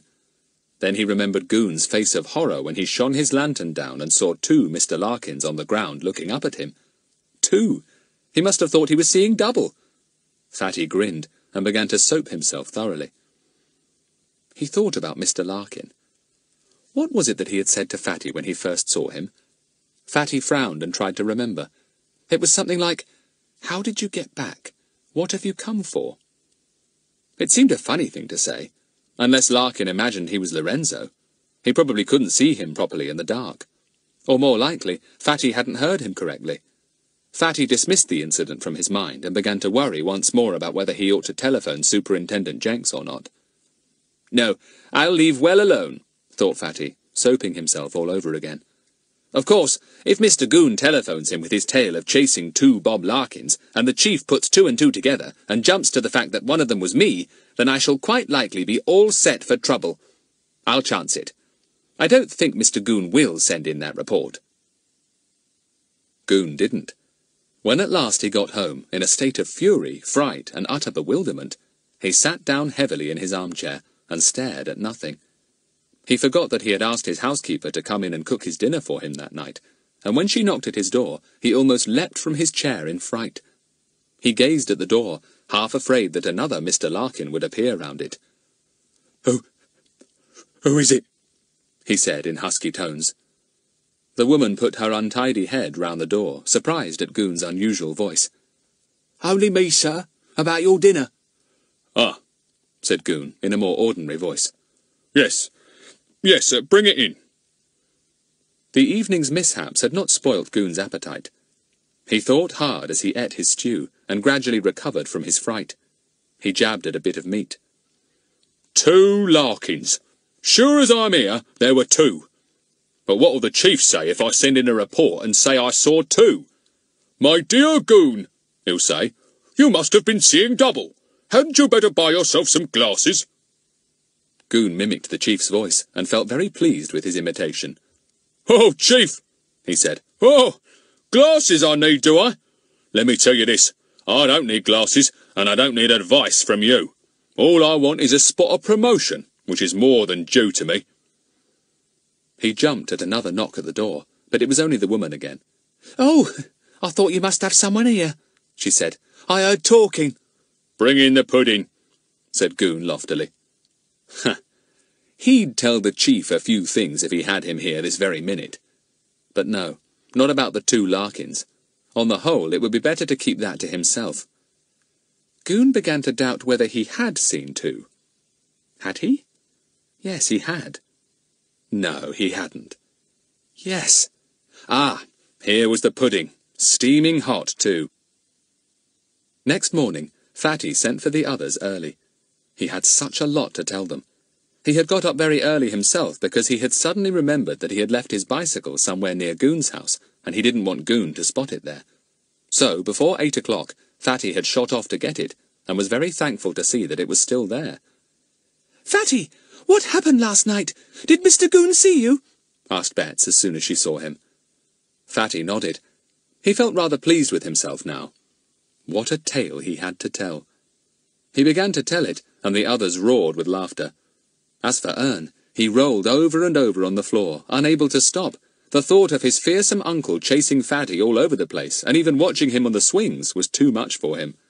"Stop, Fatty! Stop a bit and let me get over this!" begged poor Ern. "Oh, my sides! Fatty, stop!" The story went on to its thrilling end. Everyone listened with the utmost attention, even Buster. When Fatty came to the bit where he had bumped into the ladder, everyone exclaimed. "Here's the bump I got on my forehead, see?" said Fatty, displaying quite a satisfactory bump. "Oh, I wish I'd been there to see all this," said Betts. "What did you do after you had come down the ladder, Fatty?" "Oh, I just went home and had a bath," said Fatty, deciding that he needn't spoil this thrilling tale by relating how he had scuttled back home at top speed. "A very interesting evening," said Pip. "But it doesn't seem to get us much further, Fatty, does it? Do you plan for us to do anything this morning?" "Well, I thought we'd go and see if the ladder is still there," said Fatty. "We might find footprints or something at the bottom. You never know." "I can't think why old Larkin asked you why you had come back when he saw you," said Larry. "He must have thought you were Lorenzo." "Yes, that's what I thought," said Fatty. "If he'd seen me properly, looking exactly like himself, of course, he wouldn't have asked such an idiotic question. Mrs. Larkin saw me all right, though. That's what gave her such a shock, I expect, leaving old Larkin behind her in the house and seeing another Larkin outside." "Let's go," said Pip, getting up. "That was a marvellous tale, Fatty. I wish I dared do the things you do, but I daren't. And if I did, they wouldn't have such fine endings as yours. I wonder what old Mr. Goon is thinking this morning." They all went off on their bicycles, Buster in Fatty's basket. They decided not to go in at the wicket gate in case old Bob Larkin was in a temper because of the happenings of the night before. They went past the gate and came to a place where they could easily get into the grounds. They left their bicycles there and made their way to the big house. "The ladder was on the other side," said Fatty, and led the way. But as soon as they turned the corner of the house, he saw that the ladder was gone. "It's not there," he said. "Well, I wonder if the burglar got in after I left then. He must have been about, because he's removed the ladder. Gosh, I wish I'd reported seeing it now. I might have prevented a burglary. I wonder if he managed to get in. Look, there are the marks made by the foot of the ladder in the ground." "Let's walk round the house and peep in at the windows to see if any rooms have been ransacked," said Daisy. So they walked all round, peeping into every window. Nothing was disturbed at all as far as they could see. They came to the last window and peered through it. "Ah, this is the one with the big bowl of dead flowers," said Fatty, remembering. "There they are still, deader than ever, and the chairs are still all in their dust sheets." His eyes slid round, remembering everything. And then he frowned. Something was missing. He was sure it was. Something that had puzzled him. Yes, there had been a little rubber bone on the floor beside that stool, but it was gone now. Fatty peered and peered, trying to see the bone, but it had definitely gone. How puzzling. "There's one thing missing," said Fatty. "A little rubber bone, a dog's plaything. It probably used to belong to Poppet the poodle. I saw it down by that stool." "You must be mistaken, Fatty," said Larry. "Nobody would steal a dog's rubber bone. Nothing seems to be disturbed at all. I don't think that burglar could have managed to get in." "I did see a rubber bone," said Fatty. "I don't make mistakes about a thing like that. I call that very curious. Very curious indeed." They left the house and wandered around a little more. Buster left them and went off by himself, having suddenly had a very good idea. He'd go and play with that nice little poodle. So he trotted off to the cottage and barked a small and polite bark. Poppet at once leapt up to the window ledge and looked out. Bets heard Buster barking and ran to get him.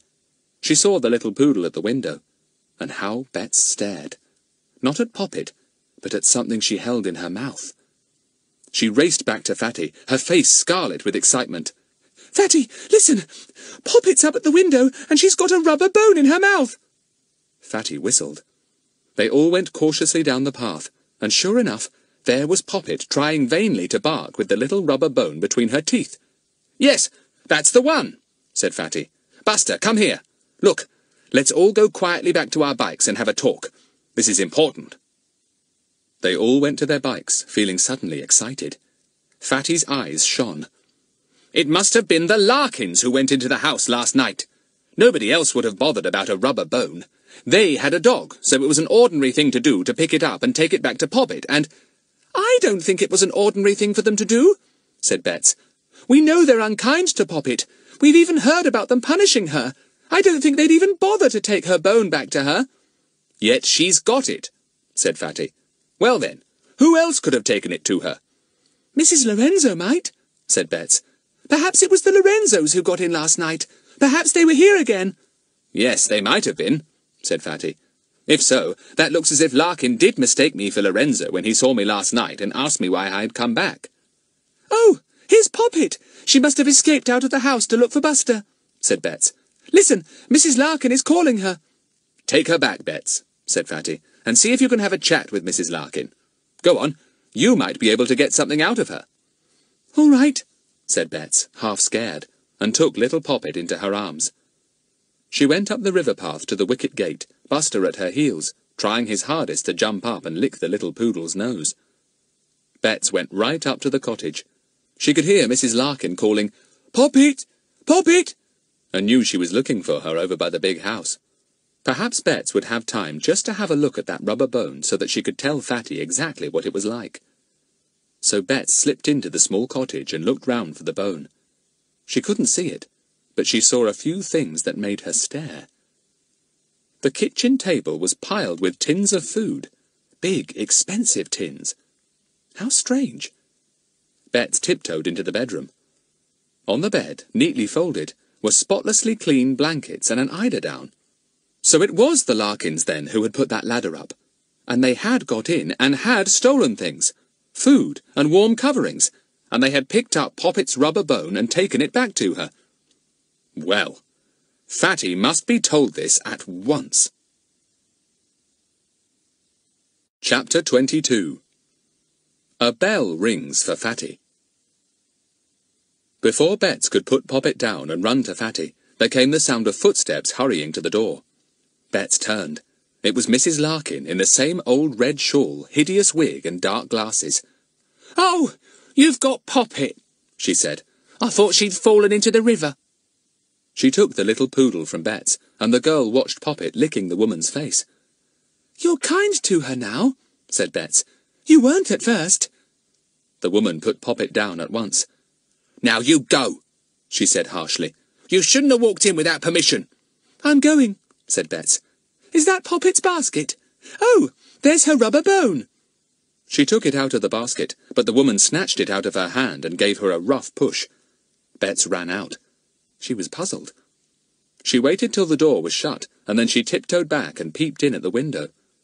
The woman was putting a mat down under the dog's basket, with Poppet fussing round. Bets made her way back to the others, still puzzled. Why did Mrs. Larkin treat Poppet differently?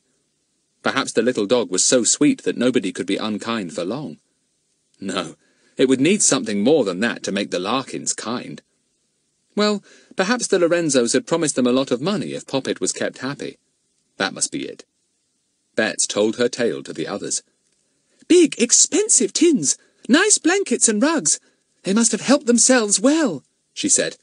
I didn't get anything much out of the woman, though. She was cross and pushed me out.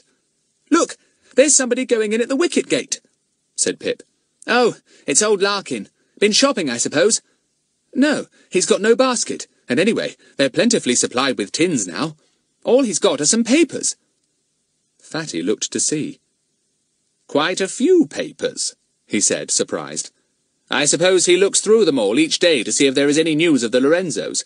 He might read at any moment that they have been caught. What do we do now? Asked Pip. Go and telephone the chief. Nobody but us knows that things have been taken from the house. It beats me how the Larkins got in, because the police said they hadn't keys. I suppose they must have some, and knew that possibly the only door that might not be bolted would be the balcony door. And they were right. Come on, said Fatty, taking his bicycle. We'll telephone. I'm glad that horrid Mrs. Larkin is so much nicer to dear little Poppet, said Bets. Honestly, she might be Mrs. Lorenzo, the way she fusses about her now. Why, she was even putting a rug down under Poppet's basket when I peeped in at the window. Fatty suddenly gave such a terrific wobble on his bicycle that he almost fell off. Bets looked at him in surprise. What's up, Fatty? She said. Don't speak to me for a minute, said Fatty in a peculiar voice. I'm going to get off. You ride on, all of you. Bets looked at him in alarm. Are you ill? No, I've just had an idea, that's all. Something you said rang a bell in my mind. Leave me alone for a minute, said Fatty urgently. The others, quite mystified, rode on a little way and then got off to wait for Fatty.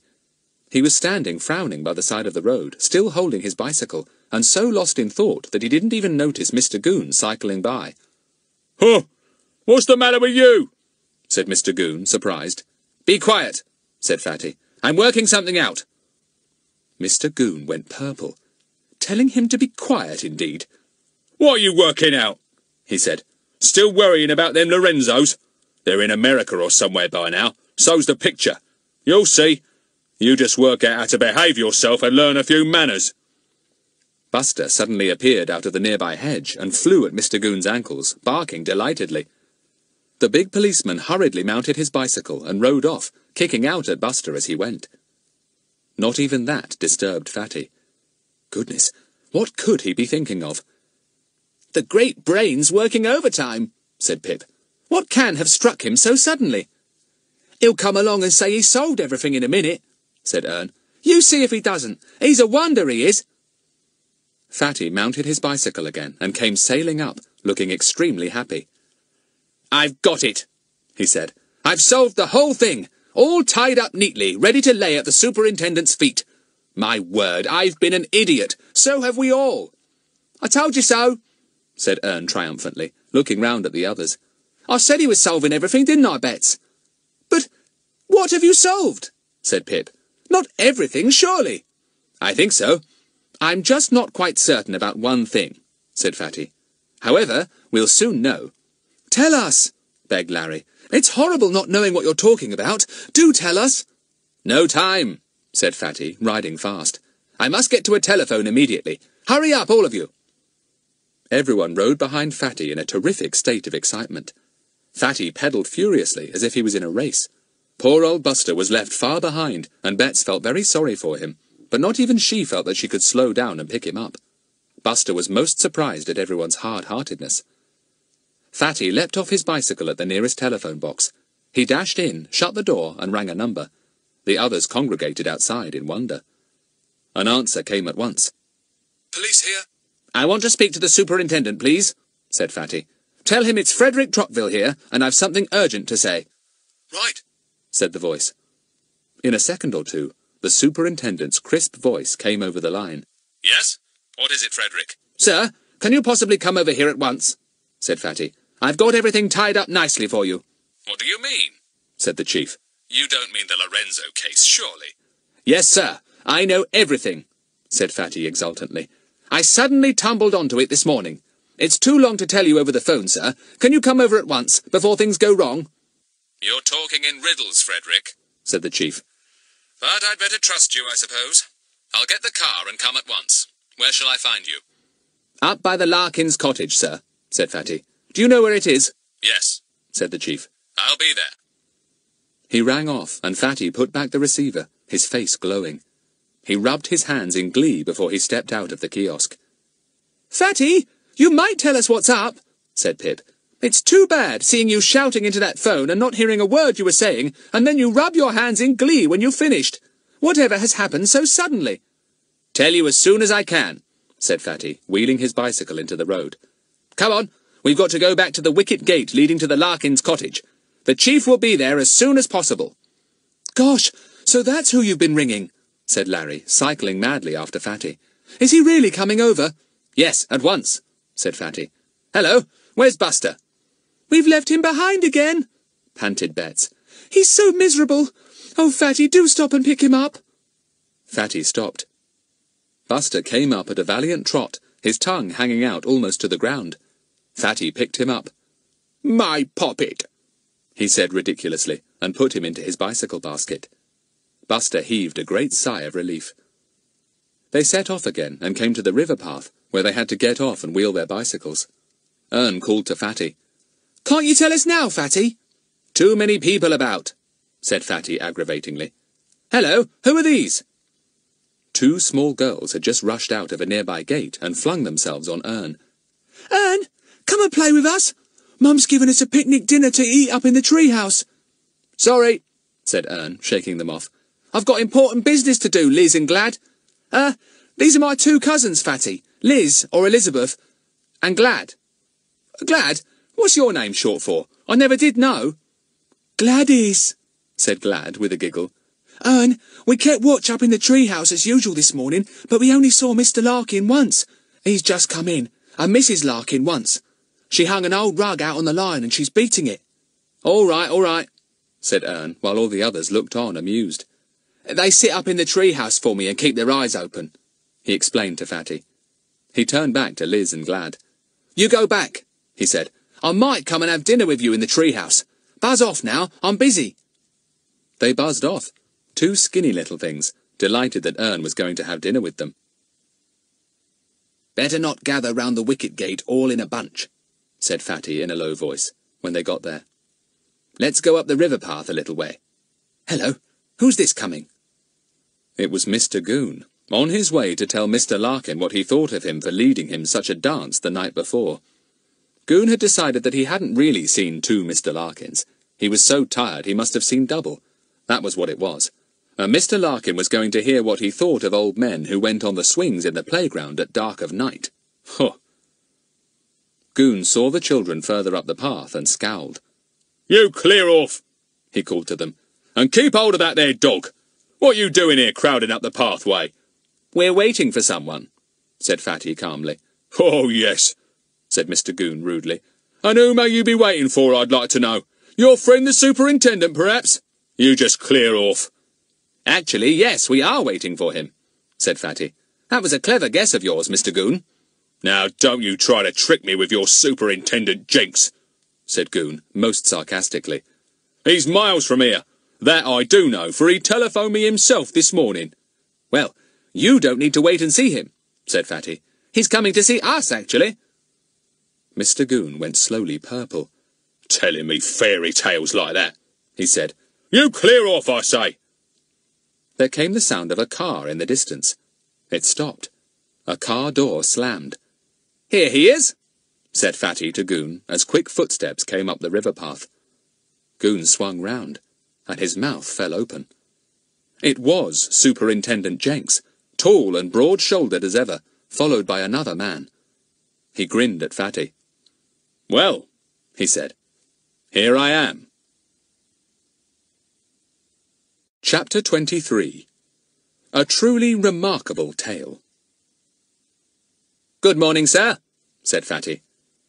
Goon was quite tongue-tied and couldn't say a word. The chief nodded to Fatty and then to Goon. "Good morning, Frederick. Well, Goon, you here too? I didn't expect to see you as well." "He came along by accident," said Fatty. "All the others are here too, sir." The chief saluted all of them solemnly, and they saluted back. "Well now, let's get down to business," said the chief. "You telephoned to say you'd got this Lorenzo business nicely tied up. Do you mean you know where the Lorenzos are?" "Yes, sir," said Fatty at once, and Goon's eyes nearly fell out of his head. He stared at Fatty and swallowed hard. That boy! That toad of a boy! How could he know where the Lorenzos were? The chief laughed. "Don't tell me you know where the picture is as well," he said. "I think I do," said Fatty. "But if I don't, you can easily make the Lorenzos tell you." The chief turned to Goon. "I suppose you're in on this too," he said. Goon shook his head. He didn't dare to trust himself to speak. The chief turned back to Fatty. "Well, where are the Lorenzos?" he said. "As you've brought me over here, I imagine they're hiding in this district." "Yes, sir," said Fatty. "They're hiding in the Larkins' cottage." "That they're not," burst out Goon. "Begging your pardon, sir, but I've gone through that cottage 3 times. There's no one there but the 2 Larkins. I'm ready to swear to that." "Well, the Lorenzos are there," said Fatty. "Come along, Chief. I'll show you." He led the way, the others following in wonder. What kind of hiding place were the Lorenzos in? It must be a very small one. Goon went along too, angry and disbelieving. Fatty rapped at the Larkins' door. It was opened by old Larkin himself, cap on head as usual, and dirty old scarf round his throat. He peered through his thick glasses at Fatty. "What you want?" he said. Then he saw the rest of the children and the tall superintendent of police, and made as if to shut the door quickly. But Fatty put his foot in at once. "We're coming in," he said. The man that the chief had brought with him held open the door, and everyone filed in, even Buster. Mrs. Larkin was not in the room. They could hear her out in the little kitchen, rattling pans and crockery. "What's all this?" said Larkin gruffly in his old man's voice. "I ain't done nothing." The little room was very crowded with so many people in it. Larkin shrank back. "Here's one of the Lorenzos," said Fatty, and suddenly snatched off old Larkin's cap. Then, with a quick twist, he stripped off the man's beard and grabbed off his shaggy eyebrows. Off came the thick glasses, too. At once, Larkin became a much younger man, an angry man, and a frightened one. "Whoa!" whistled the superintendent, astounded. "Bill Lorenzo! Well, you may be a 4th-rate film actor, but you're a first-class fraud. Masquerading as old Larkin. I saw you myself at the beginning of this case, and I could have sworn you were old Bob Larkin." "He wasn't Bob Larkin at first," said Fatty. "Not for some time. The real Mr. and Mrs. Larkin were here at first. Oh, here comes the other one." Mrs. Larkin, hearing voices, had opened the kitchen door and stood there, staring in fright, with little Poppet in her arms. Before she could shut the door, Fatty had stepped behind her. "And here's Mrs. Lorenzo," he said, and twitched off the extraordinary wig. Underneath was pale golden hair, wavy and thick. She took off her dark glasses and looked defiantly at the surprised chief. "All right, I'm Gloria Lorenzo, and glad to get out of that filthy old wig of Mrs. Larkin's." She turned to her husband. "Bill, the game's up." The man nodded. It was surprising how the years fell off both of them once they had their glasses off, their own hair exposed, and stood up straight instead of stooping. How could anyone have thought they were old and ugly? "A marvellous disguise," said Fatty in great admiration. "And you both got away with it, too. Nobody had any suspicions at all that you were here instead of the Larkins." "Where are the Larkins?" inquired the chief, looking all round as if they were there too. "Bob Larkin was about last night," said Goon. "I saw him, and this fellow too." "What, both together?" said the chief in astonishment. "Why didn't you do something about it?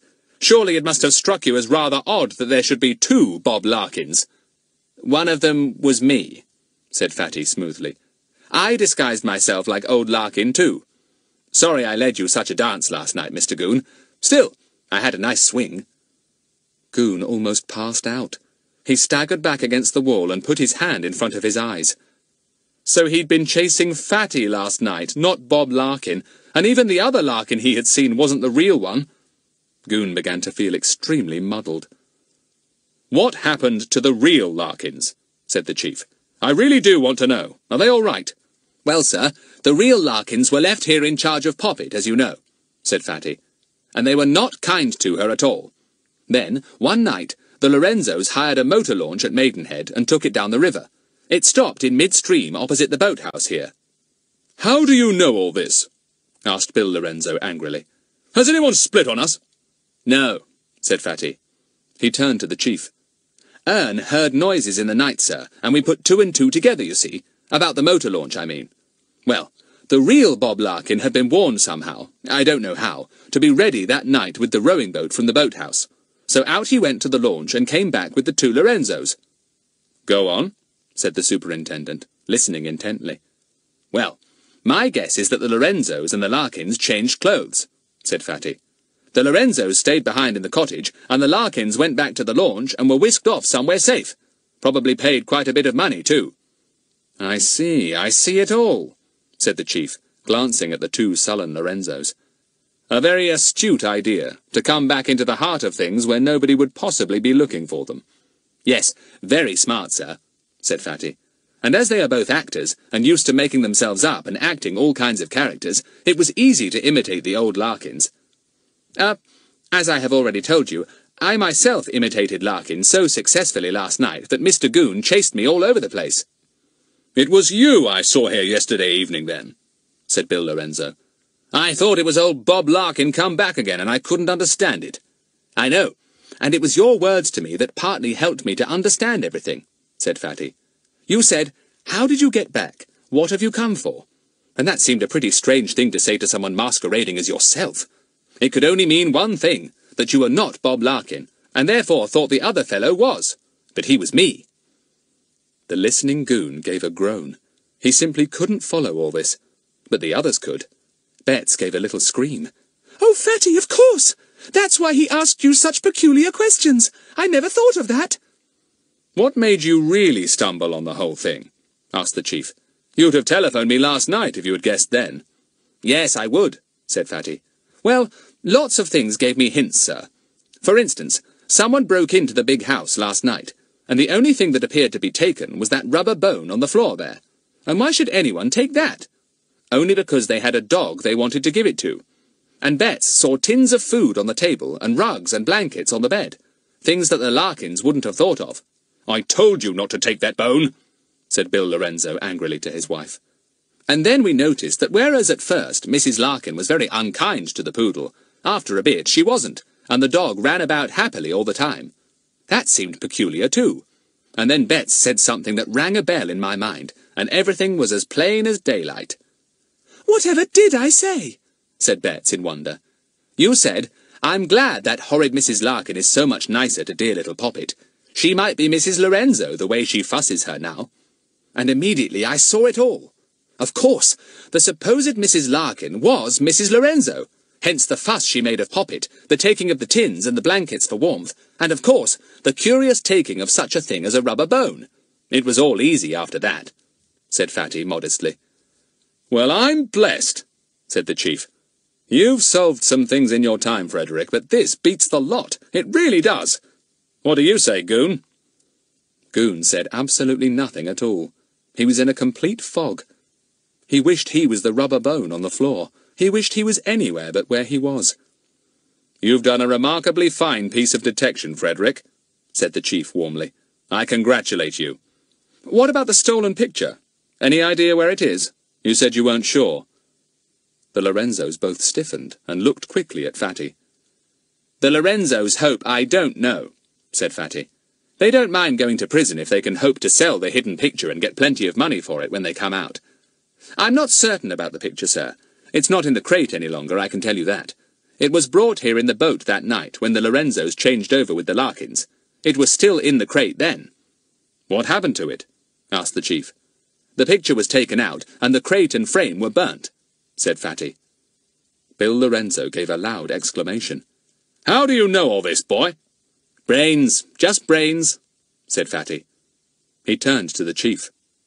"Now, sir, Betts happened to look in at the window here this morning and saw Mrs. Larkin putting a rug under the poodle's basket, putting it down very carefully, too. Quite a nice rug it was, too good to put under a dog's basket, and I think probably the picture has been sewn inside that rug. It's probably backed with hessian or something, and you'll find the picture between rug and lining." "There's no rug under the dog's basket now," said Betts, looking. "Lava duck, I know where it is," said Ern. "Liz and Glad told us, don't you remember?" The chief looked puzzled. So did everyone else. "They're my twin cousins, sir," said Ern. "They've been keeping an eye on the Larkins for me. Well, they came rushing out to us this morning and said that they'd seen Mrs. Lorenzo hang a rug on the line, sir. I bet that's it. Nobody would ever bother to examine a rug on the line, sir. It'd be a fine hiding place, right out in the open, too. Nobody would think anything of a rug on the washing line." Fatty glanced at the Lorenzos. A look of utter dismay had come over their faces. The chief turned to his man. "Get that rug," he said. They all went out of the cottage and watched the sergeant take a rug from the washing line.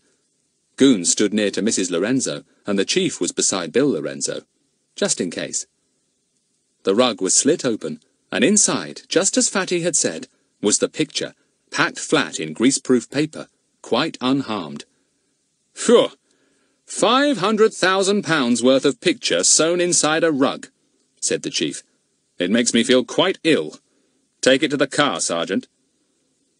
The Lorenzos were also taken to the car too, carefully escorted by a rather green-faced and very silent goon and the big sergeant. Poppet barked a goodbye to Buster, who had been held tightly in Bets's arms all the time. "Dear little Poppet," said Betts, almost in tears. "She oughtn't to belong to horrible people like that."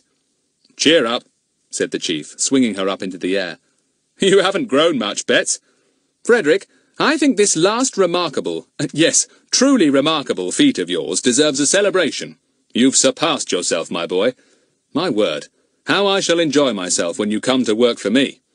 "Thank you, sir," said Fatty modestly. "May I suggest, sir, that as it's rather cold, we all go into my shed and celebrate there?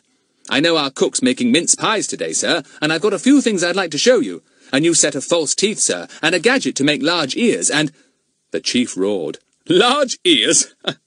Why don't you invent something in the way of large brains, Frederick, and hand a few out to poor old Goon?" "That's an idea, sir," said Fatty, grinning. And off they all went. Ern, too. What a morning! We can't follow them, alas. The shed door is shut, and there is a fine smell of mince pies in the air. Hey, Fatty, don't wait too long for another mystery, will you?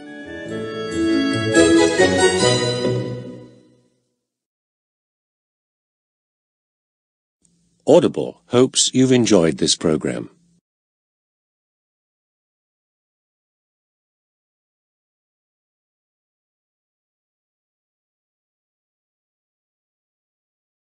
And the chief was beside Bill Lorenzo, just in case. The rug was slit open, and inside, just as Fatty had said, was the picture, packed flat in greaseproof paper, quite unharmed. "Phew! £500,000 worth of picture sewn inside a rug," said the chief. "It makes me feel quite ill. Take it to the car, Sergeant." The Lorenzos were also taken to the car too, carefully escorted by a rather green-faced and very silent goon and the big sergeant. Poppet barked a goodbye to Buster, who had been held tightly in Bets's arms all the time. "Dear little Poppet," said Bets, almost in tears. "She oughtn't to belong to horrible people like that." "Cheer up," said the chief, swinging her up into the air. "You haven't grown much, Bets. Frederick, I think this last remarkable, yes, truly remarkable feat of yours deserves a celebration. You've surpassed yourself, my boy. My word, how I shall enjoy myself when you come to work for me." "Thank you, sir," said Fatty modestly. "May I suggest, sir, that as it's rather cold, we all go into my shed and celebrate there? I know our cook's making mince pies today, sir, and I've got a few things I'd like to show you. a new set of false teeth, sir, and a gadget to make large ears, and—" The chief roared. "Large ears? Why don't you invent something in the way of large brains, Frederick, and hand a few out to poor old Goon?" "That's an idea, sir," said Fatty, grinning. And off they all went. Ern, too. What a morning! We can't follow them, alas. The shed door is shut, and there is a fine smell of mince pies in the air. Hey, Fatty, don't wait too long for another mystery, will you?